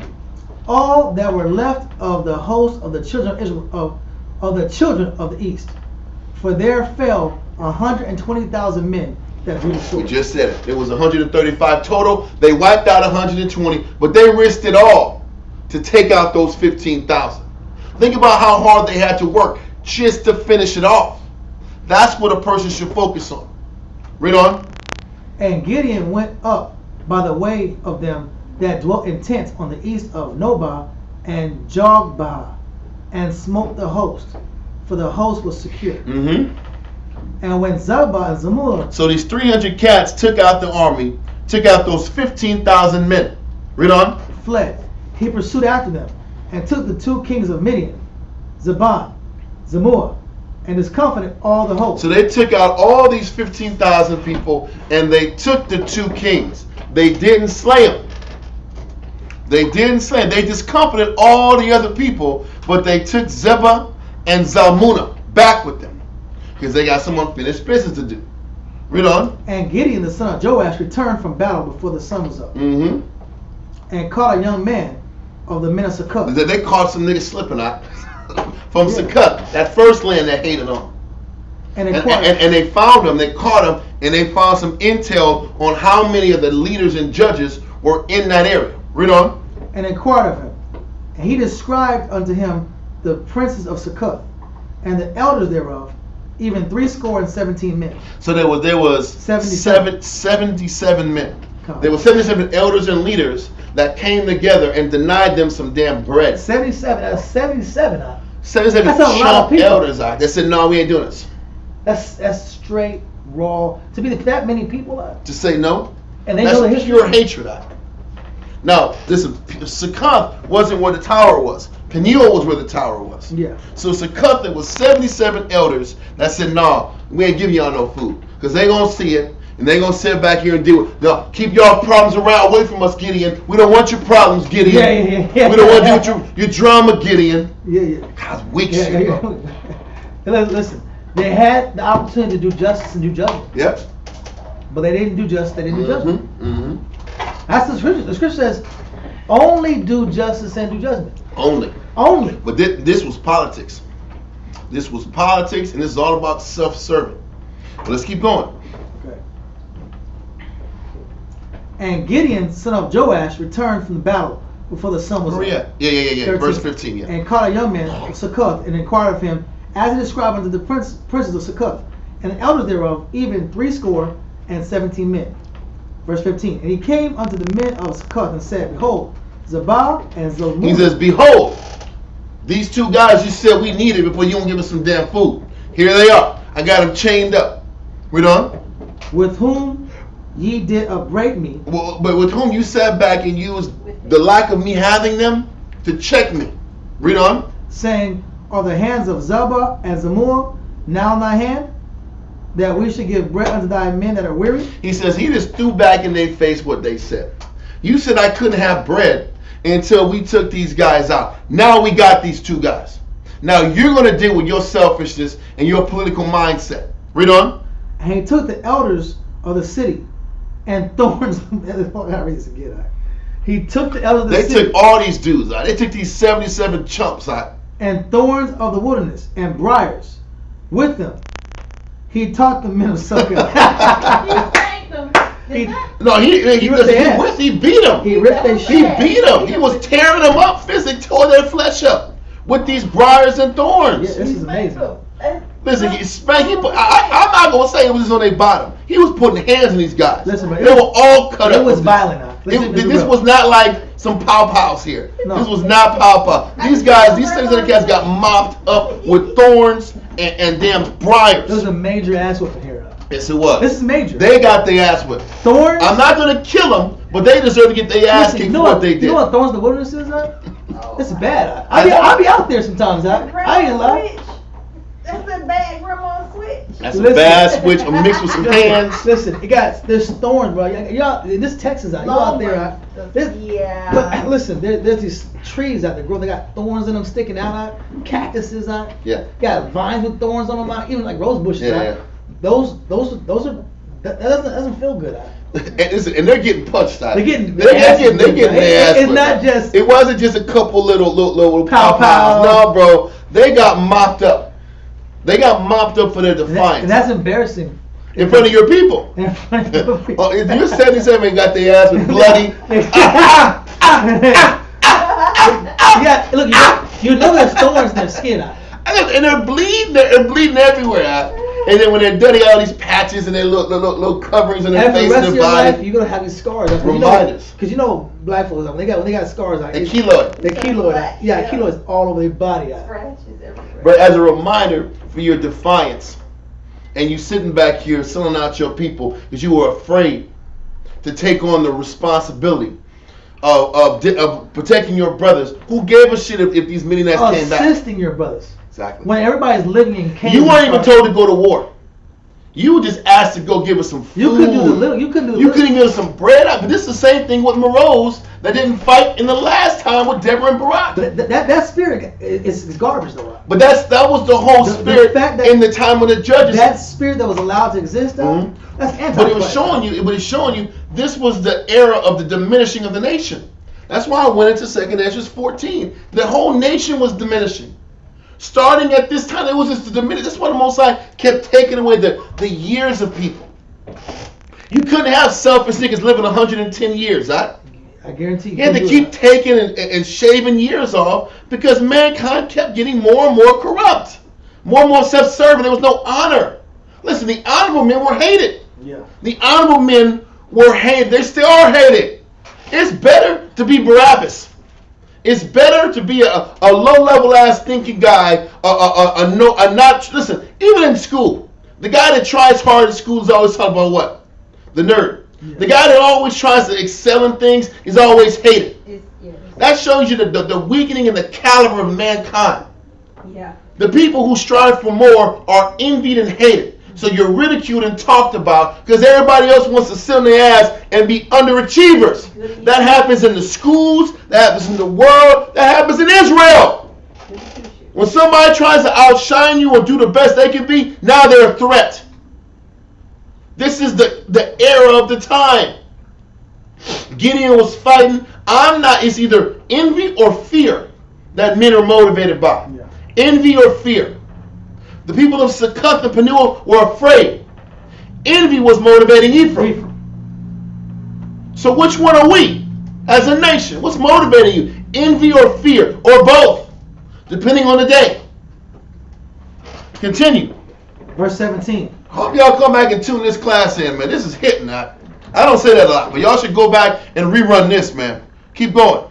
And he beat down the tower of Penuel and slew the men of the city. Because that tower represented unity. That tower represented brotherhood. He killed these brothers in Penuel. They got killed. Gun. They got killed today. Killed it. Yeah, that's horrible, bro. Listen. Otherwise, he said, he beat him. I'm gonna come back in peace. Yep. I'm gonna deal with you. Gun. Other ones just rejected me. Yep. Yeah. It must have been. They would have been more rude and more out of bounds. More base. They were out of bounds more. It's crazy. He said he beat down the tower of Penuel and slew the men of the city. Brother. Then said he to Zabah and Zalmunna, these guys like, there's a bad day out. Listen, they got their asses whipped out. what manner of men were they whom he slew at Tabor? No, okay, listen. Yeah. First of all, no, hold on, we're going to go back and slow this down. Yeah.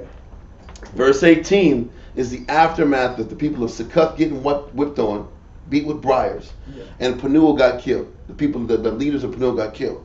Now it's time to focus on the two Midianite kings. Now it's time to deal with them. Now they're not needed anymore. And that's the scriptures. But yeah, clean your house. Now they're not needed anymore. This is the end of the battle. So Gideon, like, okay, what manner of men were they whom ye slew at Tabor? This was obviously some men that these two kings authorized wiping out in a different land earlier when they were in power. When they were in power, they were sitting back here massacring people. Obviously, it went beyond just scavenging and taking land or taking the food from the land. They were slaughtering. They were slaughtering people at certain places. So for some people, they were just taking your food and your supplies, your animals, and killing and burning off the rest of the food. These people in Tabor, he says, what caliber of men were the ones you killed in the land of Tabor? This is the question that Gideon was asking these two head guys. Read on. And they answered, as thou art, so were they. So they're saying they look like they were just leaders or men. I don't know. They don't know. They don't have an answer as to who they were. They look like y'all. Read on. Each one resembled the children of a king. So they're saying they look like they were in leadership. Read on. And they said, they were my brethren, even the sons of my mother. As the Lord liveth, if ye had saved them alive, I would not slay them. And this is what he's saying. If it was just about business, and if it was just about sitting back here and getting your food and your money, I'd let you ride. But if you didn't give them mercy, I'm not giving you mercy. If you want to kill them, I'm going to deal with you. Because he's dealing with judgment now. Now we're going to sit back and judge these guys. And do they need death or do they need mercy? He's like, they need death because they killed our brothers and sisters. It wasn't his physical brother and sister. It was his brothers in their nation. You kill my brothers, I'm going to kill you. Eye for an eye. That was the judgment. Read on. And he said unto Jether, his firstborn, up and slay them. So now, his son, Jether, is Gideon's firstborn. He like, Jether, get up and take these dudes out, huh? Like Manolo. Shoot that Peter. Yeah. He telling Manolo to take this guy out. He sending Jether, his son, to take out these two kings. Read on. But the youth drew not his sword. The young guy just wasn't ready and hardened enough to take out these two kings. The young man just didn't have it in him. Read on. For he feared, because he was yet a youth. He was still young. Read on. Then Zabah and Zalmunna said, rise thou and fall upon He's him. asking Gideon, you take me out, bro. Listen, you get some young guy killing you, it's gonna be a damn hat job. You're gonna sit back here and make a bunch of mistakes. I'm gonna be blood gushing. Finish the job. I don't know if y'all saw it was that movie Hostel Part 2, and the guy didn't know how to kill, and he sat back here and like he went halfway through and it was a big bloody gushy mess. He was like, man, I messed up, and he got all these saying, and that was the point. The point is, he was like, don't have this young guy kill me. Y'all fall on me, kill me. Y'all are experts in war. I'll be out. It'll be over. Okay? Read on that. This is bad. This is good stuff right here. Right? This is good stuff. Read on. As for the man is, so is his strength. Yeah. And Gideon arose and slew the Zabah and Zalmunna. Now listen. He took. Now listen. This was the rise. This is the crazy thing. He took him out. He did everything he was supposed to do. He did all the great things. He finished. He went miles on miles on miles. He established judgment. He was the shit. He navigated through Ephraim. He did it perfect. Right? Yep. Read on. And took away the ornaments that were on the camel's neck. So listen, now he starts to take these strange ornaments of other nations off the animals' necks. What type of ornaments? I've seen a video with this before. It's like a video. The camels were decked out, like men get decked out with jewelry and stuff like that. Okay. These Midianites had their camels decked out too. So the camels, like we put rims on cars. Yeah. and we decorate vehicles, Okay. they would decorate their camels. I can believe that. Yeah, that's how they were doing. They had ornaments that were decked out, jewels, and it's like a royalty kind of thing. I believe it. I'm saying, But the problem is, was there some gods on there? you know what it was. That was my point. What kind of ornaments what were the symbols on this animal? Well, let's find out. It wasn't just some like Figaro chains. Yeah, it was just Figaro or Cuban links. Yeah, it was only built for Cuban links on camels. On dromedaries. Dromedary bowling. But keep going. It says, and took away the ornaments that were on their camels' necks. That's not a great sign. But read on. Then the men of Israel said unto Gideon. Now check out what happened when Gideon did everything the right way. Read on. Rule thou over us. Oh, now. Now I want a king. King me. Now we're going to follow. It's not I want to follow, but no, it's beyond following. I want you to be our king. Yeah. He said Gideon to rule over us is going to explain. Read on.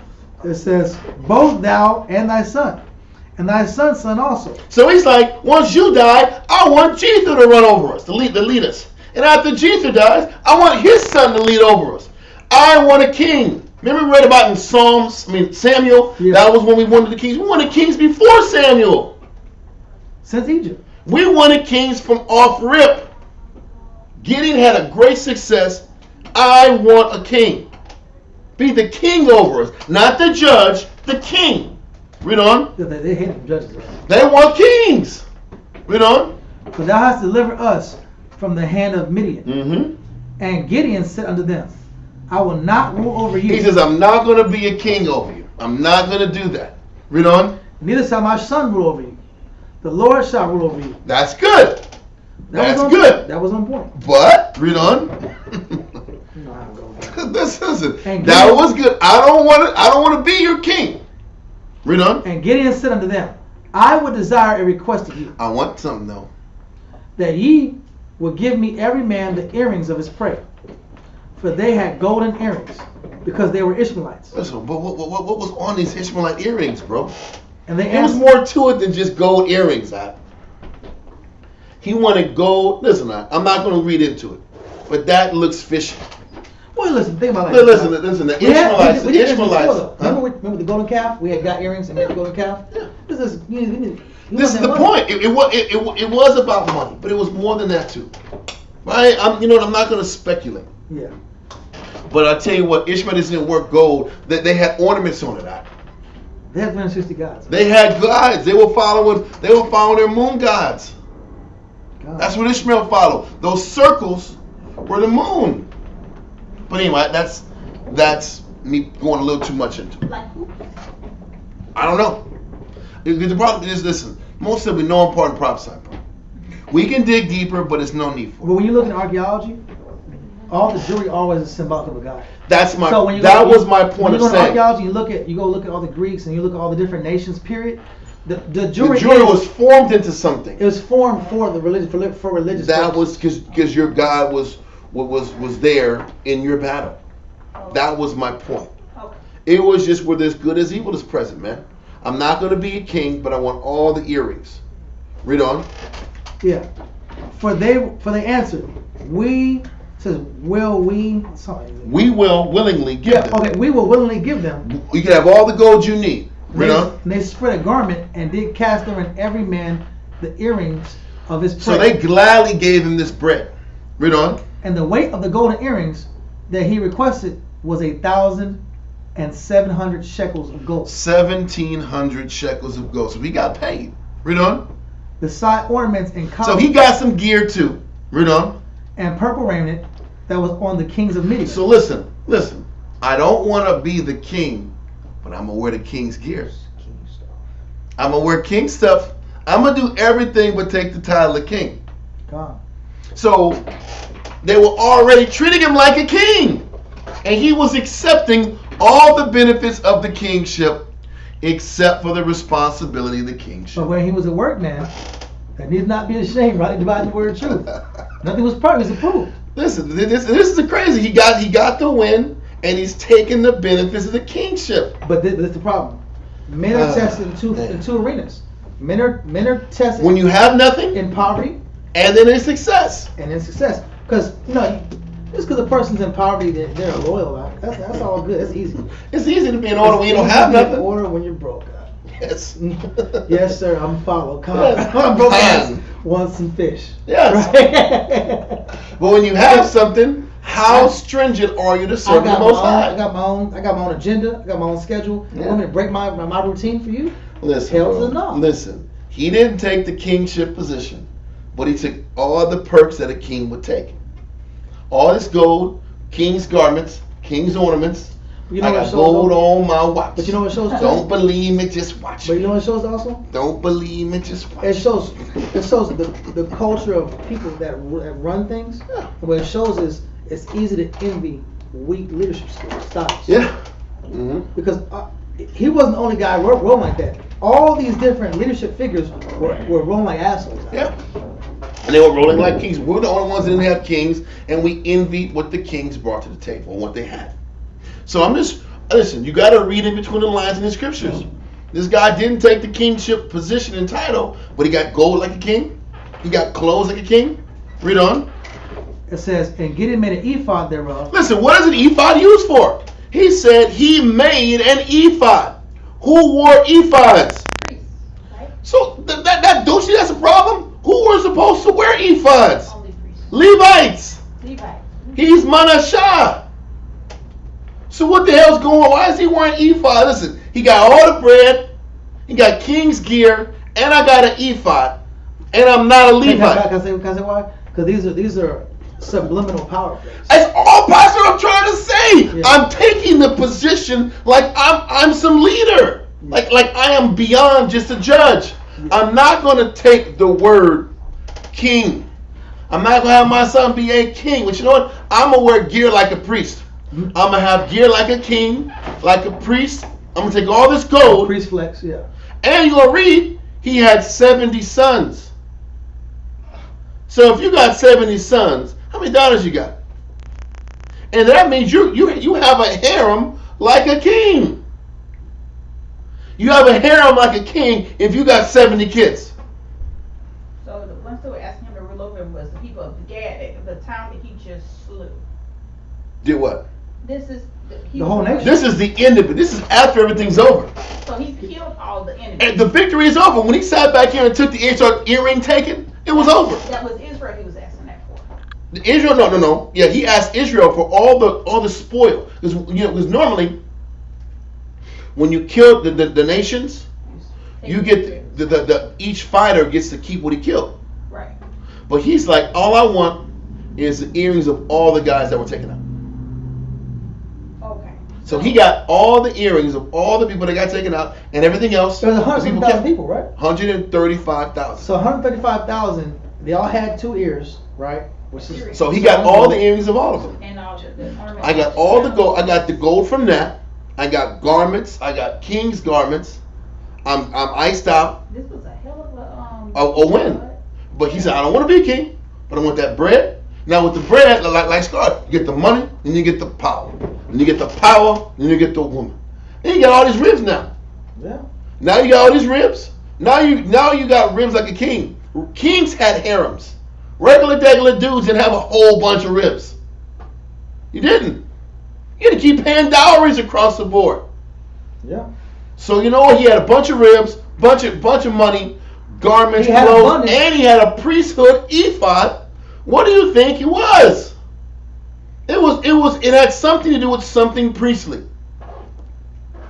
And if you were wearing an ephod and you were not a Levite, you weren't doing Levite Israelite stuff with that ephod. And The verse is going to explain it. I would say, and also, but what I like about King David obviously knew his history, right? Yep. And all the wealth that King David amassed, he amassed it for what? The building of the temple. He amassed. He should have put that money into Shiloh to build that place up. But it wasn't meant to be. All I'm trying to show you is he attained the victory. He did great things and great sacrifice to get where he got to. But once he got there, what are you doing with an ephod? It's going to read verse 27. 27. God, Leah. And Gideon made an ephod thereof, and put it in his city, even in Ophrah. All Israel went thither, whoring after. They went a whoring after it. They started making that ephod some type of spiritual God. Like Israel. This is what got us out of this Here situation. we go again. And it was right after he won. It's the habitual. This is what saved us out of this condition. The habitual lying that we do. We're liars, bro.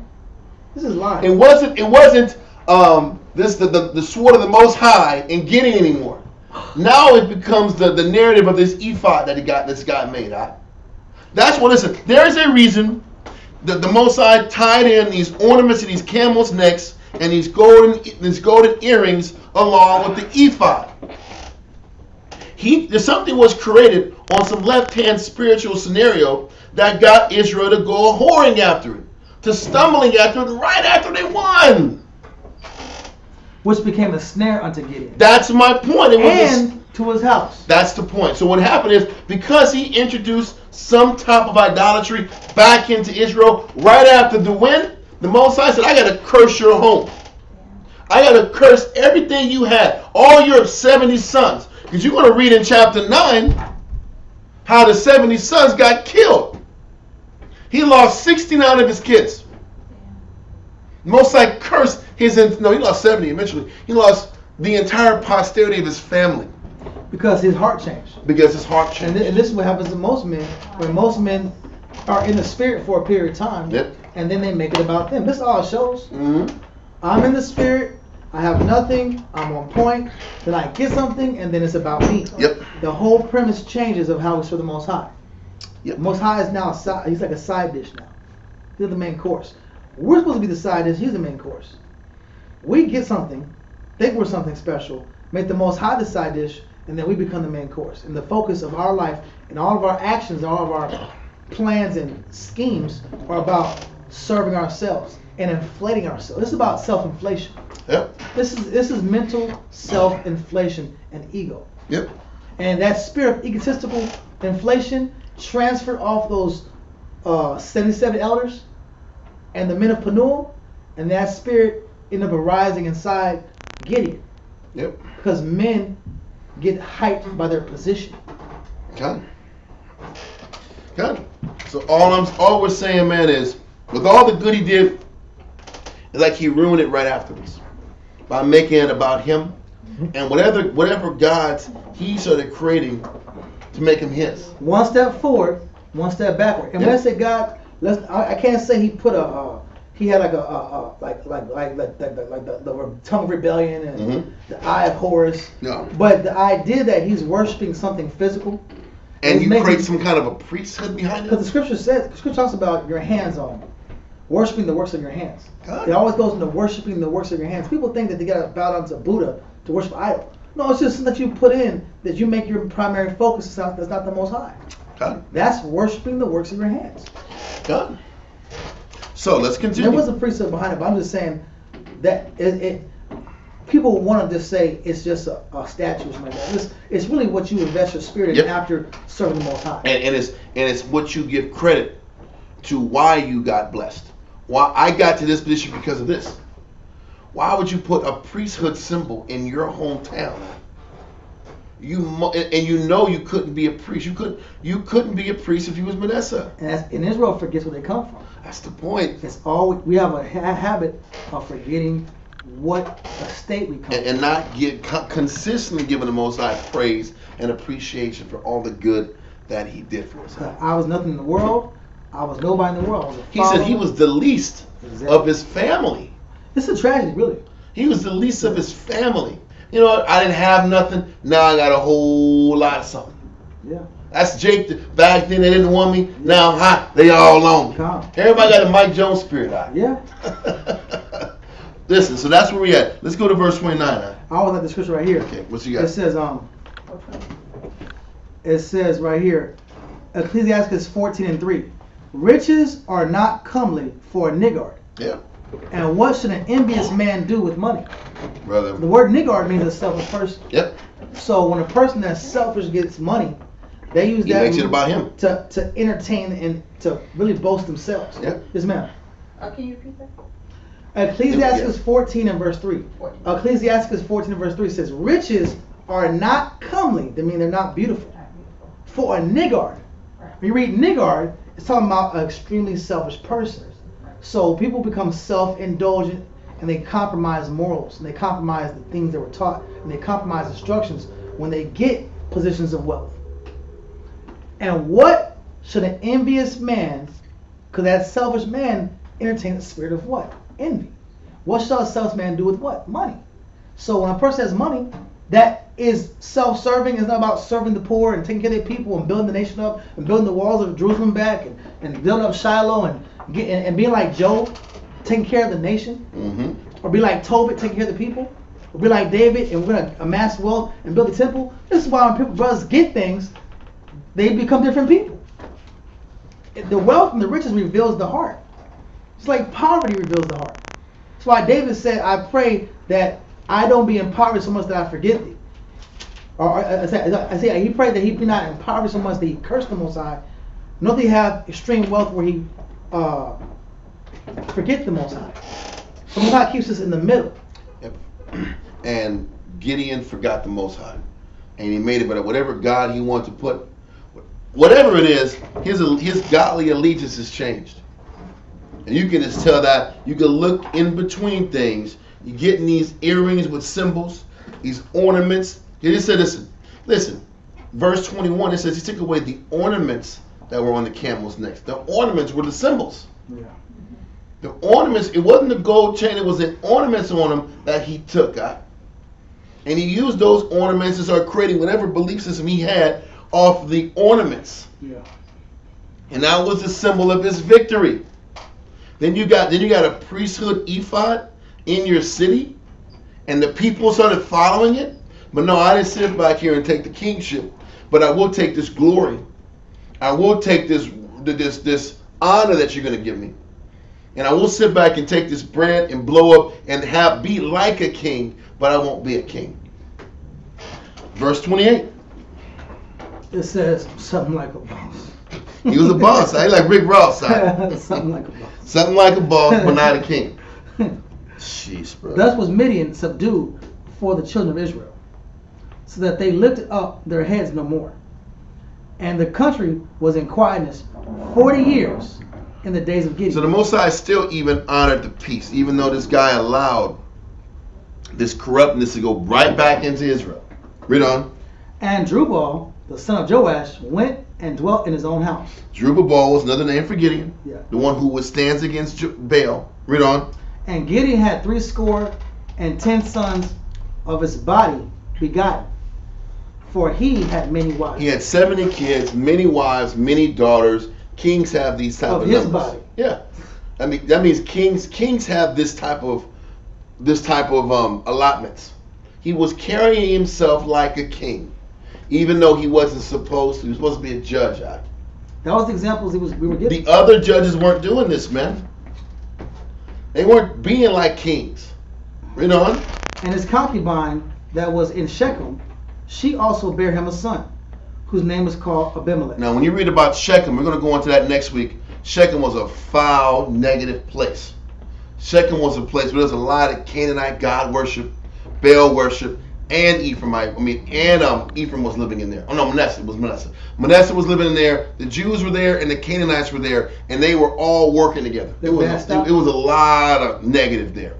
So he says, in this land where it was whatever the hell goes, Canaanite Central, it was like damn I'm trying to find a jacked up city. It's like Miami. Some foul negative. Anything goes. It's in the air. It's in the air. The Or energy. Vegas, maybe Vegas. Vegas too, like Vegas. And it was like in Shechem, she bare him a son, his concubine. He had a kid with her. His name was Abimelech. And you know what's crazy? You know what Abimelech means? Son of the king. Abimelech means son of the king. So what does that mean? It was already implied that Gideon was the king. Yeah. Son of the king? Are you serious? Yeah. That's what his name meant? That was the name that the nations used to call themselves. He didn't Remember Abimelech during the time of Jacob? The Canaanites called themselves it. That was a name. That was a title given. So you're saying son of the king. You're saying they start intermingling cultures. Yeah, well, listen, I'm just saying it was already understood that Gideon rode like a king. So one of his sons was the son of the king. That was the spirit already happening. son of the king. That's what it is. He was named son of the king. Read on. But Gideon said he wasn't going to be a king. Read on. And it came to pass, Verse 132, yeah. And Gideon, the son of Joash, died in a good old age, and was buried in the sepulchre of Joash his father, in Ophrah of the Abiezrites. And it came to pass, as soon as Gideon was dead, that the children of Israel turned again, and went a-whoring after Balaam, and made Balaam, Baal-berith. Baal-berith their God. And the children of Israel remembered not the Lord. Remember that? See how the history gets forgotten? Yep. Remember not the Lord their power, Mm-hmm. who had delivered them out of the hands of all their enemies on every Because side. in order to remember something, you have to hold on to the virtue, the spirit, the right hand side, the virtue of how to do things right, and you have to eliminate and forget the negative. It's a Learn pursuit. the negative, but it's a choice and it's a pursuit. When you just living your life and your own, the only thing they cared about is the millionaires no more. I can get my food and live my life now. Don't forget, the Most High is still diminishing them. The gold was gone, the riches was gone. All they had was their land back to cooking. I mean, to plant. It's the spirit of self-serving. Yeah. When Israel makes it about serving self, Yep. taking care of my home, my house, Mhm. my shit, my affairs, my business, me, we're naturally going to become idle. And you're gonna forget the Most High's priorities. Let's keep going. It's getting late. We're gonna finish this up. Neither show thy kindness to the house of Jerubbaal. So what's happening is they forgot the Most High, and then even though Jerubbaal saved them, he saved them, and he enabled them in the flesh. He did both. A lot of leaders do that. They'll sit back here and do good and do bad, and then when they're doing bad and feeding their flesh, they think they're gaining the people's side. But the people end up hating Jerubbaal's family.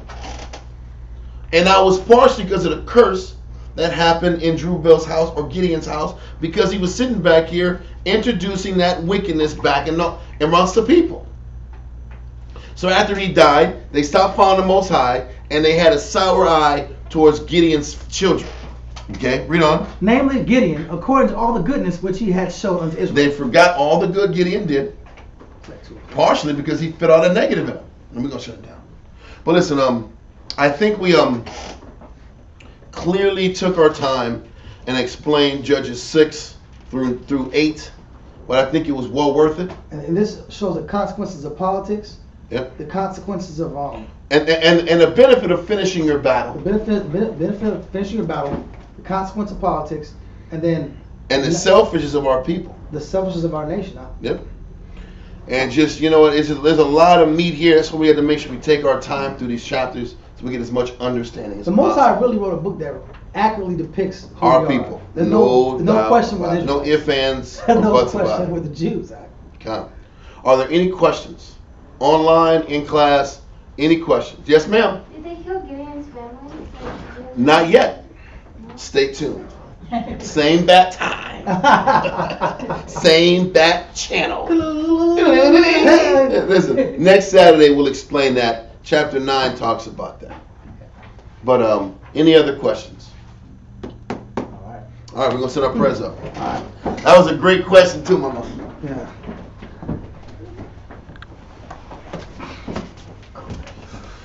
I read this before, bro. This is more detailed. Yeah, these will be okay, man. No, thank you for continuing past. I always wanted to go past Deuteronomy. That's what I'm And I saying. read it in pieces. I read like a good chunk of it when I worked at a different place, but it's nice to have the breakdowns. And we take our time to explain the concepts. It's important. Come on, man. I did that. I know that. I claimed that. You claim that I claimed it. acknowledge that I. I acknowledge. It's all messed up. We gotta tighten it up. Come on, man. Okay. Yahweh Ba'Shem Yahushai. Yahweh Ba'Shem Yahushai. Yahweh. Yahweh. In the name of Yahushai. Name Yahushai. Please listen to us right now. Please listen to us right now. Send Micah Allah Send Micah Allah and the righteous angels and the righteous angels to watch over, to watch over, bless, bless, heal, heal, protect, protect, and make strong make strong the people of Yasharala. people of Yasharala. Also send unto us Also send unto us much wisdom, much wisdom, much knowledge, much knowledge, much understanding, much understanding, much patience, much patience, much faith, much faith, much brotherhood, much brotherhood, and much love, much love, spiritual power, spiritual power, and forgive all of our sins. forgive all of our sins. Yahweh Shai, come quickly, Yahweh Shai, come quickly. for in thee For in thee is our hope, is our hope, always, always, and forever. and forever. Amen. Amen.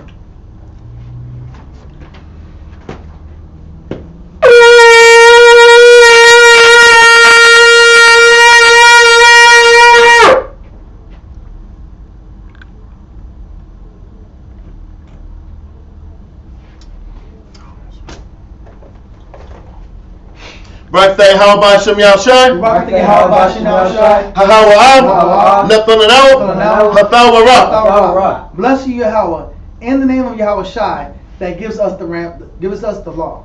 Okay. Birthday, how about Shem Yahshai? Birthday, how about Shem Yahshai? Hahawa'am, Nathananao, Awar, Lara. Bless you, Yahweh, in the name of Yahweh Shai, that gives us the light to see. Number 3. Birthday, how about Shem Yahshai? Birthday, how about Shem Yahshai? Hahawa'am, Nathananao, Ha'ayah, Kwara, La Kwara, Ha'ay. Bless you, Yahweh, in the name of Yahweh Shai, that gives us the ram's horn to call the people. Okay. Birthday, how about Shem Yahshai? Birthday, how about Shem Yahshai? Hahawa'am, Nathananao, Shaman, Zayat, Lamashah, Yasharala. Bless you, Yahweh, in the name of Yahweh Shai, that gives us the olive oil to anoint Israel. Okay. Psalms 92. It is a good thing to give thanks unto the Lord, It's a good thing to give thanks to the Lord, and to sing praise unto thy and name, sing praise to thy name, O Yahweh, O Yahweh, to show forth thy loving kindness show forth thy loving kindness in the morning, in the morning, and thy faithfulness and thy faithfulness every night, every night, upon an instrument of 10 strings, upon instrument of 10 strings, and upon the psaltery, upon the psaltery, upon the harp, upon the harp, with the solemn sound. solemn sound. For thou, Yahweh, Thou, Yahweh, hast made me glad through thy has work. made me glad with thy word. I will triumph I will triumph in the works of thy hands. in the works of thy hand. O Yahweh, O Yahweh, how great are thy how works, great are thy works, and thy thoughts are very deep. and thy thoughts are very deep. A brutish man knoweth A not, brutish man knoweth not, neither the fool understandeth. neither the fool understandeth. When the wicked springeth the grass, When the wicked springs the grass, and when all the workers of iniquity do flourish, when all the workers of iniquity flourish, it is that they shall be destroyed forever. it is that they shall be destroyed forever. Okay. But thou, Yahweh, But thou, Yahweh, art most high forevermore. art most high forevermore. For lo, thine enemies, For lo, thy enemies, O O Yahweh, Yahweh, for lo, thy enemies shall perish. for lo, thy enemies shall perish. All the workers of iniquity All the workers of iniquity shall be scattered. shall be scattered. But my horn shalt thou exalt, My horn shalt thou exalt, like the horn of a like unicorn. the horn of a unicorn. I shall be anointed with fresh I oil. shall be anointed with fresh oil. Mine eye also shall see. My eye also shall see. My desire on my enemies, My desire on my enemies, and my ear shall hear. and my ear shall hear. My desire My desire of the wicked that rise up against me. of the wicked that rise up against me. The righteous shall flourish like the palm The tree. righteous shall flourish like the palm tree. He shall grow like a cedar in He Lebanon. shall grow like a cedar in Lebanon. Those that be planted in the house of the Lord Those that be planted in the house of the Lord shall flourish in the courts of our shall power. flourish in the courts of our power. They shall still bring forth fruit in old They age. shall still bring forth fruit in old age. They shall be fat and They flourish, shall be fat and flourishing. to show that the Lord is To upright. show that the Lord is upright. He is my rock, He is my and rock. there is no unrighteousness in There him. is no unrighteousness in him. By Shem Yahshai. Hashem Yahushua. Psalms 133.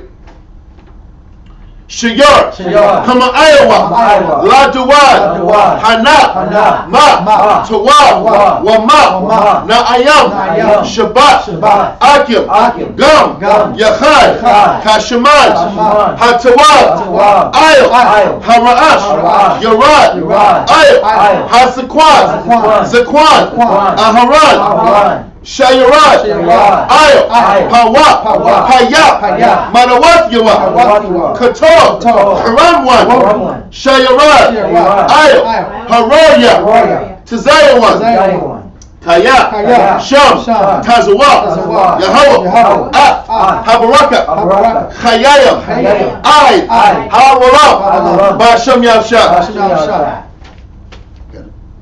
Psalms. Okay, I got you. Psalms. Here, man. Here. Behold how good and how pleasant it is for brethren to dwell together in unity. It is like the precious ointment upon the head that ran down upon the beard, even Aaron's beard, that went down to the skirts of his garments, as the dew of Hermon, and as the dew that descended upon the mountains of Zion. For there the Lord commanded the blessing, even life evermore. Amen. Yahweh, Ba'ashem, Yahushai, Baruch Washralim, Wabiaf, support, turn. Yahweh, Ba'ashem, Yahushai, Baruch Washralim, Wabiaf, support, turn. Yahweh, Ba'ashem, Yahushai, Baruch Washralim, Wabiaf, support, turn. Yahweh, Ba'ashem, Yahushai, Baruch Washralim, Wabiaf, support. Baruch Yahweh, Baruch Yahushai, Baruch Yahweh, Baruch Yahushai, Baruch Yahweh, Baruch Yahushai, Baruch Yahweh, Baruch Yahushai. All knowledge, all wisdom, all understanding, all love, all mercy, all patience, all long suffering, all power is from Yahweh. All power is from Yahweh. All power is from Yahweh. By Hashem, Yahushai, the water, the miyat. Amen. Circle up. Saluting out in the heavenly order, Yahweh, Yahushai, Wakol Yasha'Allah, men of Israel, Amajim, Barak, Yahweh Ba'ashem Yahushai B'Katav. Kum Yashallah, Kum Yashallah, Kum Yashallah, Kum Yashallah, Kum Yashallah, Kum Yashallah. Elder Top, turn to face the sisters. Sir. Sisters, please stand. Saluting out the daughters of Zion, men of Israel, Amajim, Barak, Yahweh Shema Hashem Yahushai. Yahweh Shamar Alatha Bahasham Yahushai. Yahweh Shema dismissed. Hold up. The water for coming through, y'all. Talk to y'all on Monday. We'll be back at it again. Shalom.